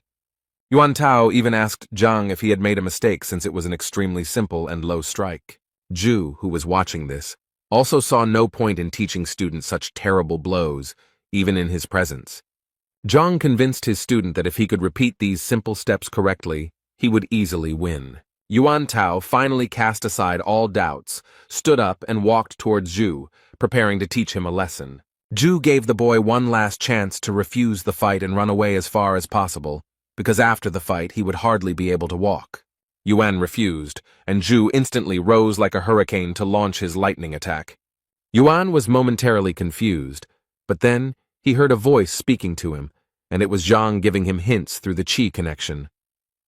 Zhang asked Tai to change the order of his hands and feet, and towards the end he struck with one finger 3 inches lower. Ju still didn't believe in Zhang's disciple's technique, so he easily dodged the first strike. Meanwhile, Yuan did everything according to Zhang's instructions, moving his right leg to the required position. Yuan was convinced that one must trust the teacher, and only in this case can one win. Ju, who was already celebrating his easy victory, instantly realized that Yuan had not yet landed a single blow. After all, the whole technique consisted of influencing a certain point, which Yuan skillfully used. Ju was racked with indescribable pain because Yuan had hit a vital point where the energy was coming from. Ju winced in pain and barely stayed on his feet, trying to say something to his opponent. Yuan approached Ju, looming over him, creating a threatening and uncomfortable atmosphere. Ju regained consciousness, covered in bruises and sores, and tried to understand how he had been dealt with so quickly. Zhang's other students also admired Yuan's abilities, who had suddenly become so strong. Zhang praised Yuan, but stressed that the blows should be softer, as they would not destroy Ju. Yuan, who was already in a heated mood, stopped at Zhang's request and stopped beating Ju.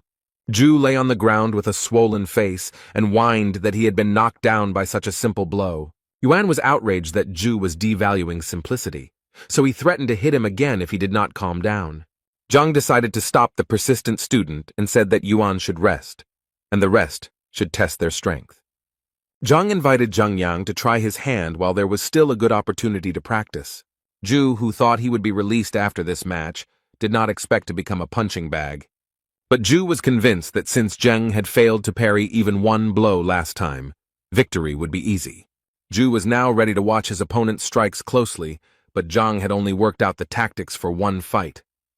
Zheng rushed into battle. Out of nowhere, he heard Zhang's voice giving him battle advice, so he realized it was Chi Ziquo. Ju did not believe that Zhang's disciple was serious, so the duel had to be easy. Therefore, when Zheng dared to strike, Ju forestalled him, as he was already familiar with such tactic. Ju admired himself for not falling into the same trap twice, and so he won a few more victories. But while the narcissistic Ju was rejoicing over something unknown, Zheng delivered a powerful punch to the bully's face. Ju did not expect this development and was very angry that he had miscalculated. So he tried to strike back at Zheng, but Tai successfully dodged it. Zheng even managed to counterattack, and it was powerful because the boy hit the mark again. Ju fell to the ground, clutching the spot where the attack had just occurred with his hands. Ju accused Zheng of being mean and of Zheng's student having touched a vital point. Zheng saw nothing mean in his tactics because in battle there was no difference in how to win. But if Ju spoke of meanness, then Zheng decided to act honorably and struck again, but this time with his fist in the face. Ju's face now resembled a chopped steak with a crimson hue and numerous wounds. With such injuries, Ju had no choice but to admit defeat. Zheng prepared to deliver another decisive blow, but upon hearing that Ju was surrendering, he was disappointed. Zhang, who was watching the duel, smiled sarcastically and invited the next student to duel. Ju was barely able to stand when he was soon forced to compete with another of Zhang's students. Zhang asked Wang Ying and Liu Yang to also prepare for the fight after Zhao Yao finished. While all of Zhang's students were practicing their martial arts on Ju, he lay on the ground and barely moved. Yuan approached Ju and reminded him that it was time to pay. Now each student had to pay 1,000. And when Yuan added that the total payment was 10,000, Ju's bloated body could not understand where such a sum came from. Yuan reminded Ju that he included the broken door in the compensation amount, which was not that expensive, only 5,000.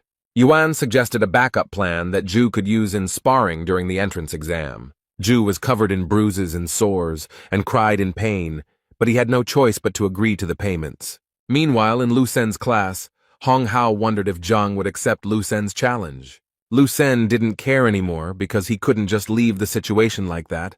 Otherwise, he wouldn't be able to succeed. Hong Hao fully agreed with Lu Sen's vision and wanted to add something, but their dialogue was interrupted. Ju appeared in the classroom, and now it was difficult to recognize him due to numerous bruises and a swollen face. Master Lu Sen did not recognize his disciple, who now resembled an aggressive needlefish. Then Ju Hong had to mutter his name, but his swollen lips were unable to do so right away. Lu Sen asked his disciple what could have happened to him when he only had to deliver the letter to Zhang.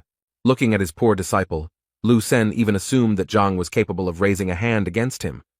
But Ju quickly denied this information and told me that he received it from Zhang's students. Lu Sen didn't expect this development, as it meant that his former students were also involved. Lu Sen was upset that Ju was unable to stand up to such weaklings, as he had paid special attention to Ju. When Lu Sen learned how exactly the students managed to defeat Ju, he said that knowing the point was no guarantee of victory. Combat is a much more complex system, where the speed of reaction and adaptation to the enemy is important, Lu Sen said. Lu Sen understood that this tactic was not invented by the students, but by Zhang, so this teacher was not as simple as he seemed at first glance. Lu Sen promised Ju that he would help him recover, advance to the next level, and quickly increase his vitality. The teacher asked Elder Hong if there was a way to influence Zhang through Elder Shang, who worked at the Education Bureau. The elder explained that it was not so simple, because there had to be good reasons for such a decision. While the elder and the teacher were talking, an unknown man entered the hall and interrupted the conversation. The young man had flowing blue hair and bowed to the elder and teacher as a sign of respect. Lu Sen greeted Teacher Wang and asked him what he was doing here. Wang announced that he had news from the Education Bureau and that the audience might not like it very much. Lu Sen became wary in anticipation and told Wang not to intrigue and to get down to business. Wang reported that from now on, Elder Shang has been released and is under investigation. Lu Sen was now interested in the details of these events, since Elder Shang had held this position for a long time. Wang said he heard that Shan was suspected of falsifying the teacher's test results, and this was discovered during Will's check. Lu Sen became nervous when he heard about the detector because he knew that Cao Xiong was the one who initiated its creation. Lu Sen then asked Wang which of the teachers dared to accuse Elder Shang of such a thing. Elder Hong whispered to Lu Sen that Shang had good connections in the teachers' council, so it would not be easy to get him released. Wang said the decision was influenced by a teacher with poor academic performance, Zhang Huang. Zhu, who had been kneeling silently until now, became furious at the mere memory of Zhang. Lu Sen was also not happy to hear that after his disciples went to Zhang, he was now involved in the liberation of Shang. Elder Hong, who was still on the sidelines of the restaurant's events, was shocked by the news about Director Hong Ting. Lu Sen and the Hong elders now had the impression that Zhang was always one step ahead and mocking them. Meanwhile, in his class, Zhang completed another productive lesson in mastering new techniques. Zhang told his students to go home and practice there because the teacher evaluation was due in 6 months. Zhang told the students that he had no intention of losing, so he hoped the students would help him. After the lesson, the students gathered in the yard to discuss the events that had happened recently. It was said that Zhang had reached the 6th rank, and even Bai Sen himself wanted to become his disciple. Zhang said that it was worth using Lu Sen's challenge to justify Master Zhang's name, and he urged his colleagues to make every effort over the next 6 months to perform with honor. The students were convinced that Zhang was an honest and noble man who had been treated unfairly, and it was time to make amends. After discussing the plan of further action a little more, the students sat in the yard and then went home. Meanwhile, Zhang remained in his office, collecting his thoughts and developing a winning plan before the competition. In his opinion, Zhao Ya and Wang Yin had proven themselves well, and if they followed the instructions, then in half a month their strength would increase. Yan Li and Zheng Yang have good prospects. They are goal-oriented and capable guys that Zhang did not worry about. But Yuan made Zhang uneasy because he had not trained professionally before, and now he had little time. Then Zhang came up with the idea that he should try to activate the blood inheritance of the horned dragon Yuan. However, Zhang struggled because although the idea was good, he did not know how to implement it. A second later, Zhang felt himself falling into a kind of trance, and this feeling was already familiar to him. Zhang headed to the Library of Heavenly Path, where they tried to answer his question. Zhang held a book in his hands that described the method for activating hereditary abilities. The teacher began to study the book carefully and realized that there were 3 different ways to achieve the desired result. The first method involved hard training, the second required taking special drugs to wake up, but the third confused Zhang. This was the most difficult and dangerous task, since it involved wounds, poisoning, and deaths of soldiers. Zhang decided that the second method was best, and now he needed the help of the Pharmacists Guild. Zhang went to the Alchemists Guild, which is usually bustling with activity because many martial artists gather there. Looking around, Zhang noticed a store where he could get the information he needed. A sweet but tired girl stood behind the counter and muttered something under her breath. As Zhang approached, the girl smiled and greeted the teacher. Zhang greeted her back and asked the girl if she sold books that helped to reveal hereditary abilities. The girl was still smiling and replied that if the man was looking for books, he needed to go somewhere else, and she would help him with the route. Zhang asked the girl not to jump to conclusions, as what he was looking for could not be found in regular stores. There was no longer a joyful smile on the girl's face, and raising her eyebrows, she said that there were no books here. Zhang was a little embarrassed that he was treated with disrespect even though he had done nothing wrong. Zhang then suggested that there was a library in this guild, and asked if the girl could show her this library. Now the girl looked as strict as possible, and indeed confirmed that there was a library, but only for employees or at least for the apprentice pharmacist. Zhang was confused, because he was neither a worker nor even an apprentice of a pharmacist, and because of this, his dream was slipping away. Zhang told the girl behind the counter that he could pass the exam and become a pharmacist. The girl asked Zhang if he really dared to make such a decision, since there was no turning back. The saleswoman, with a displeased expression on her face, explained that the exam would be held in another wing and she would take Zhang there. On the way, Zhang asked the girl about how the exam goes, what is tested on it, and how to prepare. The girl felt that Zhang was deliberately pretending to be a fool in order to make a good impression on the saleswoman. But she still explained to Zhang that the exam would test knowledge of the properties of more than 1,000 herbs, the history of alchemy, and the origins of the guild. The task seemed very simple to Zhang, so he was ready to start training right away. The girl was surprised that Zhang considered such a process to be very simple, because one must be able to monitor the results of the combination of herbs. So the girl felt like Zhang was just bragging to her, because even she, with her excellent memory, was confused. The girl led Zhang into the examination room, where a plump man named Li stood behind the counter. The girl introduced Li Zhang and spoke about her intentions to take the pharmacology exam. Li greeted Zhang Guo and told him that here he would find the necessary books to prepare for the exam. Li also said that registration costs 2,000 gold coins, which are returned if successful and remain in the guild if unsuccessful. Zhang agreed to the terms of participation and reached into his pocket for the money that he fortunately had left over from the incident with the appraiser. The girl who brought Zhang watched with envy as he counted the bills, as she had rarely seen such large sums. Li told Zhang that the exam would start in 2 hours and that he could do his own thing in the meantime. Zhang thought about returning home, but this turned out to be a bad option since it took 2 hours to get from Hongting to the guild. Zhang then asked where he could find books to prepare for the exams. Li pointed to the room behind him and said that everything you need is there. You can just read it or buy it. Zhang had no need to buy these books, so he decided to just read them. The girl who brought Zhang still looked at him with distrust and watched him closely. From the room where Zhang was familiar with books, the constant sound of pages being turned could be heard. The girl was alarmed by this, and it seemed that Zhang was only pretending to learn something new. Li advised the girl not to pay attention to Zhang. Perhaps he was just looking for the right book.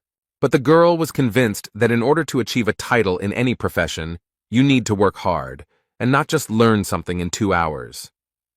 Zhang, who finished reading the last book, came to the conclusion that to succeed in alchemy, it is not enough to simply mix everything. Now it became clear to him why there are so few real pharmacists, and why people who are perfect have several professions. The girl who didn't believe in Zhang felt that Zhang had pretended very well for 2 hours. But Zhang had just finished his studies and was already full of the knowledge needed to pass the exam. When he entered the room where the exam was to take place, he saw other participants who were actively discussing something and were worried. The examiner and his assistant announced the start, and warned that if the participant was caught cheating, he would be disqualified from taking the exam. The examiner explained that there are 3 stages to the exam, where the first is a test, the second is the identification of the ingredient, and the third is a check of the combat rank. So now that the conditions of the exam were known, the examiner wished everyone good luck and gave permission to write the tests for an hour. Zhang carefully studied the exam papers, which required him to answer a large number of tests. The examiner reminded the participants of the need to control their time and complete all tasks on time. Zhang was completely calm because he was hoping for help from the books he had recently read. He placed his palm on the test paper, hoping to get the answers in his head. Zhang had doubts about the quality of the parchment on which the exam was created, as well as the information about the ink. Zhang exhaled and decided that he needed to focus on the task at hand. Otherwise, he wouldn't be able to answer correctly.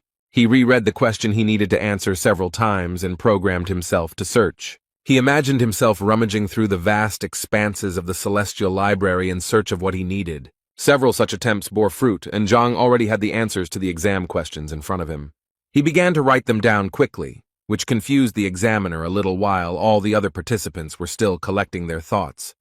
The examiner watched Zhang closely, thinking that he was just another arrogant son of rich parents. Zhang ignored the examiner's scrutinizing gaze and confidently continued working.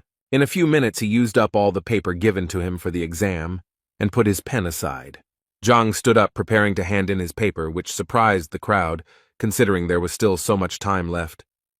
When Zhang handed in his written work, he asked the examiner to announce the start of a new round. The examiner asked Zhang to wait outside the door. The test results would be announced later. The assistant asked the examiner if he would check Zhang's work now, but it seemed the examiner was not going to do so as not to spoil the mood. Li and the saleswoman were surprised when, less than a minute later, Zhang was already standing in front of them. Then the girl decided that the exam was too difficult, and Zhang could not stand the stress and gave up. Zhang assured me that everything went quite smoothly, and he answered questions quickly. The exam hour flew by rather quickly, so all the participants went out into the corridor in anticipation of the fateful result of the stage. The examiner took the answers of all the participants and began to carefully check the level of their knowledge. The examiner's brother asked how the exam was going and whether we could count on new students. But the examiner did not seem to receive any comforting news, as he found all the answers to be meaningless. The examiner's brother then pointed to a piece of work lying on the floor next to the examiner's desk. The examiner looked around and replied that he would not check this examination paper because the person who had taken it had not even read the question. But the examiner's brother became interested in the work, so he took it and began to study it. The examiner assured that the participant who wrote this work did not understand the value of the profession of an alchemist. However, it seems that Uyan's brother had a different opinion and suggested that Uyan read the work himself. Uyan began to read every word, expecting that there would be some absurd things written there. But with each new page, the expression on his face changed from the realization of what was written. When Ouyang reached the last page, he cried out in shock when he heard Zhang's answers. Uyan's brother confirmed Uyan's reaction that the work was indeed impeccable. The man noted that some of the questions were so difficult that he was not sure whether he could answer them himself. Now Ouyang had changed his mind about Zhang and was eager to know how Zhang managed to answer all the questions so quickly.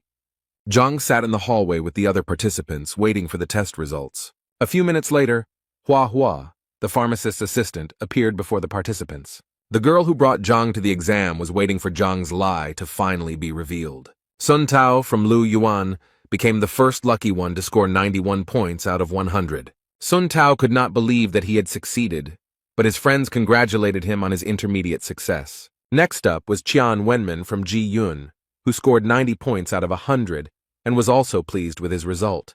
Hua was about to announce the third lucky winner, who turned out to be Zhang Huang from Qianshuan, but the assistant looked closely at the result. Hua couldn't believe his eyes, but he said that Zhang had scored the maximum points, 100. The other participants began to whisper to each other, "How did Zhang manage not to make a single mistake in the tests?" Hua announced that the participants he named must follow him to the second stage. The saleswoman from the drugstore was glad that the boy she brought failed the exam. But when Zhang stood up, she realized that she had not known his name before, but now she realized that he had passed the test with flying colors. Zhang smiled at the girl and waved his hand, indicating that it was time for him to go to the second stage of the inspection. The girl was very puzzled that Zhang, having read the book so easily in a few hours, passed the exam with the highest score. Now she felt like a fool for being so prejudiced against him in the first place. The second stage of the exam began, and the participants were now presented with 10 different samples. The task was to write the name of the sample, its properties, and its use during the burning of the incense stick. Ouyang said that if the participants want to advance to the next stage, they need to do well in this test. Zhang picked up the first sprout and began to examine it, but after a few seconds he realized that it was Greenbeard. The information in the heavenly library was the same as the real library. Zhang only needed to take a sample, and he would already have the answer. Ouyang watched Zhang closely, who looked quite confident in the second stage as well. Meanwhile, Zhang described sample after sample, detailing each point as needed. Less than half of the allotted time had passed before Zhang had already finished the description and was ready to hand in the work. Ouyang looked at Zhang again in surprise, but he had no choice but to accept the job. Now Ouyang decided to immediately check Zhang's work by reading every word the teacher wrote. When all the participants had finished their work, Ouyang was ready to announce the result after checking. Only one participant was able to answer the questions perfectly, and that was Sun Tao from Lu Yuan. Sun Tao's pupils dilated to the size of gold coins at this joyful news. But Zhang didn't believe it because he checked the answers to the questions using the Library of Heaven's path. Zhang felt he had been treated unfairly, so he decided to ask the examiners about his mistakes. The other participants did not expect such audacity, since, in their opinion, the examiner's decision could not be challenged. The examiners also did not expect such a development of events, and therefore looked at each other. Ouyang explained to Zhang that he had made a mistake by calling it dragon-scale grass instead of fish-scale grass, So they wanted Zhang to practice more so that he could pass the pharmacist exam next time. They believed that Zhang had potential, so he should not stop studying alchemy. Zhang walked over to the sample stand and took the one he needed to prove the examiners wrong. But Uyan insisted on his point of view and, as evidence, cited a description from a textbook in which these two plants were distinguished. Zhang demonstratively picked up a plant stem and assured the examiners that he could prove otherwise. He assured the examiners that they should not make hasty decisions as they themselves did not know what samples would be in the exam. Zhang then said that the book Special Herb Review in the cooking room would help verify his words. Ouyang asked his assistant Hua to bring this book to resolve the dispute. A moment later, Hua brought out the textbook in question, and Zhang pointed out that the information he needed was on page 17. Ouyang was surprised by Zhang's accuracy, as it showed his excellent memory, but he began to study the textbook.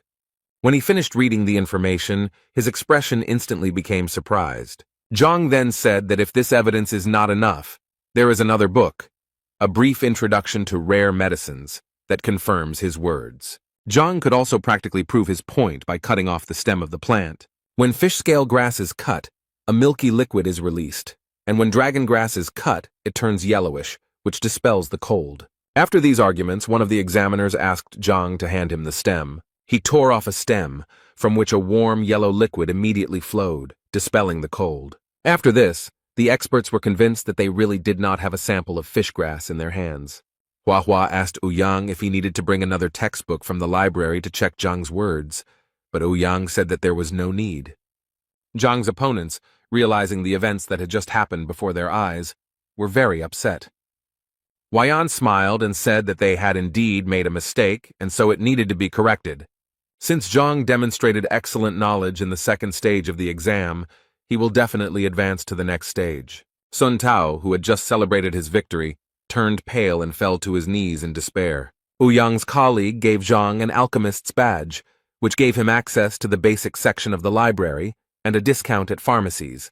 Zhang smiled and lovingly accepted the well-deserved prize, which was supposed to improve his life a little. Now the examiners, getting ahead of each other, offered Zhang to become their student.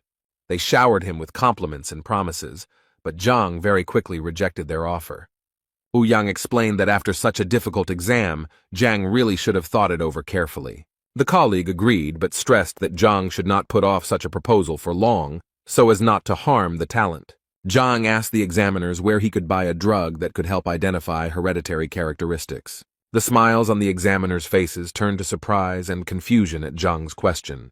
Then Ouyang's colleague said that such drugs exist, but they have individual characteristics, and one must be careful with them. Zhang was very interested in this issue, so he tried to grasp at any straw and inquired about textbooks on this subject. Ouyang assured Zhang that there were many such textbooks, but they were all in the advanced section of the library. Huayan's colleague added that this is very important information and only wise specialists have access to it. Ouyang's comrade convinced Zhang that if he wanted to gain access to difficult books, he should study with him. The man stressed that if Zhang chooses the path of a pharmacist, he will be respected everywhere. Zhang winced at such promising prospects, but all he needed was a book on hereditary abilities. Ouyang reminded that access to the library is limited, and to get in, you need to be at least a pharmacist. Then Zhang thought about how to become a pharmacist, because he really needed a book. Ouyang took Zhang's curiosity as a desire to learn something from him, which upset his colleague. Ouyang knew that he could not lose such a valuable student as Zhang, who was endowed with extraordinary abilities in pharmacology. Ouyang began to explain that in order to become a great pharmacist, one must be able to distinguish and classify different plants. Colleague Ouyang added that only through hard work and time spent studying can one achieve great heights. Zhang thought out loud that in 6 months he would have to become a pharmacist and that other options did not suit him. With this statement, he stunned the examiners, who exchanged surprised glances. Ouyang laughed and said that Zhang should be spared since, despite his young age, he still managed to do well on the exam. Zhang sighed heavily and said that he was not ready to spend much time on studying, so he would look for another option. Ouyang tried to stop Zhang from making a rash move so that the wasted years of alchemy would not be erased. Zhang didn't know how to react to such statements, because it wasn't a matter of wasted years. His preparation took hours. So Zhang decided to say goodbye to the examiners as he had other urgent matters to attend to. Ouyang decided to stop Zhang by offering him another way to become a pharmacist. Ouyang began to talk about a method that suited Zhang, given his extraordinary memory, but his colleague stopped him. Ouyang gave his partner a look that meant he was confident in what he was saying. The partner was against it, as the method was too risky and had dire consequences in case of failure. But Ouyang insisted because it was the only way for Zhang to achieve what he wanted. A whole conflict was brewing between the examiners, but Ouyang was extremely persistent in his decision. Zhang was already a little seething from the verbal altercation between the two men, and he didn't like the intrigue they had created. Ouyang started by saying that there are two ways to become a pharmacist, the first being the traditional way, which takes a lot of time and effort. A colleague told me about the second method, and this method did not consist of preparing medicines, but of discussing them. Zhang scratched his temple, analyzing the information he had just heard, but he lacked the details to understand it. Ouyang then continued that the most respected profession was the grandmaster that everyone had heard of. The examiner said that the grandmaster is proficient in several crafts at the same time, but Ouyang stressed that becoming a grandmaster takes a lot of time and effort. Colleague Ouyang added that it is impossible to guide others to the true path without having significant status. That's why Ouyang decided to share a quick method called pill talk. Grandmasters don't have time to endlessly make pills, but they can demonstrate their knowledge during discussions. This skill is also not easy, because you need to be able to defend your knowledge from the attacks of 10 alchemy experts. Zhang thought about this proposal, since with the Library of Heaven's Path, this method was the best for him. They explained to Zhang that although the discussion method seemed simpler at first glance, they preferred long-term training. Zhang wondered why most people choose the long road when they have the option of shortening their studies. Ouyang explained that in no profession is there a path without practice, no matter how much time was spent on theory. Zhang considered his decision, but also thought that he would never know until he tried. Ouyang continued that since the invention of this technique, more than 1,000 brilliant people have tried their hand at it, and only 5 have succeeded. These statistics frightened and upset Zhang, because he was sure that everything was much simpler. Therefore, Ouyang once again emphasized the difference between theory and practice, and many generations have not used this method, and it is considered forgotten. Zhang thought positively. If people who tried failed, it didn't mean he couldn't do it too. So the teacher gathered his courage and declared his intention to take part in the pill discussion and become a pharmacist. He stunned the examiners with this answer because they didn't even have time to tell Zhang about the consequences. Zhang looked at the examiners with childish innocence, hoping that the consequences would not be too dire. Zhang was told that no one would judge his abilities lightly, especially experienced alchemists. According to the rules, a student who fails the discussion pays each alchemist about 100,000 gold. Zhang listened carefully to the fact that after paying, he would also be punished with divine strikes and a 10-year ban on taking exams.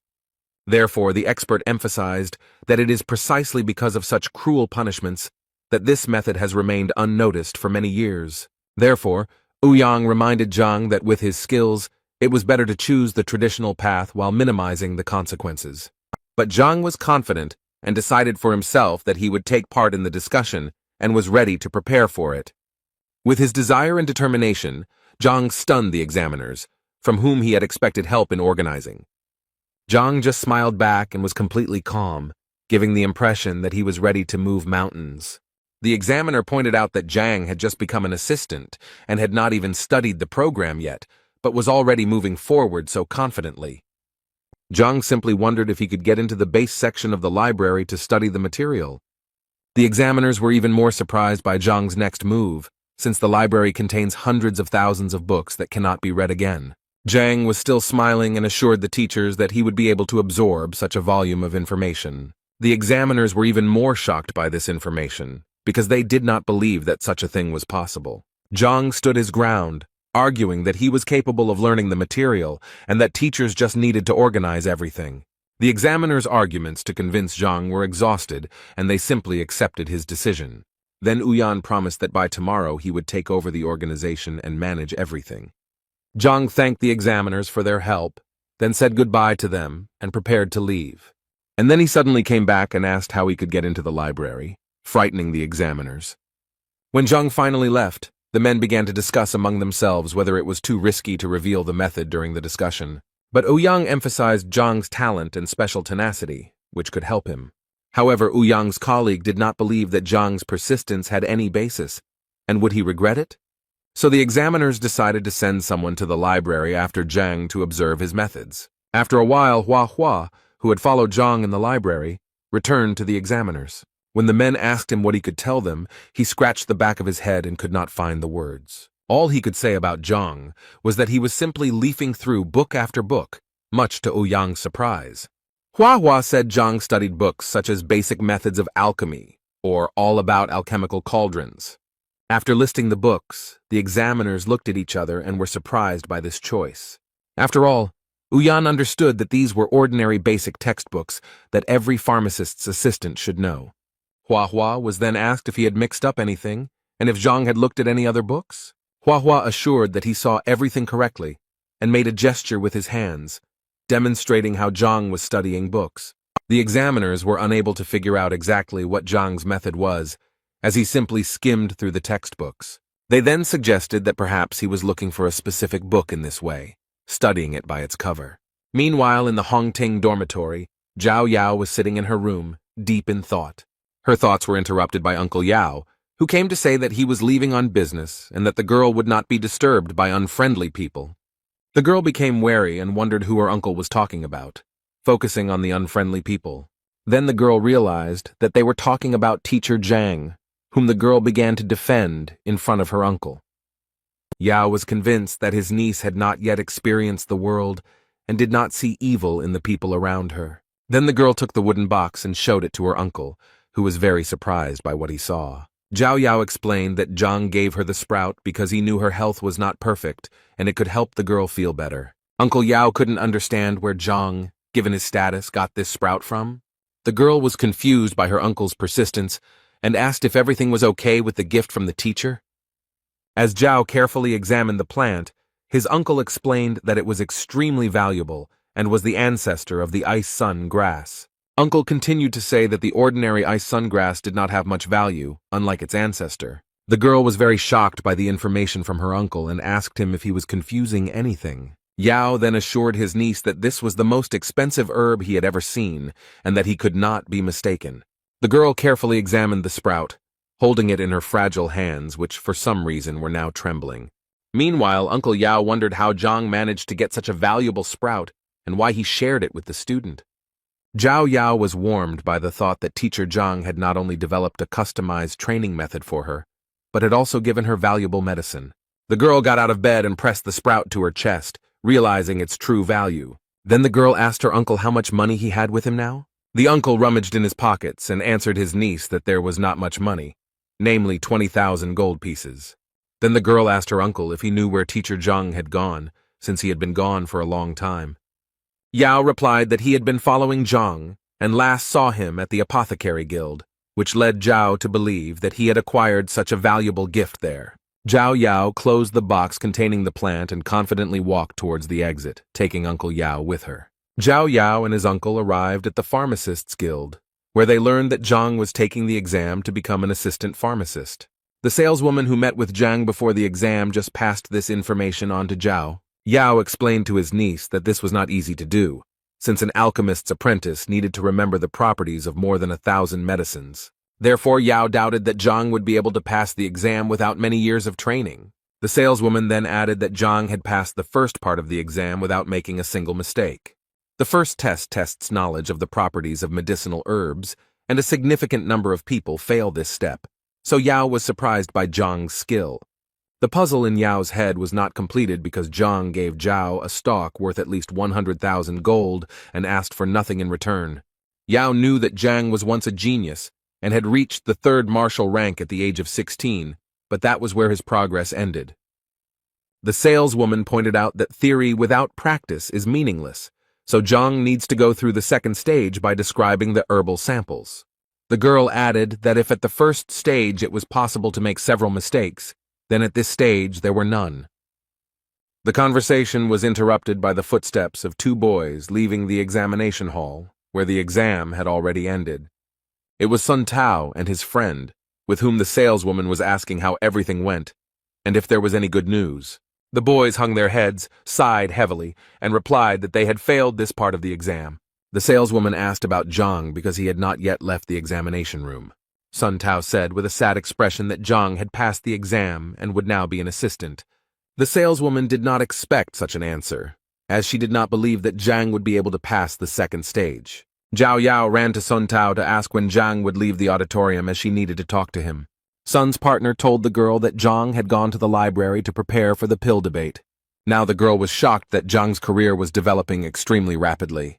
The boys said that when they were outside the door, they heard that Zhang had been asked to take part in the debate, but at some risk.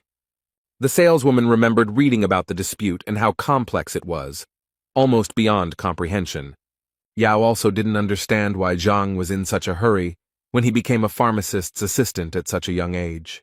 Sun Tao's companion also didn't understand this, but added that he heard that Zhang needed a book on hereditary abilities that only pharmacists had access to.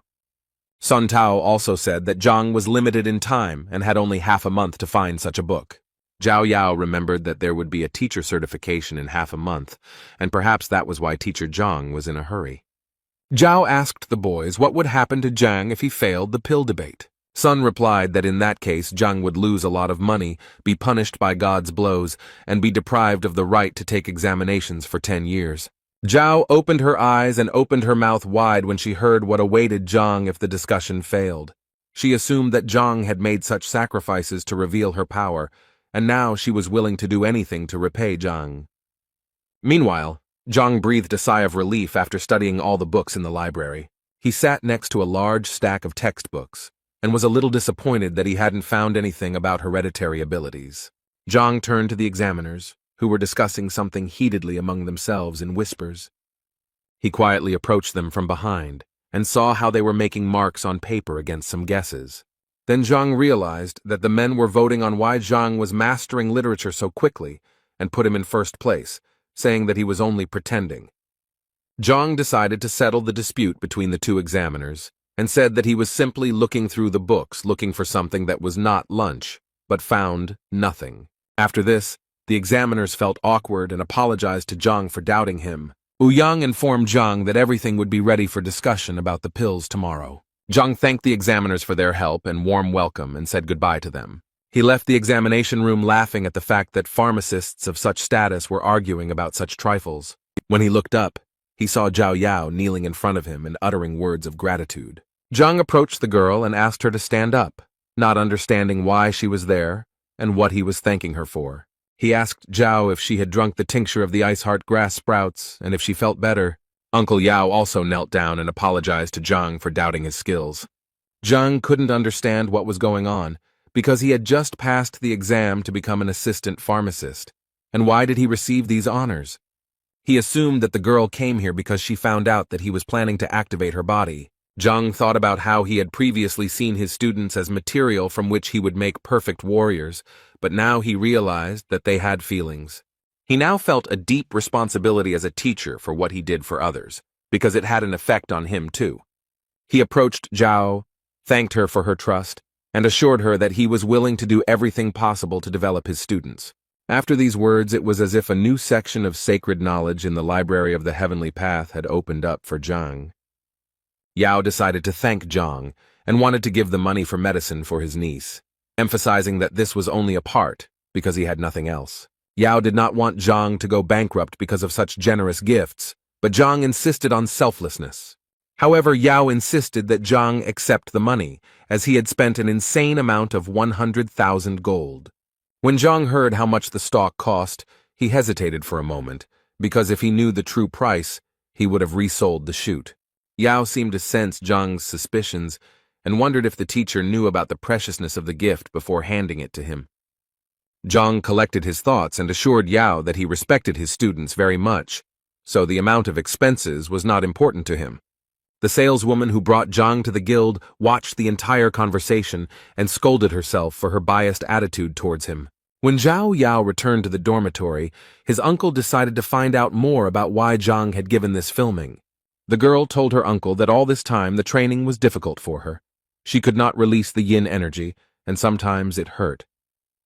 The uncle asked the girl why Zhang was such a capable teacher, but at the same time had a negative reputation. Zhao revealed that Zhang had passed Yang Li's will detector, where the truth about Zhang's reputation came out. Yao was shocked that Shang Bin dared to tarnish teacher Zhang's reputation. Yao clenched his fist in anger, convinced that Shang was a selfish man, and his grandfather was the same. Therefore, Zhao asked his uncle to show respect to teacher Zhang after the truth was revealed. The uncle laughed, and assured his niece that he would not step on the same rake twice. But now Yao was thinking about how to teach a lesson to the Shan family, who had made Yao form a false opinion about Zhang. Zhao Yao asked her uncle to tell people the truth about Zhang from now on, so as not to tarnish his reputation. The uncle smiled broadly at his niece and promised that he would do everything in the best possible way. Zhang sat in his small house and looked out the window at the star-studded night sky. He spent the entire night practicing and easily improved his abilities, finding 20 new points. In the morning, he went out into the yard and saw a company that was impatiently waiting for him. There were 3 boys there, 2 of whom were his disciples, and the third was Zhao Yanfeng, Lu's disciple. Yanfeng bowed to Zhang and said that he had gathered the courage to refuse to study with Master Lu. Now Zhang understood why Lu was angry with Zhang and called him for teacher evaluation. Zhang decided to leave Yanfeng to listen to the lecture that Zhang was going to give to his student. So when everyone had gathered, Zhang took the notebook with his work and began to tell the students the information. The students were delighted as Zhang explained completely new teaching methods and techniques. The lecture lasted quite a long time, almost until sunset, and when it finally ended, the tired but satisfied students went home. But Zhang had a test ahead of him, the debate that was about to begin. Zhang arrived at the guild where he heard a familiar female voice calling his name. It was the same saleswoman from the store who said that the masters had arrived for a conversation, but Zhang still had a chance to refuse. Zhang assured the girl that everything was fine and that he was determined, so he was ready to participate. The girl smiled back and made an inviting gesture to Zhang. As Zhang walked down the hallway, he reflected on the importance of this test, since the success of his students was at stake. When they finally arrived at the examination hall, Zhang saw Ouyang with a semicircular table and a large bronze cauldron standing behind him. Ouyang also decided that it was necessary to remind Zhang that it was not too late to withdraw from the discussion. Zhang smiled back and convinced Ouyang that there was no turning back. Then Ouyang also smiled and replied that he would no longer dissuade Zhang and wished him success. Ouyang decided that it would be a good idea to invite respected pharmacists who would appreciate Zhang's skills. A few minutes later, 10 respectable people, young and old, tall and short, gathered on the threshold. One of the judges asked Ouyang, pointing to Zhang, whether he really decided to participate in debates at such a young age. The other judges who took their seats at the table also picked up on this, mockingly claiming that Zhang had studied alchemy in his mother's womb. Ouyang said that despite his young age, he passed all stages of the exams with honors, scoring 100 points on the test. This information surprised the judges, but they quickly stated that it no longer mattered. One of the highly respected people was convinced that alchemy is not only knowledge of herbs, but also understanding the principles of their action. Zhang was outraged by the judge's behavior and thought that if age affects knowledge, then maybe he should get a few from the ground. Gathering his courage, he congratulated everyone present and emphasized that the discussion was not about his age. Zhang then tried to cast aside all prejudices about his age, because he was confident that his knowledge was no worse than that of the judges. One of the judges, who was an adult, did not appreciate Zhang's story and advised him to choose his words better. Ouyang called on all the judges to get down to business, as everyone was here to discuss pills, not discuss Zhang's age. Ouyang clarified the rules of the discussion, according to which Zhang had to give clear answers to the master's questions. He also added that if both parties are unsure of the answer, then the truth can be found out by making a pill. Ouyang also noted that the questions should concern only pharmacology without classified information. Ouyang made sure that everyone understood the rules, and all participants responded that they were ready to begin the discussion. Ouyang was ready to start the discussion, but Zhang made it clear that he wanted to make some adjustments. The masters laughed at Zhang, saying that it was too late to give up or declare defeat. Zhang smiled at the masters and assured them that he was not at all afraid of their questions. One of the masters did not like Zhang's behavior and became wary, waiting to see what would happen next. Zhang apologized for his behavior, but added that none of the masters would have conducted the discussion properly on their own. With these words, Zhang seemed to have stirred up a hornet's nest, and the masters were already on the verge of getting angry at Zhang. One of the masters advised Ouyang to guide Zhang onto the true path, since he could pay dearly for such statements. But Zhang suggested that Ouyang raise the level of difficulty of the discussion, so that the masters would not have any questions about his competence. Ouyang turned pale at this request, because the discussion itself was a complex phenomenon, and raising the level could turn out to be negative for Zhang. But Zhang suggested that each master prepare a pill, and he would explain the method of preparation and point out the shortcomings of the medicine. One of the masters was extremely unhappy that Zhang, being an assistant pharmacist, was going to point out the master's shortcomings. Ouyang couldn't understand what Zhang was thinking, because even though he had shown a great performance yesterday, he had been prudent. Zhang continued to mock the masters, saying that by pointing out their shortcomings, he could dishonor their honor and skill. One of the masters decided to start a discussion and agreed to accept Zhang's challenge first. It was Zhang who praised Zhang, despite his young age, for his courage and worthy knowledge, which Ouyang checked. Zhang asked Ouyang to prepare a furnace to demonstrate to Zhang that he was very wrong in his beliefs. The masters noted the skill of Master Zhang, who showed great promise among alchemists and managed to create more than 100 pills in 3 years. Zhang began his conversation with Zhang by saying that he had recently created an alchemical technique that he had named just a few days ago. According to the masters, the creation of new technology deserved respect, because such a master was destined to go down in history. Now, Ouyang felt like Zhang had already failed the test, because the new method was completely different from the original, and it was impossible to point out the shortcomings. Zhang remained calm and confident as he waited for Master Zhang to demonstrate his technique. Master Zhang walked up to the stove, taking out everything he needed to demonstrate the authentic technique from his pocket. He put on the ring of storage, and with a few movements, 3 blue flower buds were summoned. Returning them to his hands, the master whispered some words, similar to a spell, after which he threw the flowers into the oven. Zhang felt a little confused as he could hardly make out anything due to the master's rapid movements. Zhang understood that he seemed strange to the masters, because even an experienced pharmacist sometimes did not notice the shortcomings. But Zhang knew that what was invisible to the naked eye was like an open book in his library. When Master Zhang finished cooking, several pills fell out of the cauldron through a special sieve. Zhang, pleased with himself, said that his work was complete and ready for Zhang's evaluation. Other masters watching the process admired Zhang, who managed to make a simple tablet in an unfamiliar but exquisite way. Zhang decided to convince Zhang that he needed to name 3 shortcomings, and then the master would admit defeat. Zhang smiled and assured Zhang that he was a full-fledged pharmacist with a high status and sense of honor.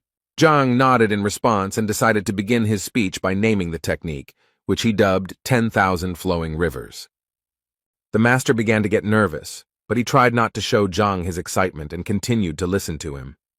Zhang then continued, and noted that the master had created the calm breathing pill using 12 techniques.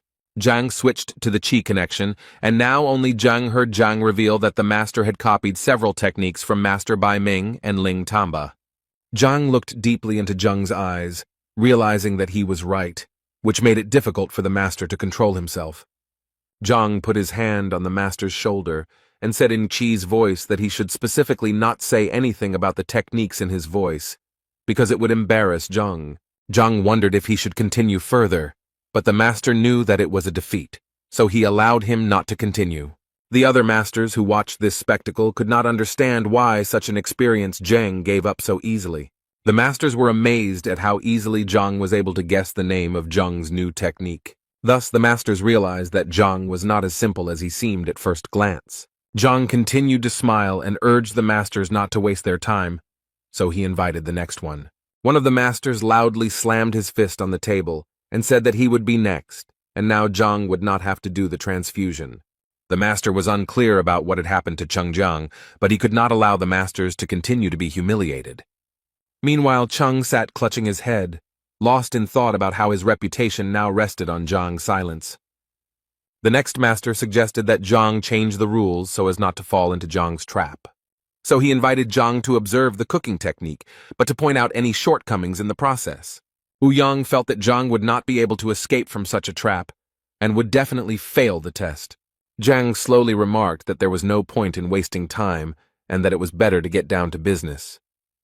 The master began to get angry at Zhang's overconfidence, but he was still convinced that Zhang would fail. So the master concentrated all his internal energy, and then with a few movements created hundreds of tongues of flame around himself.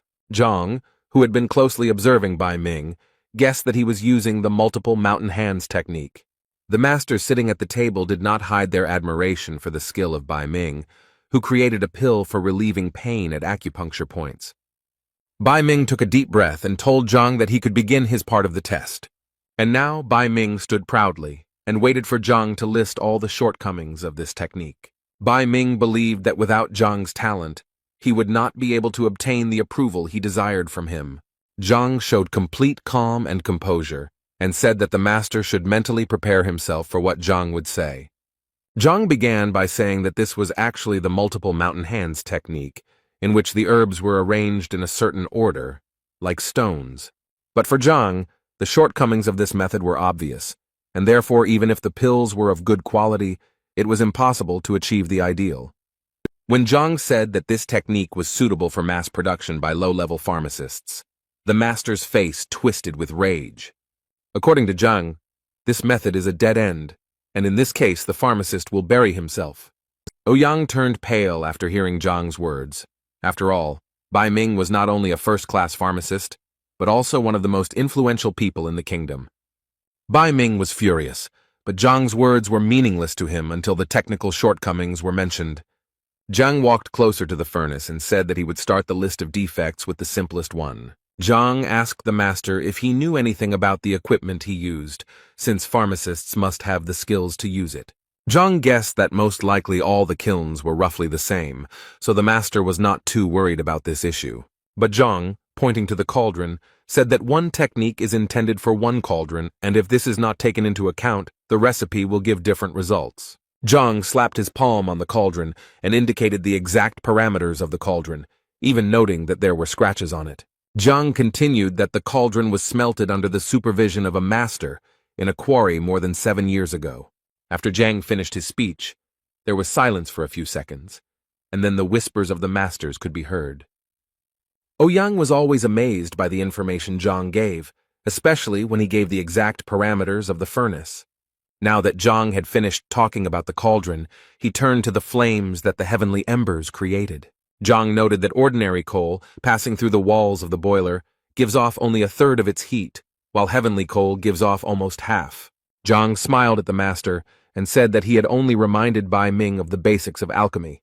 Bai Ming was seething with rage because if he had taken into account all the factors Zhang had listed, he would have had to prepare the pill for 3 days.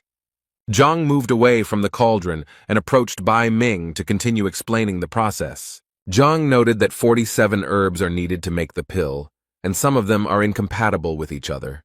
And if you don't follow the process, the pill will lose its properties. And then Zhang gave the example of the heart herb, which is resistant to heat. In addition to the fact that it needs to be cooked over high heat, Zhang also noted that the master used the young stem, which contains all the properties. Therefore, Zhang said that it was necessary to change the order and add the split palm herbs slowly along the side of the pot. But according to Zhang, the properties of these 2 herbs compete, and to avoid this, the herbal collection scattered flowers should be added. Zhang continued listing herb after herb, causing the masters to be amazed as he spoke about each one in turn. The masters thought that Zhang knew absolutely everything that was needed to create the perfect pill. The little things Zhang pointed out caused some masters to admire them and understand why they were not improving. Bai Ming turned pale and froze, analyzing every word Zhang said about alchemy. He clutched his heart and thought that he had wasted all this time of precious herbs on useless pills. Bai Ming hated himself, fell to his knees, and started vomiting right in the middle of the hall. He sat and told himself that he saw no point in his career because he was a tumor on the body of alchemy. So, kneeling in front of Zhang, Bai Ming raised 3 fingers and vowed to never make pills again. With this statement, Bai Ming stunned all the masters present, who had never doubted his skill before. The masters could not understand how a pharmacist, who was simply told of the shortcomings, was ready to give up his life's work. Zhang continued to maintain his dignity, while the others were discussing him heatedly and casting sidelong glances at him. Now he was ready for a new challenge, but he decided to slow down and choose his words more carefully. One of the blue-haired masters cast a wary glance somewhere to the side. His attention was drawn to another master with blue eyes and thick gray eyebrows. It was Masters Meng Yan and Chen Dan who rose from their seats to challenge Zhang. Zheng was still recovering from the round, but the masters decided that Zhang would not be able to face two professionals at the same time. They informed Zhang that they understood that his knowledge was no worse than their own, so they decided not to ask Zhang about the shortcomings of the technique. Instead, they asked Zhang to determine the quality of the meditation pills they had prepared that morning. One of the masters protested, as this meant that the masters had forgotten the honor of the apothecary. Meng Yan and Chen Dan looked back at the displeased master, pierced him with an angry gaze, and advised him to shut up. Zhang said he was willing to consider the pills, especially since the debate was still ongoing. So he approached the masters, took the pills from their hands, for which they thanked young Zhang for his help. Zhang first looked at the pills carefully, then clenched his fist, analyzing the flaws. He later said that they cannot be called meditation pills because they have negative effects such as rabies and death. The masters were stunned by Zhang's statement and looked at the young master with apprehension. Zhang noted that it is important to remain calm while preparing pills, as preparing medicines is not only a technique but also an emotion. The young man said that one of the pills was prepared by a man with an overly ardent heart, and it worked. Zhang suggested that the masters test his claim on the guild's experimental animals. Master Chen Dan immediately rejected such a proposal, much to the surprise of his colleague. Chen Dan actually recently noticed that his meditation pills had a detrimental effect on test animals. Chen Dan told Meng Yan that he had doubts deep down in his heart, so he didn't regret checking the pills. Meng Yan turned to Zhang and asked if he could tell him more about the pill. Zhang touched Yan's shoulder and pointed out that he had become very irritable recently due to some emotional distress. Zhang was glad that he had used his abilities well to collect data for the discussion, but he didn't even know that he would be able to extract skeletons from the examiner's closet. Zhang advised Meng Yan to face the problem head-on and draw appropriate conclusions, then everything would be fine. The masters were very polite to Zhang, thanked him for the information, and admitted defeat. Now it seemed to Yan that at some point the exam had ceased to be an exam. Now the masters admired Zhang and wanted to ask him the questions that had been troubling them for so long. This caused a verbal altercation between the masters, as they could not decide who would be first. It reminded Zhang of a kindergarten where such respected people had made a mess. But before, Zhang's job was to find flaws in the technique or ingredients, so there were no takers, unlike in those cases when Zhang could solve some problems. Some of the masters already regretted that they had called for a discussion earlier, because now they could ask questions to which they had no answers. But Yan hoped that he would still have the opportunity, as an examiner, to ask a few questions after the debate. A loud sound on the table made everyone present turn their gaze towards the one who did it. Master Lu stood up and reminded everyone present that the discussion was ongoing and that questions should be asked and not shy away. Master Liu looked at everyone coldly to make sure no one had any questions. Zhang knew that he was facing a serious opponent, because Master Liu was head and shoulders above all the masters. Everyone knew that Master Liu was famous for his ruthlessness, so they expected that Zhang would be unable to resist. The master approached Zhang and stopped in front of him, creating an atmosphere of pressure with just his tall stature. The question that bothered Master Liu was also related to the meditation pill. He agreed with Zhang about the need to have stable emotional energy to create a pill. The master created a certain intrigue with his silence before asking his question, and then there was no stopping him. He showered her with question after question, and all of them were connected with his daughter's unsuccessful love. When the questions were finally over, the master finished by asking Zhang if he needed to make a meditation pill. There was silence among the other masters at the table, because for a moment they did not know how to react to them. And then they seemed to explode one after another, reminding Lu that questions about his daughter were irrelevant to the discussion. Some of the masters began to say that Liu had gone crazy and was simply trying to find out something about his daughter. Liu lashed out at the masters, saying that this was bothering him and that he could not prepare the meditation pill. Zhang, who hoped that the conversation would be about alchemy, was very much mistaken, because the masters began to quarrel among themselves. When everyone finally calmed down, Yang, wiping the sweat from his face with a handkerchief, announced that a new one-star specialist had appeared in the guild. He took out a wooden box in the middle of which a golden alchemist's badge shone. Zhang took the badge in his hands and examined it carefully, listening to Ouyang's story about the benefits of this title. When Ouyang finished, Zhang asked if he could show her where the extended section of the library was. On the way to the library, Ouyang told Zhang that there were about 10 pharmacists in Tianshuan, and they only came to the library when absolutely necessary. Upon entering the library, Ouyang noticed that it was usually empty, so Zhang should not hesitate to take any book.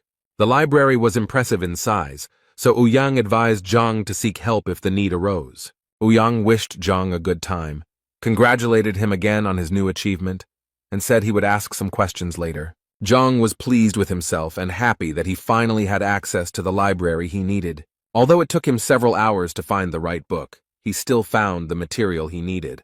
Zhang managed to find information that long ago, King Shenling's daughter, Princess Shenchu, had a yin body, which she successfully activated with the purity-revealing pill.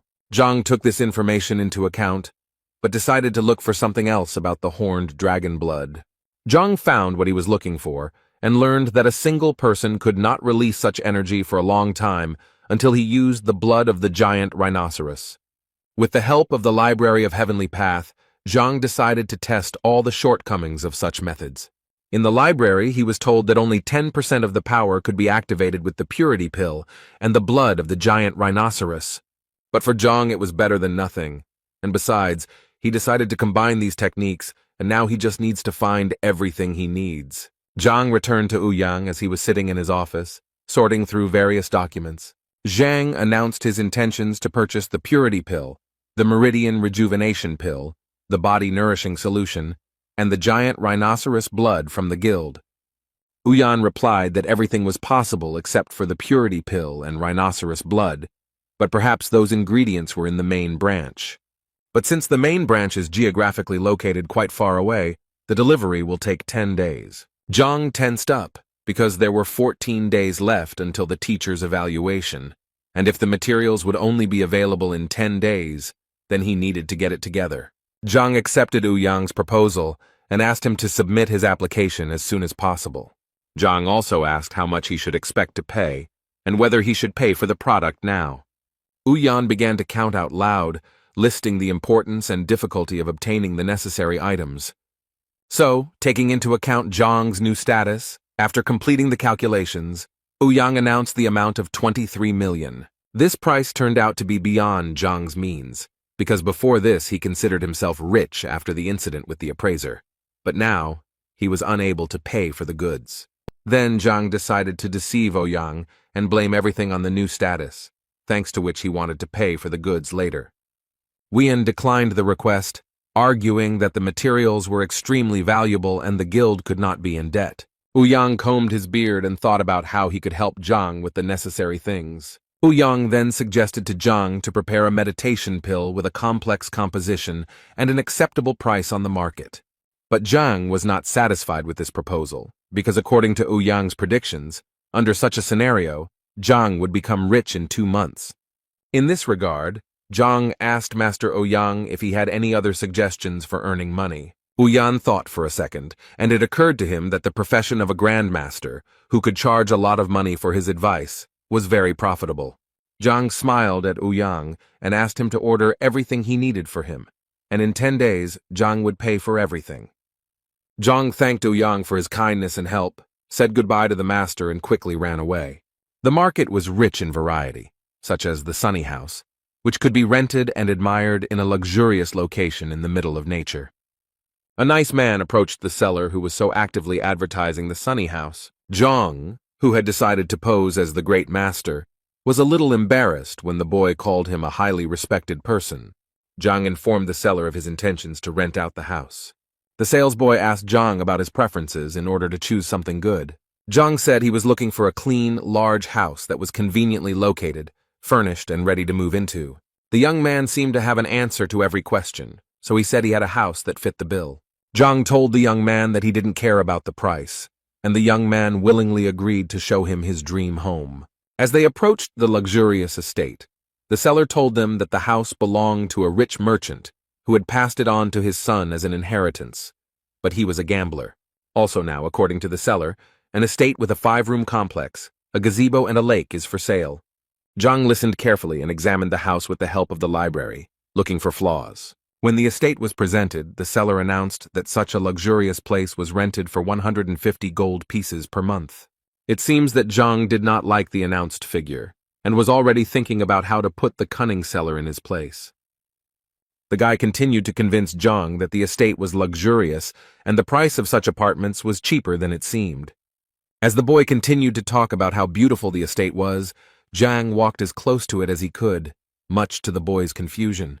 The boy jumped back at first and then asked Zhang why Tai was staring at him so intently. Zhang explained that he did this to verify some facts. The boy raised his hands and asked if Zhang agreed with the terms of the estate lease. Zhang was in no hurry to pay the rent because he told the boy that the previous owner had gone bankrupt and was trying to sell the house quickly.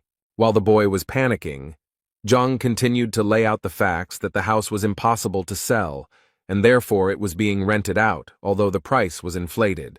Zhang recounted all the details of the deal, including the date it was signed, who was present, what was on the table, and what music was playing. The guy who was trying to rent out the house as quickly as possible was very confused by the facts told by Zhang. Zhang assured the boy that he should not be nervous because he was calling a spade and wanted to rent a house without lying. So the boy agreed to Zhang's terms, rent a house for 50,000, and use the remaining 50,000 to hire servants and work as a butler. Zhang promised the boy that if he did his job well, Zhang would not skimp on payment. When the seller saw the money, he immediately wanted to take it for himself, but Zhang found it difficult to part with such a sum. While the salesman was counting the money, Zhang realized that this young man was brave enough to rent out the house at 3 times the price in order to make a profit. So Zhang asked the young man again if he would change his mind about serving Zhang for a greater reward, and the young man readily agreed. Zhang informed the young man that he would have to stay put for a while and would need help. The salesman, who had just filled the cash register with money, smiled broadly at Zhang and convinced him that he could be trusted. Zhang realized that he still didn't know the boy's name, so when he asked what his name was, the young man asked him to call him Sun Qian. But the boy remembered that his friends sometimes called him Xiao Kang, like cockroach, so he suggested that option too. Zhang smiled and told Targan that he had his first task for him, which he needed to take seriously. Zhang needed the young man to find servants before evening fell, and also to spread the word of his residence at the estate. When Zhang introduced himself to the boy as Grandmaster Yang Xuan, the boy opened his mouth wide and kept his eyes fixed on Zhang. Zhang added that he was looking for a specific item in the area, so information about its location should be widely disseminated. Zhang also promised the boy to help him advance to level 4 for doing a good job. To the cockroach, Zhang seemed like a deity endowed with generosity and wealth. After bowing to Zhang several times, the boy stood up and assured his patron that everything would be done to the best of his ability. When the boy left, Zhang sighed, realizing how difficult it was for him to pretend to be a very decent person. Back at school, Zhang planned to take a rest, but a group of students were already waiting for him in front of the classroom. Zhang, who was holding a piece of paper in his hand, noticed Zhang and decided to approach him first. In Zhang's hands was a list of participants from Lucen for teacher evaluation, which the boy handed to Zhang. Zhang looked at the list carefully and realized that, to his surprise, Lucen had not sent his best disciples. According to Zhang, theoretically Lucen could send his strong disciples, and it would not be considered a violation. Zhang, when Zhang finished studying the list, reported that in the ranking the opponents were in approximately the same place, but in the battle the forces were unequal. This statement puzzled Zhang, and he expected a detailed explanation from his student. Zhang explained that Bai Chao, for example, had made more progress in technique, and his rank was higher. Then Zhang talked about Dulei, who has the advantage in precision and sharpness of strikes, although he is almost in the same position as Wang Yin. Also, Liu Sen's former student recalled that his friend Mo Xiao, whom he had never defeated, got to Master Wang earlier and more skillfully. Zhang recalled that Bai Chao accepted Hongxun as his teacher, and Dulei was one of the first to go to Zhu Hong's teacher. Zhang listened to all the students' suggestions and angrily crumpled the sheet of paper with the list of students. He was angry at Liu Sen, expecting him to send a disciple with a ranking similar to Zhang's disciples, but Sen played a cruel joke. Zhang understood that although Zhu Hong and Zhao Yao were almost indistinguishable from each other, he had seen them fight, and if Zhao had not been warned, she would have lost. According to Zhang, Wang Yin's legs had not yet gained the necessary strength, and of course, a fighter with high speed was chosen against her. Zheng Yang was skilled in handling a spear, so Lu Sen sent a more experienced fighter to the same field. Kun Ji, ranked 300th, is scheduled to face Yuan Tao, but Zhang suggests he may prove to be an aggressive opponent.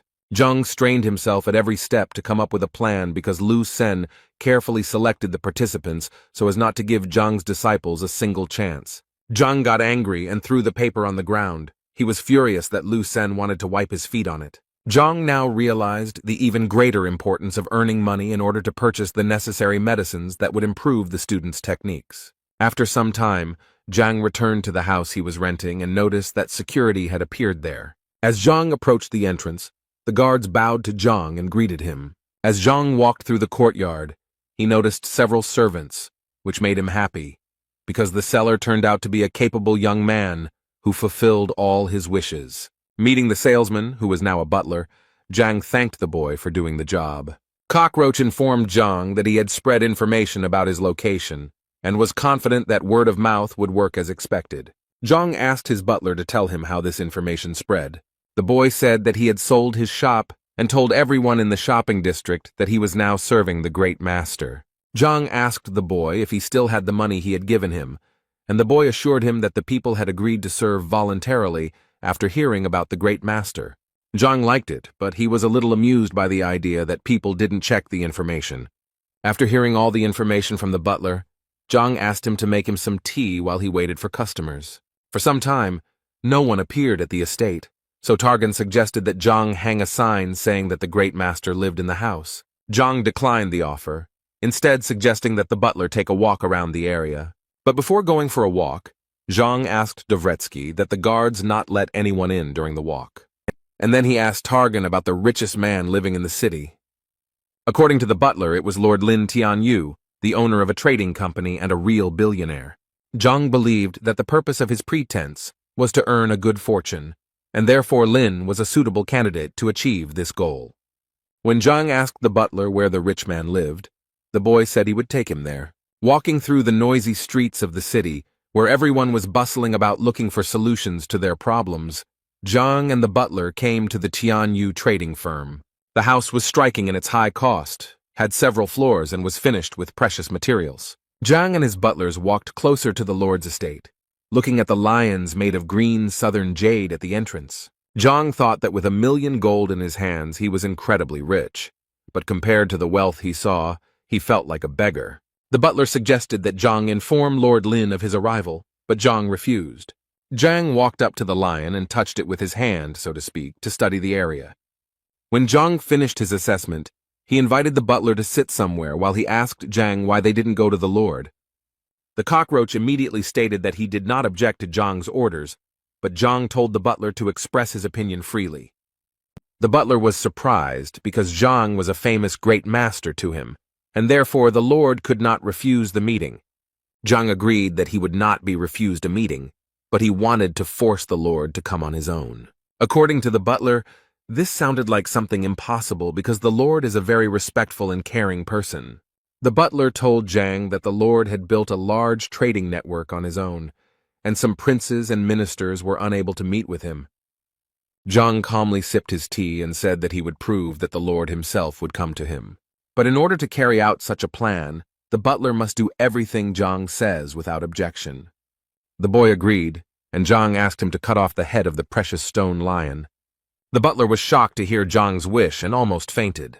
He knelt down in front of Zhang and began to say that each lion was worth millions, and for such a prank, the boy would have his head torn off.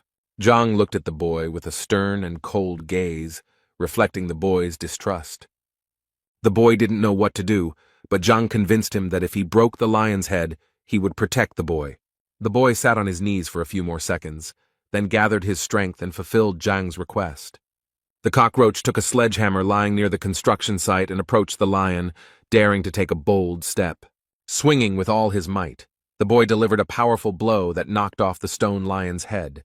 Passers-by noticed something was wrong and began to discuss what happened to the boy. A group of 5 guys with red armbands decided to stop the riots. They ran up to the butler, who looked extremely frightened and confused. They threw the butler Zhanov to the ground and began to beat him severely with their feet. Zhang did not expect such a quick reaction, as he assumed that they would first go and complain to the Lord. So while the boy was being kicked, Zhang decided to stay away so as not to get hurt himself. Hearing the noise, Lord Lin went out into the courtyard to see what was going on. One of the boys told the Lord that he was patrolling the street with his friends and noticed a boy who had injured a precious lion. The Lord leaned towards the beaten boy, recognizing him as Sun Qian, and began to wonder why the boy did such a thing. Covered in bruises and with a black eye, the boy could barely speak, but still said that such were the orders of his patron. Zhang sat with his back to the Lord and the others, but he felt the Lord's piercing gaze on him. The Lord ordered the boy to stand up and walked over to Zhang, who was still sitting motionless. When the Lord approached Zhang, the first thing he was interested in was why he gave the order to crush the lion. The Lord knew nothing about Zhang, so in order to get to know him better, Zhang offered to sit next to him. The Lord listened to Zhang's proposal, but was still puzzled as to why he had crushed the lion. Zhang was in no hurry to explain his predicament and calmly sipped his aromatic herbal tea. The Lord insisted that Zhang give a rational explanation for his impulsive actions. The butler approached Zhang and informed him that in front of him was Lord Lin himself, who was a businessman. Zhang sat silently for a while, then smiled at the Lord and asked about his family. The Lord became angry at this question, and even broke the corner of the wooden table with force. The butler, who was ordered to crush the stone lion, did not understand why Zhang calmly asked about the Lord's family. The Lord became angry and did not want to answer Zhang's question, holding the table fragment in his hands. But Zhang insisted on his own, so after praying to the Lord, he repeated his question about the family. The Lord angrily replied that Zhang should not worry about his family's condition, because it was none of his business. After taking a sip of tea, Zhang said that he had an obligation to help God save his relative's life. The Lord still looked confused, while Zhang calmly put the cup of tea on the table and began to talk about southern jade. He talked about how this jade has a noble effect on a person, but the southern red jade, which absorbs life energy, is a different matter. After adding a few more negative facts about red jade, Zhang stood up and asked the butler to leave the stage. As Zhang stood up and was about to leave, the Lord stopped him to explain in more detail what he meant. The Lord was especially interested in information about the southern red jade, which could have caused Yu Ju's illness. Zhang stopped, and with his back to the Lord, said that his wife was just an ordinary second-rank person. Now the Lord was even more puzzled by the fact that Zhang knew about his wife's rank and occupation. Zhang reported that red jade was able to absorb qi energy, and the second-rank power was unable to resist it, causing his wife's condition to worsen. So Zhang, passing by, saw the stone and decided to prevent the disaster by breaking the stone. Zhang said he was in a hurry, so given the connections the Lord had, it wouldn't be difficult to find Zhang when needed. The street guard asked Lord if Zhang should be stopped, but he said no. Instead, he asked the young guard to immediately call appraiser Chen Yuan to the estate. The assessor arrived at the scene as soon as possible and asked what the urgency was. The Lord pointed to the fallen head of the lion and asked the appraiser what material the statue was made of. The appraiser sighed heavily and replied that he had appraised the monument a long time ago, but he clearly remembered what he had said. But when he looked closely at Leo's head, he was frightened by the realization of new information. The Lord commanded the appraiser not to intrigue and to tell the whole truth about the material from which the lion was made. But the appraiser looked confused and could not find the right words, and the Lord himself guessed the truth. He made a hand gesture to use one of his fighting moves and smashed the lion's head into tiny pieces. The Lord came closer and took one piece of stone in his hands, realizing that even the master himself did not know the origin of the stone. The Lord inquired whether red jade was really capable of absorbing life energy, to which the appraiser replied that there were legends that spoke of the stone's negative influence. The Lord turned to the street guard and asked if he knew anything about Sun Qian. The guard scratched his head and remembered that Sun Qian had sold the store, saying that he was going to serve the great master. The guard thought that Sun Qian was bragging, so the boy was laughed at when the famous great master took him into service. The Lord was upset that he had missed the opportunity to make amends with the Grand Master who could have helped the family. The guard, realizing the sadness of the situation, asked the Lord how he could help. The Lord ordered the guards to immediately find out where Zhang was staying and then prepare transport to his estate. Walking through the streets of the city, the butler did not understand why Zhang, who was posing as the great master, was returning home. After all, just recently Zhang asked the boy to arrange a meeting with the master, and after the broken lev they talked for only a short time. When the sun had almost set, Zhang returned to his estate, where he was kindly greeted by the guards. Zhang told the guards that he was tired and was going to rest, so he ordered that no one be allowed into the estate. The butler, who was still recovering from the kick, heard someone calling him. It was the Lord's guard who brought Qian the news that the Lord wished to have an audience with him. The butler was very surprised that Lord Ling Tianyu had called him for a dialogue, given the recent events. He ordered the guards to call the Lord immediately, and he himself wanted to go and find Great Master Zhang. But the butler suddenly stopped the guards and changed his mind about calling Zhang because he had gone to rest. Now the butler was tormented by doubts, because his Grand Master had given the order not to let anyone into the estate, but from the other side the Lord came out to meet him. Therefore, struggling with fear and anxiety, the cupbearer decided to meet the Lord alone. When the butler left the manor, he saw that not only the Lord, but also the appraiser Chen Yuan had arrived to meet with Zhang. The Lord instructed Sunya to arrange a meeting with the Great Master, who amazed the Lord with his revelations. The cupbearer did not understand what was happening because he thought that the Lord had come to avenge the gutted lion, but instead, he was in a good mood. But the butler realized that the Lord had changed his mind about him because he learned that the boy served the Grand Master. The butler pretended to be serious and informed the Lord that he would have to decline his offer since Zhang was resting. The Lord was surprised by this statement because he started looking for Zhang as soon as he left and was there within 5 minutes. Now the Lord felt that he had angered Zhang, but he did not want to miss the chance to talk to someone who could heal his wife. The Lord took out a bottle of medicine from his pocket, which was supposed to help the butler quickly regain his strength. And then the respectable man took out a wad of money and asked to convey the news of his arrival to Zhang. The butler saw in front of him a full bottle of panacea worth tens of thousands and a stack of money worth 5,000. But at some point, he was overcome with the realization that he was able to receive such gifts, thanks to Zhang's service. So the butler again assumed a serious expression, and clearing his throat, informed the Lord that he could not influence the situation in any way, and advised him to come tomorrow. The Lord, who seemed to have never been turned down before because of his status, was surprised by the butler's statement. The Lord still hoped that he would be able to contact Zhang, whom he mistook for the Great Master. Even the appraiser turned to the butler for help in conducting the meeting. But the butler was unwavering in his convictions, so he rejected all requests. After this, the butler decided to return to the estate and asked the guards to close the gates behind him. The Lord, who remained outside the gate, did not lose hope of getting inside and meeting Zhang. The appraiser tried to calm Lord, who was upset that he had missed a great opportunity to talk to Zhang at the market. Together with the appraiser, they did not have a proper plan of action to resolve this unpleasant situation. The Lord dared to take a decisive step, and therefore informed the appraiser that he would wait as long as necessary, even all night.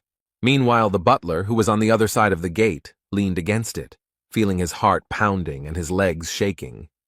He couldn't believe that he had managed to refuse the request of the richest man in Tianshuan City. He hurried to inform Zhang of the master's arrival, and was glad that he had left his post, and decided to become a butler. When the butler came to Zhang with the news, he calmly sipped the fragrant tea. The butler revealed that the Lord wanted an audience with Zhang, but Sun followed Zhang's orders and did not let the Lord in. Zhang, continuing to sip his tea, praised his butler for a job well done. Zhang was so calm because he understood that red jade was not capable of causing serious damage in a short period of time. After finishing his tea, Zhang asked the butler to tell the Lord that if he refused to wait, he might not return, and Zhang himself went to train and rest. In the morning, Zhang slowly walked out into the courtyard, enjoying the wonderful sunny weather, where his butler was already waiting for him. The butler immediately informed Zhang that the Lord had been waiting all night for a meeting at the estate gate. This news did not surprise Zhang at all. On the contrary, he felt an inner uplift from the realization that he would soon become rich. So Zhang asked the butler to prepare him a delicious breakfast, after which he would meet the Lord. The butler found Zhang's behavior extremely strange, because the owner of almost the entire market in the city had waited all night, and Zhang decided to have breakfast first. While the Lord was talking about various important things with the appraiser, a man passed by and noticed the Lord. A man with his hair tied in a bun and wearing a yellow kimono asked his servants, "Who is the Lord waiting for?" The man was also interested in the name of the owner of the luxurious estate, which had been empty until recently. One of the servants told the man that Lord Lin had been waiting at the gate all night, and it seemed that it was not enough. The man was surprised. What kind of madman made the venerable Lord wait all night and still makes him wait? According to the man, although the Lord was just a merchant, he had influential connections and made annual donations to the treasury, and this deserves respect. One of the unknown man's servants noticed that the gates of the estate were opening and someone was coming out. The man and the servants recognized Sun Qian, but now it was a mystery what Sun was doing in the manor. Sun Qian came out to the Lord with good news and said that his master was ready to speak with the Lord. Even though the Lord had waited all night, he looked quite cheerful and smiled back at Sun Qian. The gentleman took out a wad of money from his pocket and handed it to Sun Qian as a token of heartfelt gratitude. A man passing by opened his mouth when he saw what was happening, because he couldn't understand what the Lord was paying Sun Qian for. Finally meeting Zhang, the Lord sincerely apologized for his behavior and for not appreciating his good intentions. Zhang, sitting on a luxurious wooden chair, assured the Lord that there was no need to apologize because Zhang did not hold a grudge. But Zhang still asked the Lord if he understood why he had to wait all night outside the gate. The Lord thought that this was due to a misunderstanding that occurred in the market. But upon hearing that Zhang did not harbor any grudges, the Lord became confused. Zhang took a cup of tea, the aroma of which spread throughout the estate, and said that the Lord's night outside the gate was for good intentions. The butler standing nearby did not understand how a night spent in the cold and without sleep could be a blessing. Zhang realized that the Lord had come to him because the Lord's wife was seriously ill, and in Lord Zhang's opinion, Zhang could help. In order to help the Lord's wife, Zhang needed her to come to the manor, but the Lord was in contact with Red Jade, and he could cause harm. Therefore, Zhang explained that during the night, while he was waiting for the meeting, Red Jade's aura dissipated. The Lord realized how stupid and blind he had been to have so misinterpreted the intentions of the good Lord that Zhang pretended to be. The butler now also realized how reasonable Zhang's actions were, because he really did not hold a grudge against the Lord, but acted only in his interests. The Lord knelt before Zhang, bowed deeply, and thanked him for his extraordinary kindness. Zhang said that the Lord needed to bring his wife to the estate so that Zhang, as the great master, could heal her. Zhang advised the Lord to hurry so as not to waste precious time, which was so far away from the Lord's wife. And while the Lord was walking after his wife, Zhang offered the butler to help him raise his combat rank. Butler was confused and claimed that since he was injured after the events at the market, he was not in the best shape. Zhang calmed the butler down and said that the boy could not advance to the next level because there was no impure qi circulating in his body. The boy listened carefully to Zhang, who said that such power could only strengthen the body, but the spiritual energy remained the same. Therefore, in order to move to the next level, it was necessary to fill each organ with pure qi, and after yesterday's battle, the qi passages were loosened and the established energy began its journey again. The butler was shocked to realize that the fight at the market yesterday was a calculated move by Zhang. Zhang was glad that the boy had figured it out quickly and asked him if Lord Lin had given him the medicine yesterday. The boy felt ashamed that Zhang cared so much about him, and he accepted gifts from others. Zhang seemed to sense the boy's sadness and said that he should not be ashamed because he was doing his job well. So Zhang asked the boy to drink the medicine and demonstrate the punch, but the boy was worried that the training would take too long and Lord Lin would have to wait a long time. Zhang assured the boy that the training would not take much time and would last a maximum of 5 minutes. Therefore, Zhang hurried the boy before he changed his mind. Otherwise, he would miss a great opportunity to improve his rank. The boy was a little fussy but still agreed to the generous offer of the highly respected Grandmaster. Zhang said that the boy needed to sit on the floor, take the medicine from the Lord, and release the maximum amount of qi energy, and Zhang promised to take care of the rest. As the boy followed the instructions, Zhang reasoned that with the help of the library, he would be able to clear the boy's points, and then he would make significant progress. Zhang took out a silver needle from his pocket and pointed its sharp end at the top of the butler's head, who was in full concentration. The boy felt a huge warmth that filled every organ, and all this happened extremely quickly, as if one moment had passed. Blue streams of chi energy were visible to the naked eye around the boy, and he himself felt that he was moving to another stage.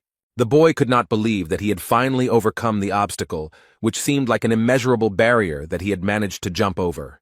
The butler immediately ran to Zhang, bowing to him countless times for helping him gain new strength. Zhang said that everything was fine and advised him to get up and prepare to meet Lord Lin. The man who passed by Zhang's estate was still wondering who lived in this house. Suddenly the gate opened and Lord Lin and the appraiser ran out. For the man in the street, the mystery was now even greater, because he did not understand why Lord Lin was fussing so much. He gave his servants a cage covered with a white cloth and intended to find out who lived in the estate. As soon as the lord went to his wife, a butler emerged from the courtyard of the estate, who could not be pleased with his new title. He noticed a man walking near the Zhang estate and recognized him as Du Yuan, so he decided to ask him what he was looking for.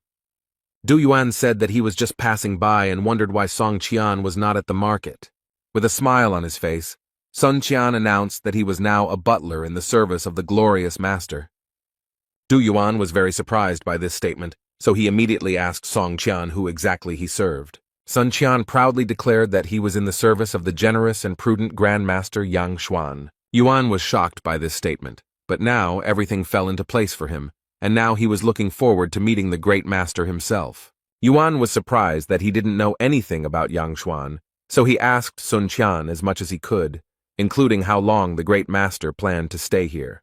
Sun Qian pretended that his master did not like too much attention, so he briefly answered all of Yuan's questions but advised him to keep his mouth shut. While the boys were talking, the sound of horses' hooves announced that the lord had returned with his sick wife. The cupbearer approached the lord and informed him that everything was ready to examine his wife and help her to be healed. While the lord's servants carried the feeble woman on a stretcher, Yuan carefully watched the events unfold. But he couldn't understand why Lord Lin felt so delighted and so sad about his wife when all the other doctors had given up on her. When the lord entered the estate, his wife was laid before Zhang, who listened to the lord's pleas for help. As Zhang approached the unfortunate woman, he noticed that the situation was much worse than he had imagined, as the woman already had one foot in the other world. Zhang thought deeply, as he expected that once he crushed the lion, a book that could cure such an ailment would immediately appear in the library. But this did not happen. But the lord did not allow Zhang to collect his thoughts, because every second he asked Zhang if he would help. Zhang, who had boasted of his abilities before, could not afford to lose face, so he said that he needed to conduct a thorough check. As he walked from one end to the other, Zhang thought about how to avoid tarnishing his reputation and losing everything he had achieved. And then it suddenly dawned on him, and he even exclaimed out loud, which surprised Lord Lin. He leaned over to the woman and asked the lord to help him touch her, a woman who was poor and exhausted by illness. The lord reacted to this request from the Grand Master rather violently, since it seemed somewhat unacceptable to him. Even the butler was shocked by such a sudden request, but tried not to show his surprise. Zhang noticed that there was no initiative from the lord to help, so he decided to literally take matters into his own hands. The lord was already clearly angry that the Grand Master wanted to commit such atrocities against his unconscious wife without his consent. The lord was about to interrupt Zhang's actions, but noticing that he was only touching his wrist, he changed his mind. In his tension, the lord twisted himself with various shameful thoughts, while Zhang only checked his pulse. The butler also exhaled, because after Zhang spoke quite directly, everyone froze in tension. Zhang smiled to himself as he felt the woman up, as he finally had a clear plan on how to help the weak woman. Zhang remembered that when he competed with the appraiser Mo Yang, he could find out information about an item just by touching it.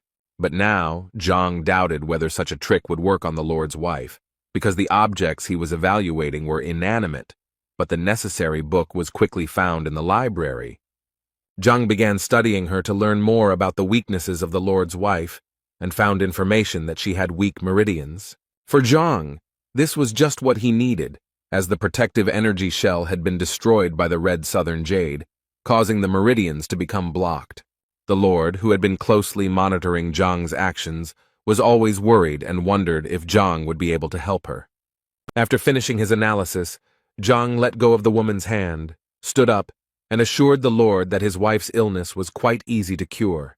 The Lord began to make low prostrations, uttering various prayers and petitions aimed at saving his wife. Zhang, combing his false beard, informed the Lord that he was here to help. The Lord was ready to give Zhang everything he had, was ready to become a beggar, but the health and life of his wife were a priority. Zhang advised the Lord to calm down and explained that his wife had been suffering from the effects of jade for too long, so she could not be cured in a short period of time. She needed to take the medicine for 10 days. The Lord was ready to get everything necessary for the preparation of medicines, so that they would only help his beloved. But the Lord immediately realized that in such a matter it was better to trust the Grandmaster, and therefore decided to trust him completely and entirely. Zhang nodded in agreement, took a silver needle out of his pocket, and announced that he was going to perform the first procedure. Zhang stuck a needle into the top of the sick woman's head, and blue streams of light appeared around the needle. A second later, the woman came to her senses, taking a loud and deep breath, which slightly frightened Lord and Zhang. The woman was disoriented, but Lord hugged her, calming her and assuring her that she was in good hands. Meanwhile, Zhang was already beginning to regret that he had healed the woman so quickly, because he had planned to carry out the treatment for much longer in order to receive more money from the Lord. However, the Lord was very happy about the woman's healing and could not help but admire her, rejoicing that now everything would be fine. The Lord pointed to Zhang and told his wife that Zhang was the great master and it was he who healed the sick man. The Lord thanked Zhang again for his help, and Zhang added that in order for the effect to be seen, he would have to take the medicine for a certain period of time. Zhang called his butler Sun Kun to give the distinguished guests a proper send-off. The woman could barely move, but was glad of this effect, since during her illness her body had gone numb, but her desire to walk had not disappeared. When the guests left, Zhang was very sorry that he had solved the problem so quickly, but he had planned to do it within 10 days to get rich. After seeing the guests off, the butler turned to Zhang, who was now sitting sadly on a chair that resembled a throne. The butler praised Zhang for healing the Lord's wife, and now the whole city will rejoice at this news. Zhang, lost in sorrow over his reckless act, asked if the butler had anything else to tell him, and if not, he could go free. The butler added that before leaving, Lord Lin left money, namely 100,000 notes. Zhang was often pleased by such gratitude, but he was still depressed by the fact that he had overdone it with the women he treated. Meanwhile, in the Du clan's residence, old Du Miao Xuan went out into the courtyard and took a sunbath. He settled down in a rocking chair, thinking about his life, which was sometimes shameful and sometimes beautiful. The old man's rest was interrupted by his son, who suddenly appeared in the yard, which the old man was not happy about. The son was embarrassed that he had disturbed his father, apologized, and decided that he would come next time.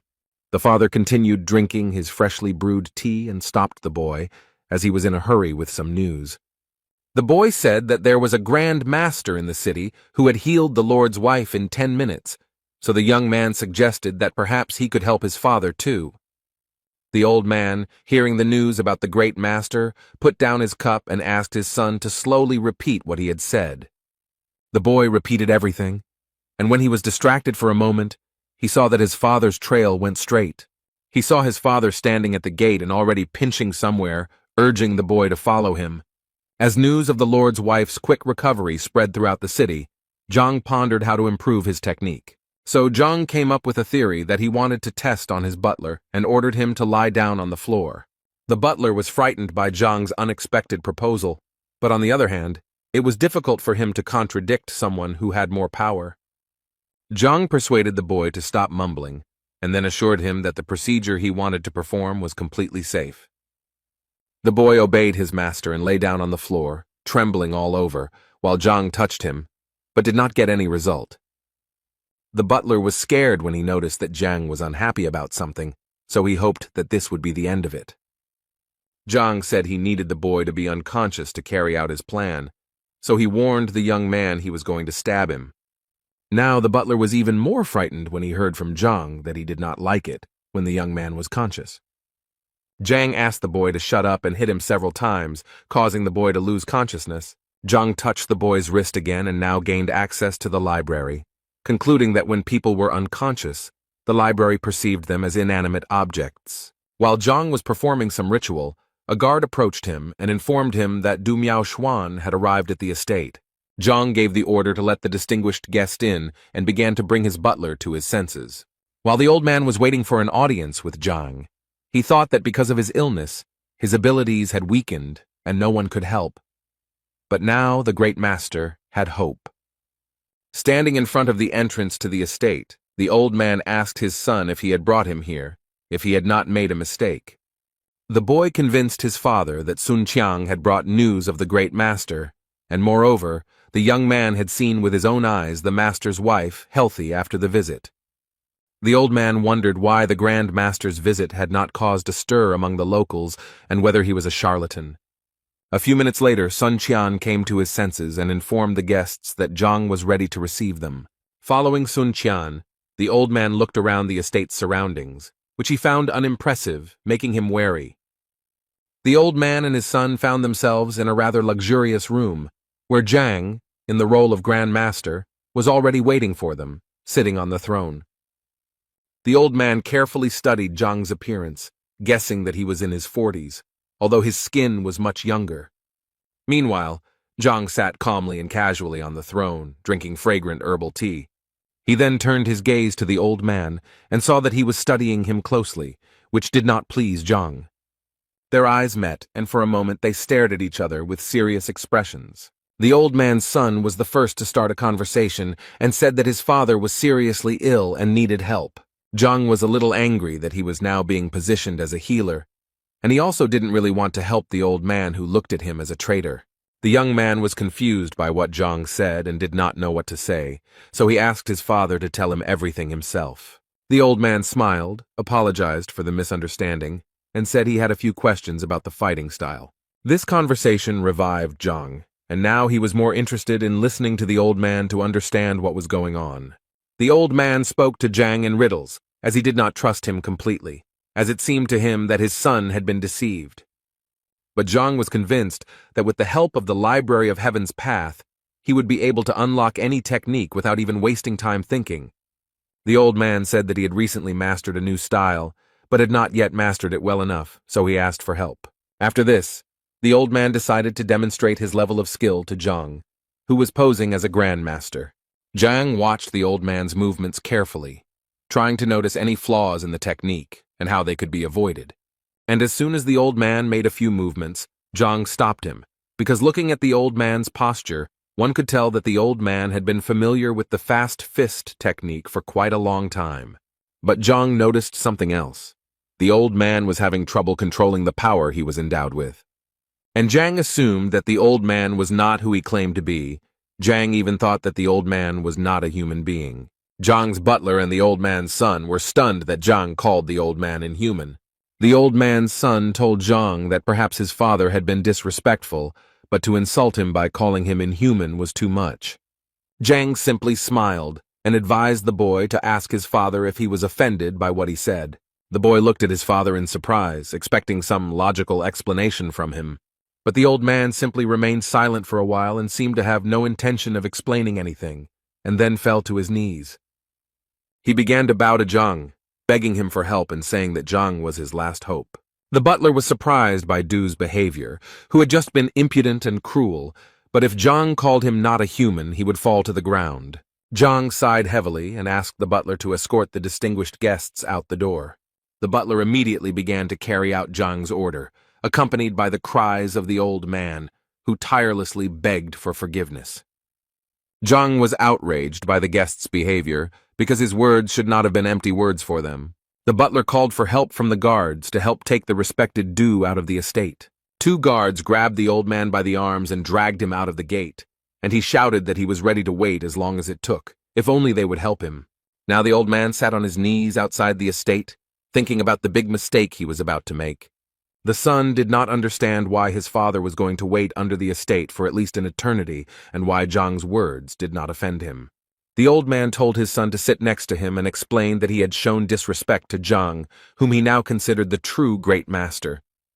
Song Du didn't understand why he had to kneel down next to his father, but the old man insisted in a harsh tone because he wanted to apologize to Zhang for his behavior. Now the old man was 100% convinced that only Zhang in the role of the great master, could heal him. The situation became even more confusing for Du's son, but he couldn't argue with his father, so he knelt down next to him. The butler, who had just escorted the guests out the door, also didn't understand what was going on because Zhang's behavior seemed somewhat superior to him. Sun came to Zhang and told him that Mr. Du was kneeling in front of the entrance to the estate, which Zhang advised the boy to ignore. The butler then asked Zhang what he should do now that the last visit had failed. Zhang sighed heavily, thinking about only one problem: money, and 23 million at that. Then he stood up abruptly and told the butler that he was going to settle some business and that the boy must remain at the estate. But before leaving, Zhang told the butler that he had a separate important task. He walked up to the boy and began whispering instructions in his ear, even though there were only 2 of them in the estate. When Zhang finished, the butler was very surprised, but Zhang assured the young man that everything was fine and that he trusted him. Meanwhile, old Du sat in Zhang's estate and told his son that he was not doing this for show, but only because he sincerely regretted what he had done. The guards of the estate passed by, gossiping that Lord Lin had given 1 million gold coins for the sake of his wife's health. Old Du began to listen carefully to every word and heard from the guards that they were somewhat envious of such a gift, because the amount was quite large. Hearing this, the old man ordered his son to immediately return home and take all the old man's savings over the years. The gossiping guards began to talk even more actively and were already saying that Zhang was dissatisfied with such a gift because the Lord had valued Zhang's prestige too cheaply. When Du's son was already walking home, following his father's instructions, the old man shouted after him to grab the precious pills and sell them, taking with him all the skins of wild animals and doing the same. The servants could no longer be stopped, and they discussed how Master Yang, who was Zhang, had only cured the master's wife because she was on the verge. These words seemed to pierce the old man, and he ordered his son to sell the sword, and the elder of the Du clan to sell the business that he had long wanted to appropriate. The gossips also started talking about old man Du, who, according to their version, was completely healthy and simply wanted to make fun of the owner, without even thinking about taking a few coins with him for the sake of decency. These words simply destroyed the old man, and he ordered his son to take all of his mother's savings and come to this estate with the money as soon as possible. Zhang removed all the makeup he had worked so hard on, and that had helped him make his dreams come true. The large amount of clothes and other trinkets that Zhang had been wearing for more than a day had left him somewhat exhausted. In addition, he remembered that the Pharmacists' Guild had received the rejuvenation pill Meridian and the medicinal solution Body Nourishing, which he happily accepted. Zhang asked Ouyang about the pure breath pills, and also whether the guild had any information about spear skills. Ouyang thought about it and said that the spear is not as popular as the sword, so not many people try to master this skill. Ouyang added that most people would throw up their hands at such a request, but he knew one person who had practiced this skill his entire life, much to Zhang's delight. Ouyang said that this is his close friend, who usually sits at home and is difficult to reach from the street and is also reluctant to share information. So, Ouyang suggested that Zhang visit his old friend, to which Zhang happily agreed. When they arrived at the estate of the man who was good with the spear, his servant informed them that the master was a little busy, so they would have to wait. While the men waited, Ouyang explained that his friend's name was Wang Chun, and that this man had been practicing the art of wielding a spear since childhood, so there was no better master in the entire city. Ouyang added that even the emperor himself personally praised Wang Chun's skill, so for Zhang, this was a true testament to his perseverance and talent. A few minutes later, a man in a white kimono appeared in the courtyard with a spear spinning in his hands like a propeller. Ouyang stood up to greet his old friend, exchanging sarcastic but kind compliments. Wang Chun looked toward Zhang and asked Ouyang, who was this young man, or was he not the youngest son of that time? Ouyang then said that Zhang was a new member of the First Star Pharmacists Guild, a very capable and talented young man. Wang Chun was surprised by the fact that such a young youth was already a star alchemist. Ouyang continued to praise Zhang and said that he successfully passed the pill debate, where all 10 pharmacists recognized his talent. The information about the discussion shocked Wang Chun, but Zhang awkwardly said that Ouyang was too attached to him. Ouyang decided it was time to tell him why he and Zhang had come here. Ouyang said that Zhang also admired the spearmanship, so he would be grateful if Wang Chun could give him some lessons. When Wang Chun heard the information about the spear, he perked up a little and began to show more interest in Zhang. But Zhang decided to admit that he had never actually held a spear in his hands. These words surprised Ouyang and Wang Chun, because before this they thought that the young man had extraordinary abilities. Zhang said that he actually had a student who was interested in the spear, and Zhang wanted to give him more knowledge. Now the smile on Wang Chun's face disappeared, and he looked completely serious, not understanding how he could teach a student anything when he himself lacked knowledge. Wang Chun didn't know what to do now to help Zhang and his student, because mastery of the spear could not be mastered in a short period of time.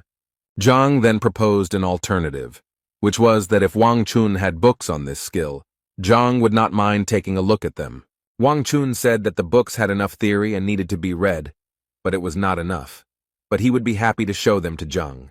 Zhang was extremely grateful to Wang Chun for his help and immediately followed him to the library. When they arrived at the library, Zhang noticed a spacious room with many shelves where information from all over the kingdom was collected. Wang Chun told Zhang to make himself at home, and in the meantime he invited Ouyang to have some tea so as not to disturb the boy. Zhang was very pleased to have a few hours of access to the important information he was able to find on the library premises. While Zhang was studying thousands of martial arts textbooks, Ouyang and Wang Chun, like old good friends, chatted about events that they felt they needed to share. As Zhang opened book after book, he was amazed at how large and informative Wang Chun's library was. While serving Ouyang tea, Wang Chun asked again about Zhang's abilities, to which Ouyang briefly replied that Zhang was a true genius. Wang Chun liked this, but in his opinion, just because a boy had talent for herbs, it didn't mean he had the same talent for martial arts. Ouyang smiled and agreed with Wang Chun that mastering the spear was quite difficult, unless there were some secrets in Wang's library. Wang Chun assured Ouyang that all the important secrets were only in his head, and only the chosen ones could know about them. Wang Chun added that his library only contains the basics to help beginners, and after reading the books, Zhang can put aside his naive thoughts about his student's education. Wang Chun continued to tell Ouyang that Zhang was young and did not realize the importance of life. Ouyang just smiled and was glad that if Zhang abandoned his thoughts about martial arts, he would return to alchemy, where he could reach greater heights. Ouyang was about to say something else, but Wang Chun became wary and turned away, sensing danger. A flaming spear flew at an insane speed towards the gazebo where the men were calmly chatting. Wang Chun seemed to jump from his seat, grabbing his spear to parry the powerful, life-threatening attack. With a lot of effort, Wang Chun tried to deflect the sharp spear flying straight at him. The spear exploded in the building behind the gazebo where the men were spending their time peacefully. The speed and force with which the spear flew gave a complete picture of what was happening when the men looked back at the wall, in which they saw a huge hole. Ouyang, lying on the floor, fearfully asked Wang Chun what it could be, and he explained that it was a spear of enormous power. Wang Chun explained that it was a decisive spear, similar to the decisive sword that swordsmen achieved through phenomenal swordsmanship. Wang Chun smoked his spear in his hands and said that the one who shot it was in the manor. Zhang stood in the middle of the library, his view now expanded by the fact that there was a huge hole in the destroyed wall in front of him. But Zhang was partly pleased with himself because he had achieved what he wanted, even though he had made many mistakes. Wang Chun rushed towards where the spear was supposed to come from, seeing a mangled wall in front of him. When the men arrived at the scene, they found a confused Zhang standing in front of them, who promised to compensate for the damage caused. Wang Chun was surprised by this statement, because to him it meant that Zhang was the one who used such a technique. Therefore Wang Chun asked Zhang once again, did he really just release the decisive spear? Zhang was surprised at first, but then decided to demonstrate what he had done before, and a second later, a huge fire spear appeared behind him. Wang Chun was sincerely convinced that it was Zhang's decisive spear, so he asked the boy to repeat the technique in a way that would not harm anyone.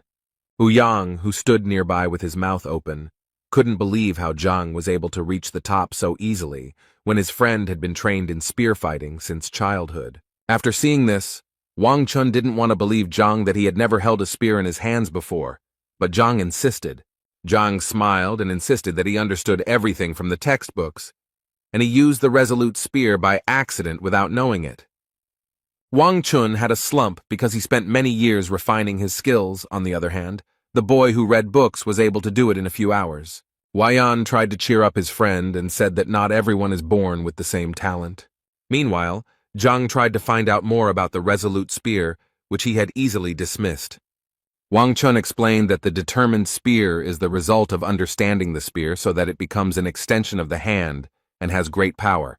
Zhang was happy that he could now share this knowledge with his student, who would surely win the duel. Inspired by the joy of having mastered the powerful technique from the book, Zhang intended to take more lessons from Wang Chun to improve his technique. Wang Chun didn't expect that Zhang would want to do anything after that, but Wang Chun was curious to see Zhang practically. Wang Chu took Zhang out into the courtyard and threw a spear into his hands for him to demonstrate his skill. Having taken a fighting stance, Zhang and Wang Chun prepared for a duel in which he would have to demonstrate all his skills. Zhang made a sharp kick to gather all his strength for the upcoming strike. When Zhang was ready, he charged into battle like an enraged fire dragon, ready to destroy everything in his path. Wang Chun flinched from such a blow and froze in fear, waiting for the inevitable. It seemed as if Wang Chun's soul had left his body to protect himself from the powerful blow that Zhang was about to deliver. Zhang's spear stopped millimeters away from Wang Chun's face, causing him to lose his breath in a split second. When the fight ended, Zhang was a little disappointed that Wang Chun had managed to withstand the full force of the blow.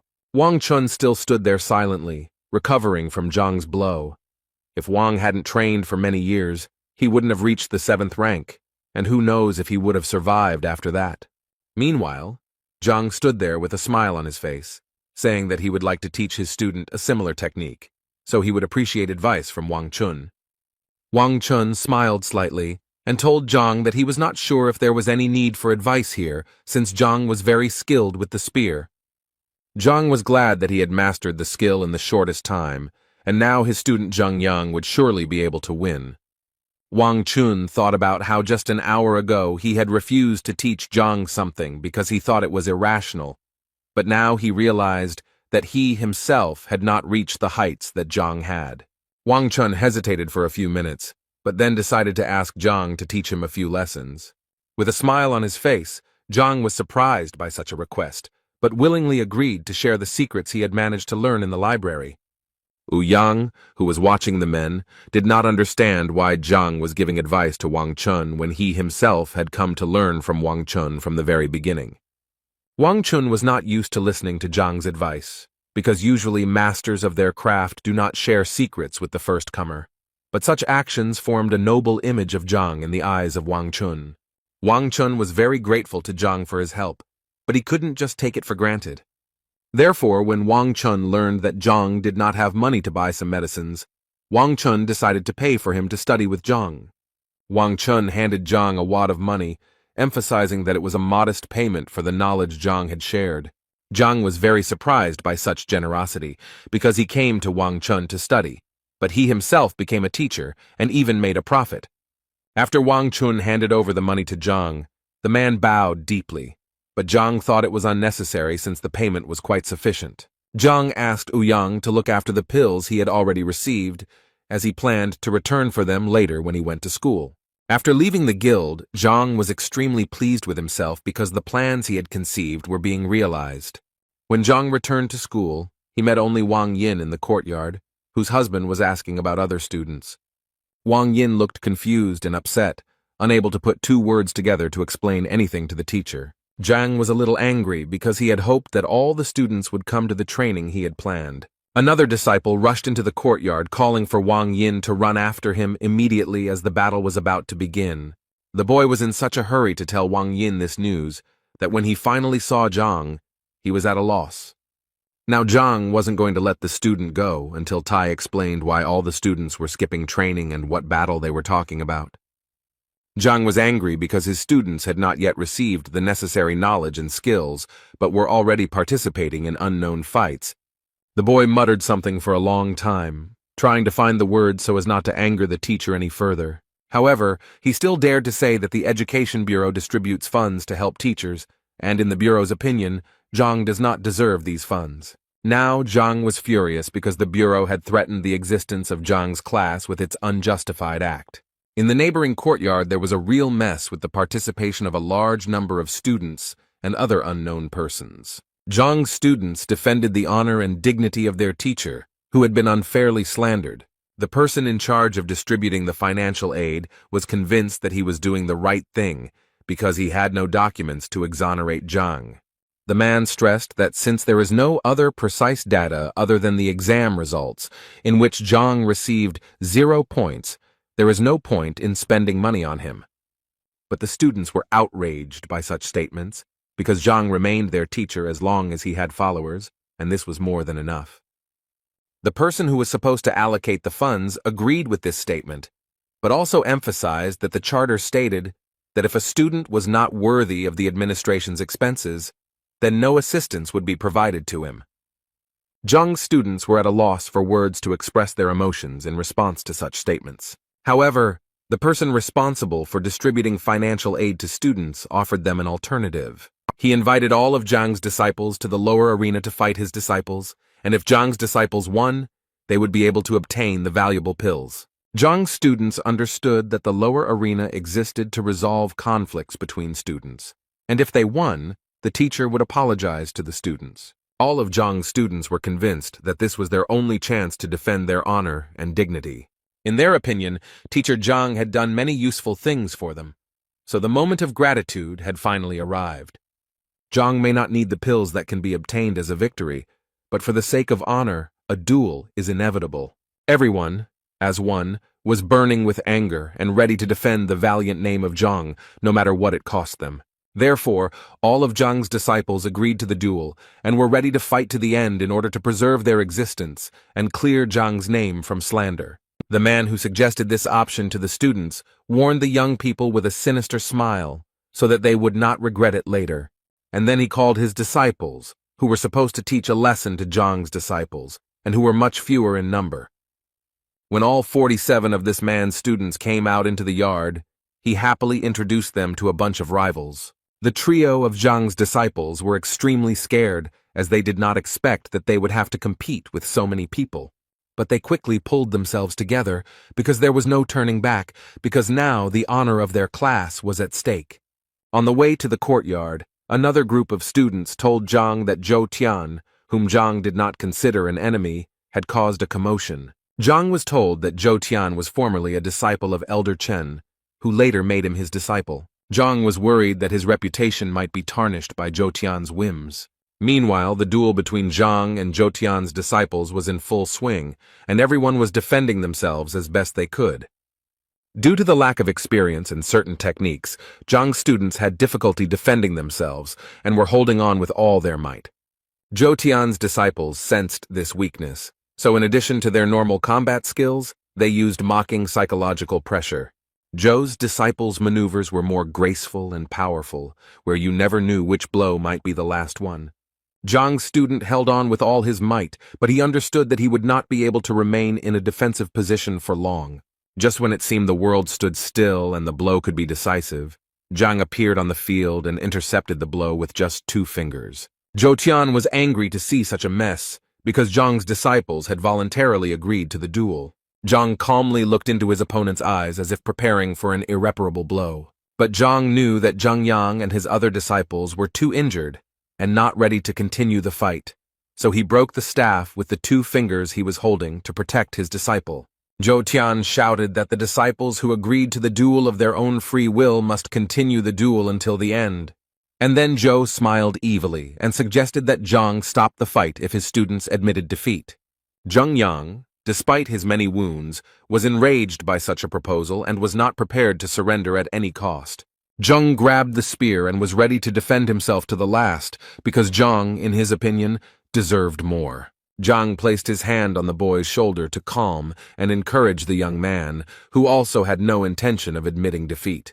Zhou Tian roared in rage and demanded that the duel between the disciples be fair and that Zhang leave the arena. Zhang smiled calmly in response and said that he really did not accept his students' defeat, but he did not want them to continue the fight. Zhou Tian insisted that the fight started without Zhang, so it should end without him. For Zhang, his students' decision remained unchanged, and he did not regret that his students decided to participate in the duel. That's why Zhang suggested that Zhou Tian move to the upper arena because the lower arena was quite boring. Zhou Tian's disciples were stunned by Zhang's statement, and some began to say that Zhang was mentally ill. Zhou Tian thought for a moment, because moving to the upper arena meant that Zhang's disciples would have to challenge Zhou Tian himself. Zhang, who was waiting for an answer, urged Zhou Tian to accept the challenge, otherwise it would mean that he was scared. Zhou Tian laughed, telling Zhang that he was burying himself, so Zhou did not mind this sight, so he accepted the challenge. Zhou Tian proposed to Zhang that if Zhang wins, Zhou will give him any 10 pills, and if they lose, Zhang will bow to Zhou. Zhang readily agreed to these terms and hoped that Zhou would not take his words back after the duel. Over the past few days, Zhang's disciples had indeed become stronger. Many had realized some things about themselves, but Zhang's decision to force the disciples to fight the teacher looked like a defeat. Zhou Tian gave his students the go-ahead to be released and asked Zhang about the details of the match himself. Zhang scratched the top of his head and pretended to do some complicated calculations, then replied that the match would be one-on-one. Zhang patted Chen on the shoulder and said that no one else had entered the duel, so it would be fair for Zhang to continue it. Zhou Tian was incredibly furious, not understanding what Zhang was planning by sending a young, inexperienced student to fight. Meanwhile, Chen was shocked by Zhang's decision, but Zhang quickly persuaded the boy to hold back his smile. Before the match began, Zhang announced that he wanted to teach Zhang a trick that would help him win. Zhou Tian tried to thwart Zhang's plans, but Zhang insisted that Zhang learn a technique that would allow him to win. Zhang approached the student and asked him to give him his spear so that the teacher could demonstrate his skill. Zhang tightly grasped the spear with his hand and asked Zhang to watch carefully what he was about to do. While the boy was concentrating hard to absorb some information, Zhang waved his spear in front of him like children in a kindergarten on a playground. Zhou Tian was surprised that Zhang's childish spear swings were considered a kind of winning move. A second later, Zhang had already handed the spear to his student, wondering if he had managed to remember everything. The boy thanked Zhang for the lesson, but he almost burst into tears when he realized that he would not be able to fight his teacher with dignity. Zhang wished the boy good luck and hoped only for himself, and again patted him on the shoulder encouragingly. After Zhang patted the boy on the shoulder, he felt his body fill with warmth and unstoppable energy. Zhang used Qi energy to tell the boy not to resist the new power, but instead to synchronize with it. He explained to the boy that he was going to teach him the breathing method of spear fighting. Chen listened to his teacher's advice, and now felt how each of his potential strikes could become many times stronger. When Chen finally came to his senses, he heard Zhang's voice again, asking him to continue pretending to be weak. And it seemed to work because Zhou Tian mocked the boy for barely holding a spear in his hands. Chen decided that there was no need to drag things out and took a defensive stance, showing full readiness. Zhou Tian was furious that Zhang was going to embarrass him with a student, let alone teach him a useless technique. Zhou Tian shouted threats at Zhang and promised that Zhang would pay for his behavior. Disciple Zhang wanted to replace Chen as he looked tired and weak, but Zhang insisted that he continue the fight. While Zhou Tian was preparing for the fight by rolling up his sleeves, Chen professionally played the weak opponent. Zhou Tian said that he would not show mercy to the boy because Zhang himself had decided his fate, to which the boy agreed and added that he was ready to fight with all his might. Zhou Tian was the first to rush into battle, concentrating all his strength and preparing to deal an irreparable blow. Holding the spear in his hands, Chen was in no hurry to attack or defend because he was synchronizing his breathing, which was what Zhang emphasized. When the boy felt he was ready to deliver a decent blow, his eyes, full of energy, opened wide. He swung his spear toward Zhou Tian, and the spear seemed to wrap around a fiery snake, ready to pounce on anyone who dared to oppose it. Zhou Tian didn't expect this turn of events, so he was very scared when he came face to face with the merciless snake. Choking with fear, Zhou Tian did not immediately understand what was happening, but in an instant, dozens of spears attacked his body. Each blow left its mark in the form of a bruise or a wound, and with them came the realization that Chen was not such a weak opponent. The final blow was so powerful that Zhou Tian's battered body was sent flying several meters into the air. When Zhou Tian finally landed on the ground, barely alive, the disciples gathered around him, not understanding what had happened. Zhang was glad that Chen was able to adapt to his new power in such a short period of time. Several of Zhou Tian's students helped him to his feet while Chen stood motionless in front of his teacher. Chen reminded Master Zhou that if he won, he would have to give up 10 breath beads. Through anger and hatred, covered in bruises, Zhou ordered his disciples to bring these beads. The disciples asked Master Zhou if he was sure of his decision, but he was persistent and asked not to repeat it twice. When the beads were finally brought, Chen took them and went to boast to Zhang about his achievements. When Zhou gave the beads to Chen, he knew that Zhang would never be able to accept them because they were only won by disciples. With a look of surprise on his face, Zhang carefully opened the box and looked at each bead carefully, as if studying it. Zhang turned to his students as if surprised that the match had been arranged for such unnecessary gain. So the next moment, Zhang threw the coffin to the ground and crushed it with his foot, shocking his disciples. Zhou himself was no less stunned, for whom the box was extremely expensive. Each pill cost at least 1,000 gold coins. Zhang took a small bottle out of his pocket and asked the students not to rush, because although the beads help to collect energy, they also do harm. That's why Zhang handed the students a bottle with clear breath pills inside. The students could not believe such generosity of the teacher, for which they were infinitely grateful to Zhang for the valuable gift. Zhang smiled back and asked his students not to get involved in such petty quarrels in the future. After the words of gratitude, Zhang began to hand out a pill to each student so that they could recover more quickly from the recent events. As Zhou sat there devastated after the fight, his disciples began to discuss Zhang's generous gift. Such conversations killed Zhou even more from the inside, tearing his fighting spirit and self-confidence to shreds. Zhang decided there was no time to waste, so he called his students back to school. When they finally returned to school, the students couldn't help but feel that Zhang had given them such expensive gifts. Zhang reassured them again and assured them that if they helped them win the teacher's evaluation, he would take it as a worthy reward. This was a big responsibility for the students, so they promised the teacher that they would do their best. Zhang was very glad that he had such devoted disciples, and after thanking them, he decided to talk to Zhang alone. Zhang took Zhang to a quiet room where he told the boy about a spear technique he had recently discovered. But before telling the secrets, Zhang asked the boy that no one except the two of them should know about it. Zhen was overwhelmed with emotion, realizing that what he had done in the duel might have looked stupid, or it might have looked exquisite, but the boy didn't care. Zhang stressed that all strong techniques contain simple elements, and this should be kept in mind, especially 10 days before the teacher's evaluation. When Zhang was telling the boy all the secrets, Zhang asked the teacher what he called this technique, and since Zhang did not have time to name it, he left it to Zhang. After several training sessions, Zhang informed the students that he was leaving the school and that his main goal until he left would be to train constantly. Meanwhile, where Zhang was considered a great master, the city discussed his exploits, and some even looked after the estate. Du Miaoshuan and his son waited patiently beneath the manor until Zhang invited them for an audience. Finally, the moment came, and the butler invited the guests into the estate, informing them that the Grand Master was ready to talk.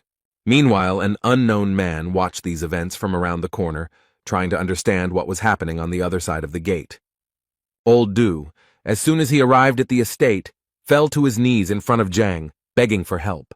Zhang, who had already donned the robe of the Grand Master, sat casually and assured the guest of his assistance. Zhang decided to first check whether he had been wrong in his judgment when he called the old man a beast. This time, the old man did not object. Zhang began to analyze the problem in detail, explaining that it all started because the old man had not made progress during his training. According to Zhang, the old man took the blood of the white wolf, and now this blood enters the old man's body every afternoon.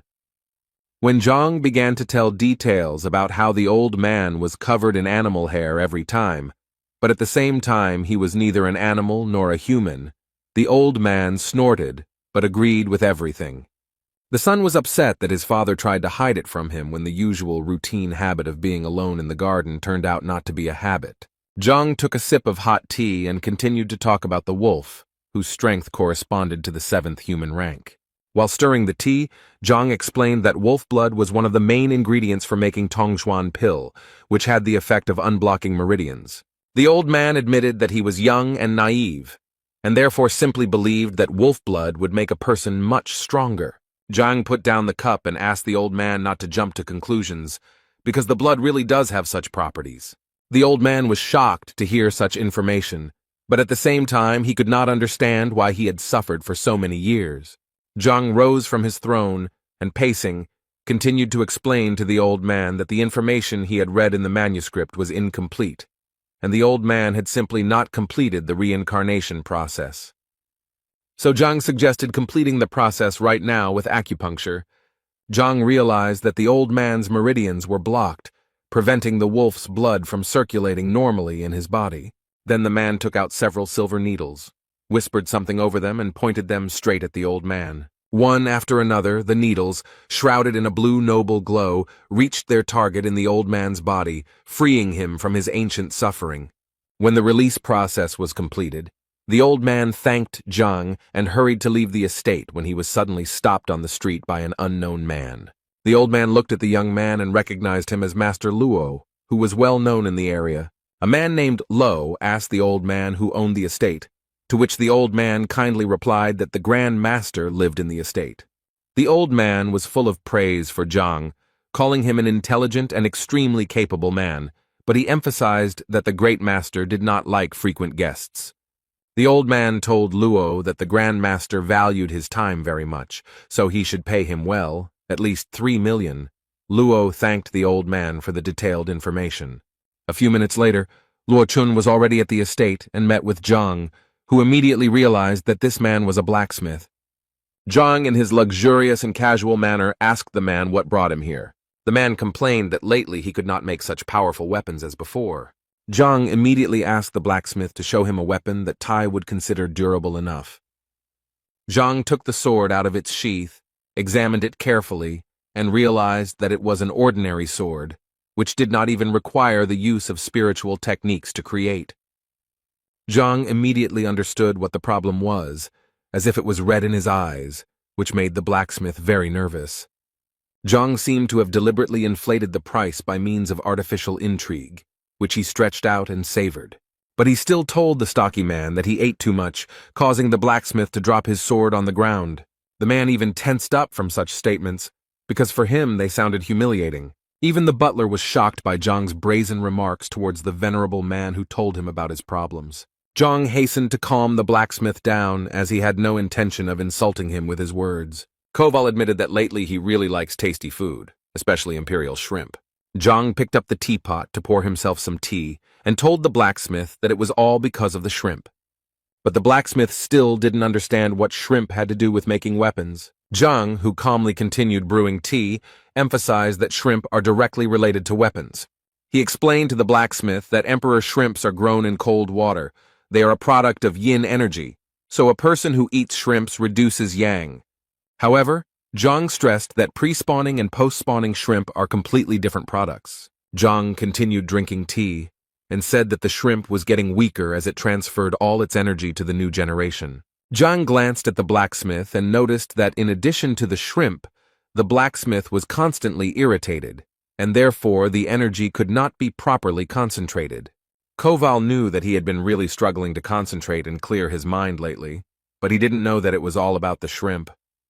Zhang explained that the shrimp becomes weaker after giving birth and thus tries to protect itself, although the taste does not change. The blacksmith fell to his knees before Zhang to ask him to help him solve his problem, which he had no idea about before. Zhang, who knew what this man's problem was, actually didn't know how to solve it. The case of the blacksmith is different from the previous ones, and the library only points out the shortcomings.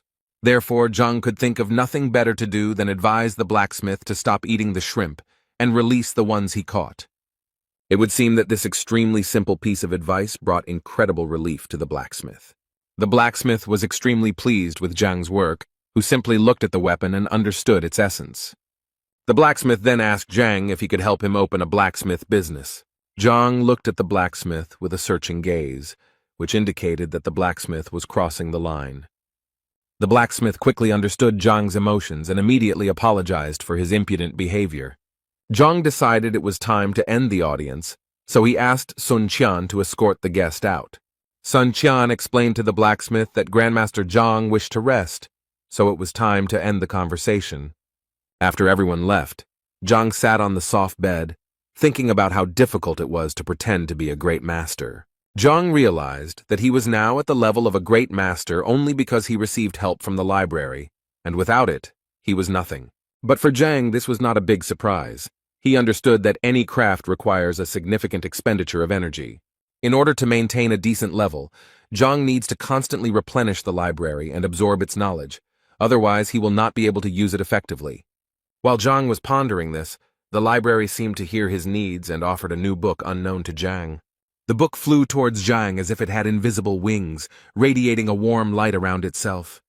Zhang picked up the book and, after examining the gold binding, opened the book to examine its contents. When Zhang began to turn the pages of the book, he saw that there was not a single word or letter in it.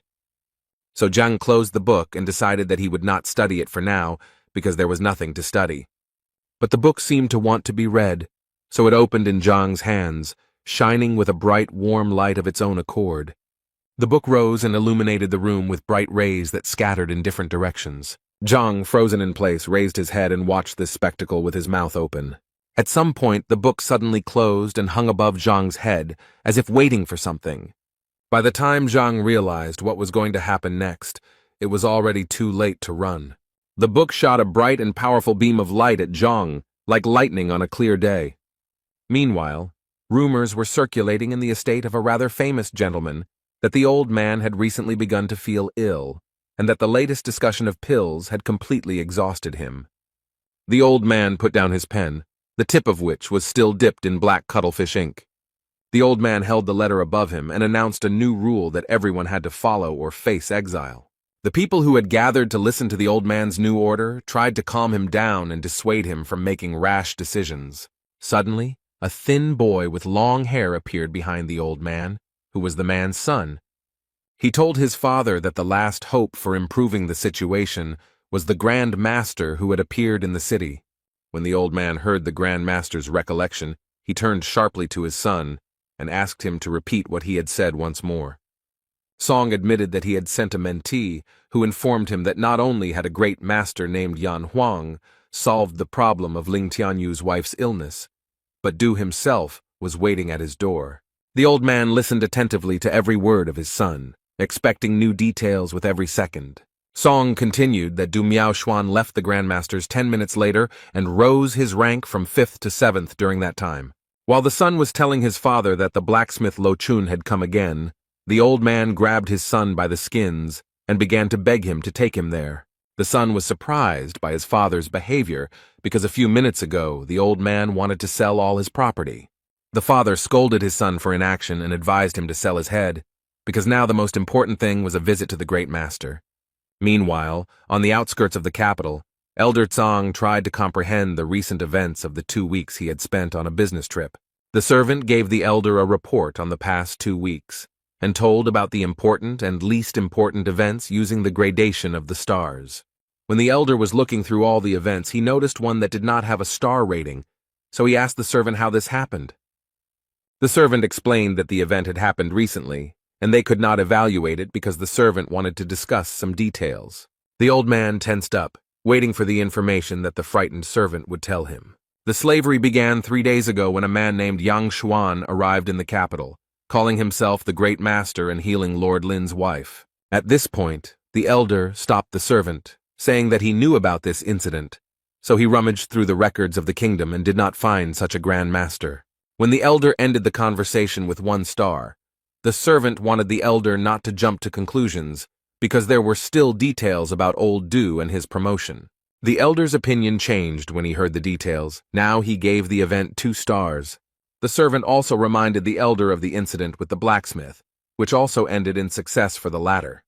The elder scratched his long beard and decided that the event deserved 3 stars. The servant decided to put the cherry on the cake and told about Ouyang Chen, the head of the apothecary guild, and the apothecary Chun Xiao to this great master, but he did not let them in yet.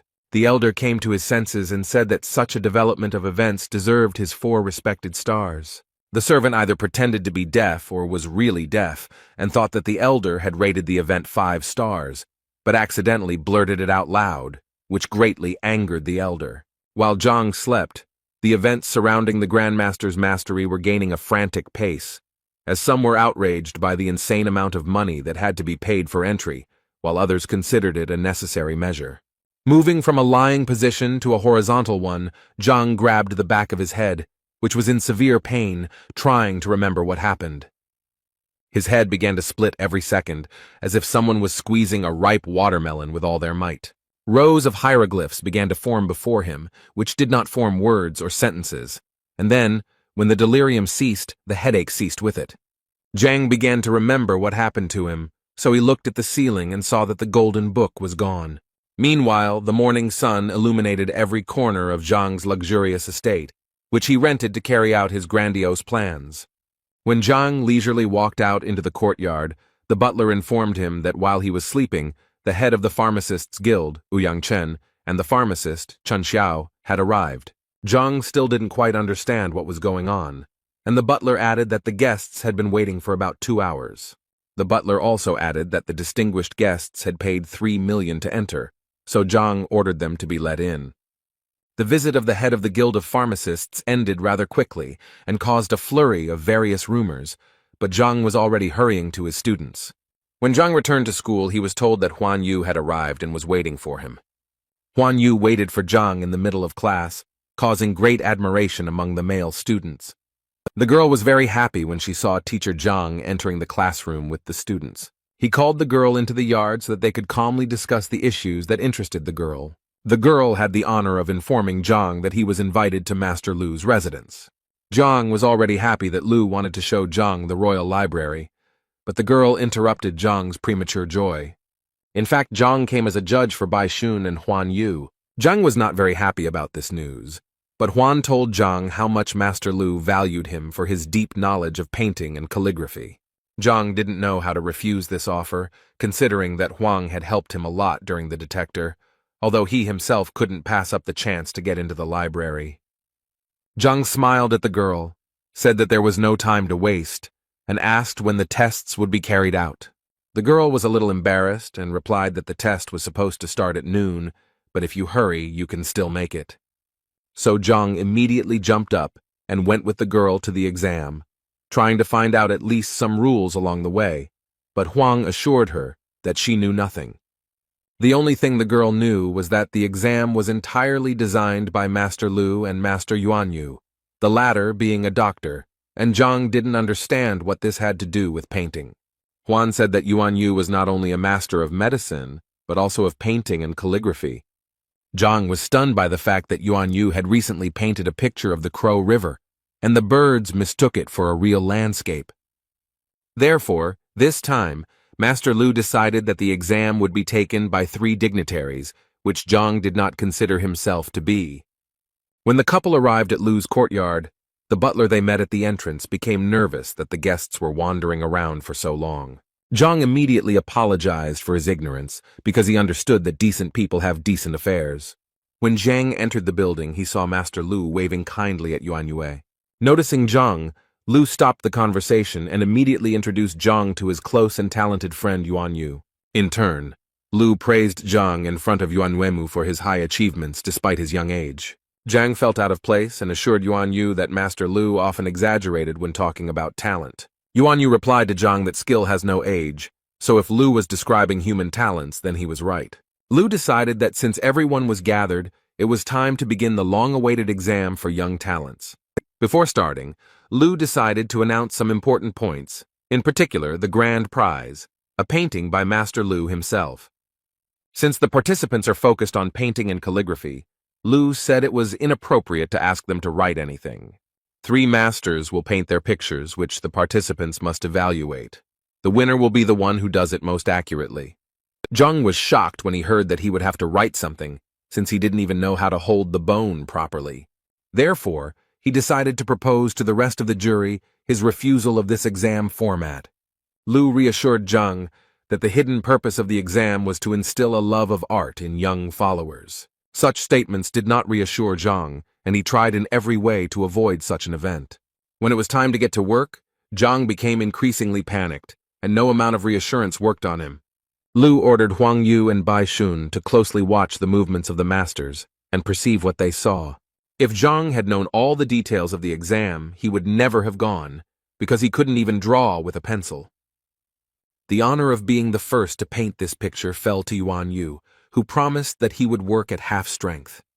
The master unrolled a long scroll of papyrus and dipped the bone in cuttlefish ink. He closed his eyes and scratched his long beard, thus preparing for work.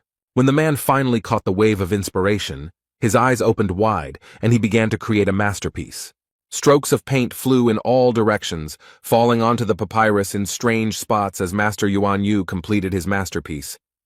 Lu and the young participants watched the master's actions closely, and it seemed to them that the third-level intention painting would soon appear before them. Zhang was even more disappointed, because he thought that if the painting was realistic, then it was beautiful, but it turned out to be the lowest level of painting art. Finally, after several minutes of painstaking work, the master put his brush aside and announced that he was ready to demonstrate his work. The master apologized for taking so long to complete the painting, as he had not painted anything for a long time. Although in the opinion of the master, the painting was not entirely successful, Huan understood that this was at least a third-level work. Master Lu advised Huan not to rush to conclusions, because the painting had barely crossed the threshold of the third level, and why this was so, the students should explain later. Now that Master Yuan Yu had completed his masterpiece, it was Zhang's turn to show off his skills. The threat was literally hanging over Zhang, because his inability to draw could destroy him in an instant, because he couldn't just draw a chicken with a halo and call it the Divine Phoenix.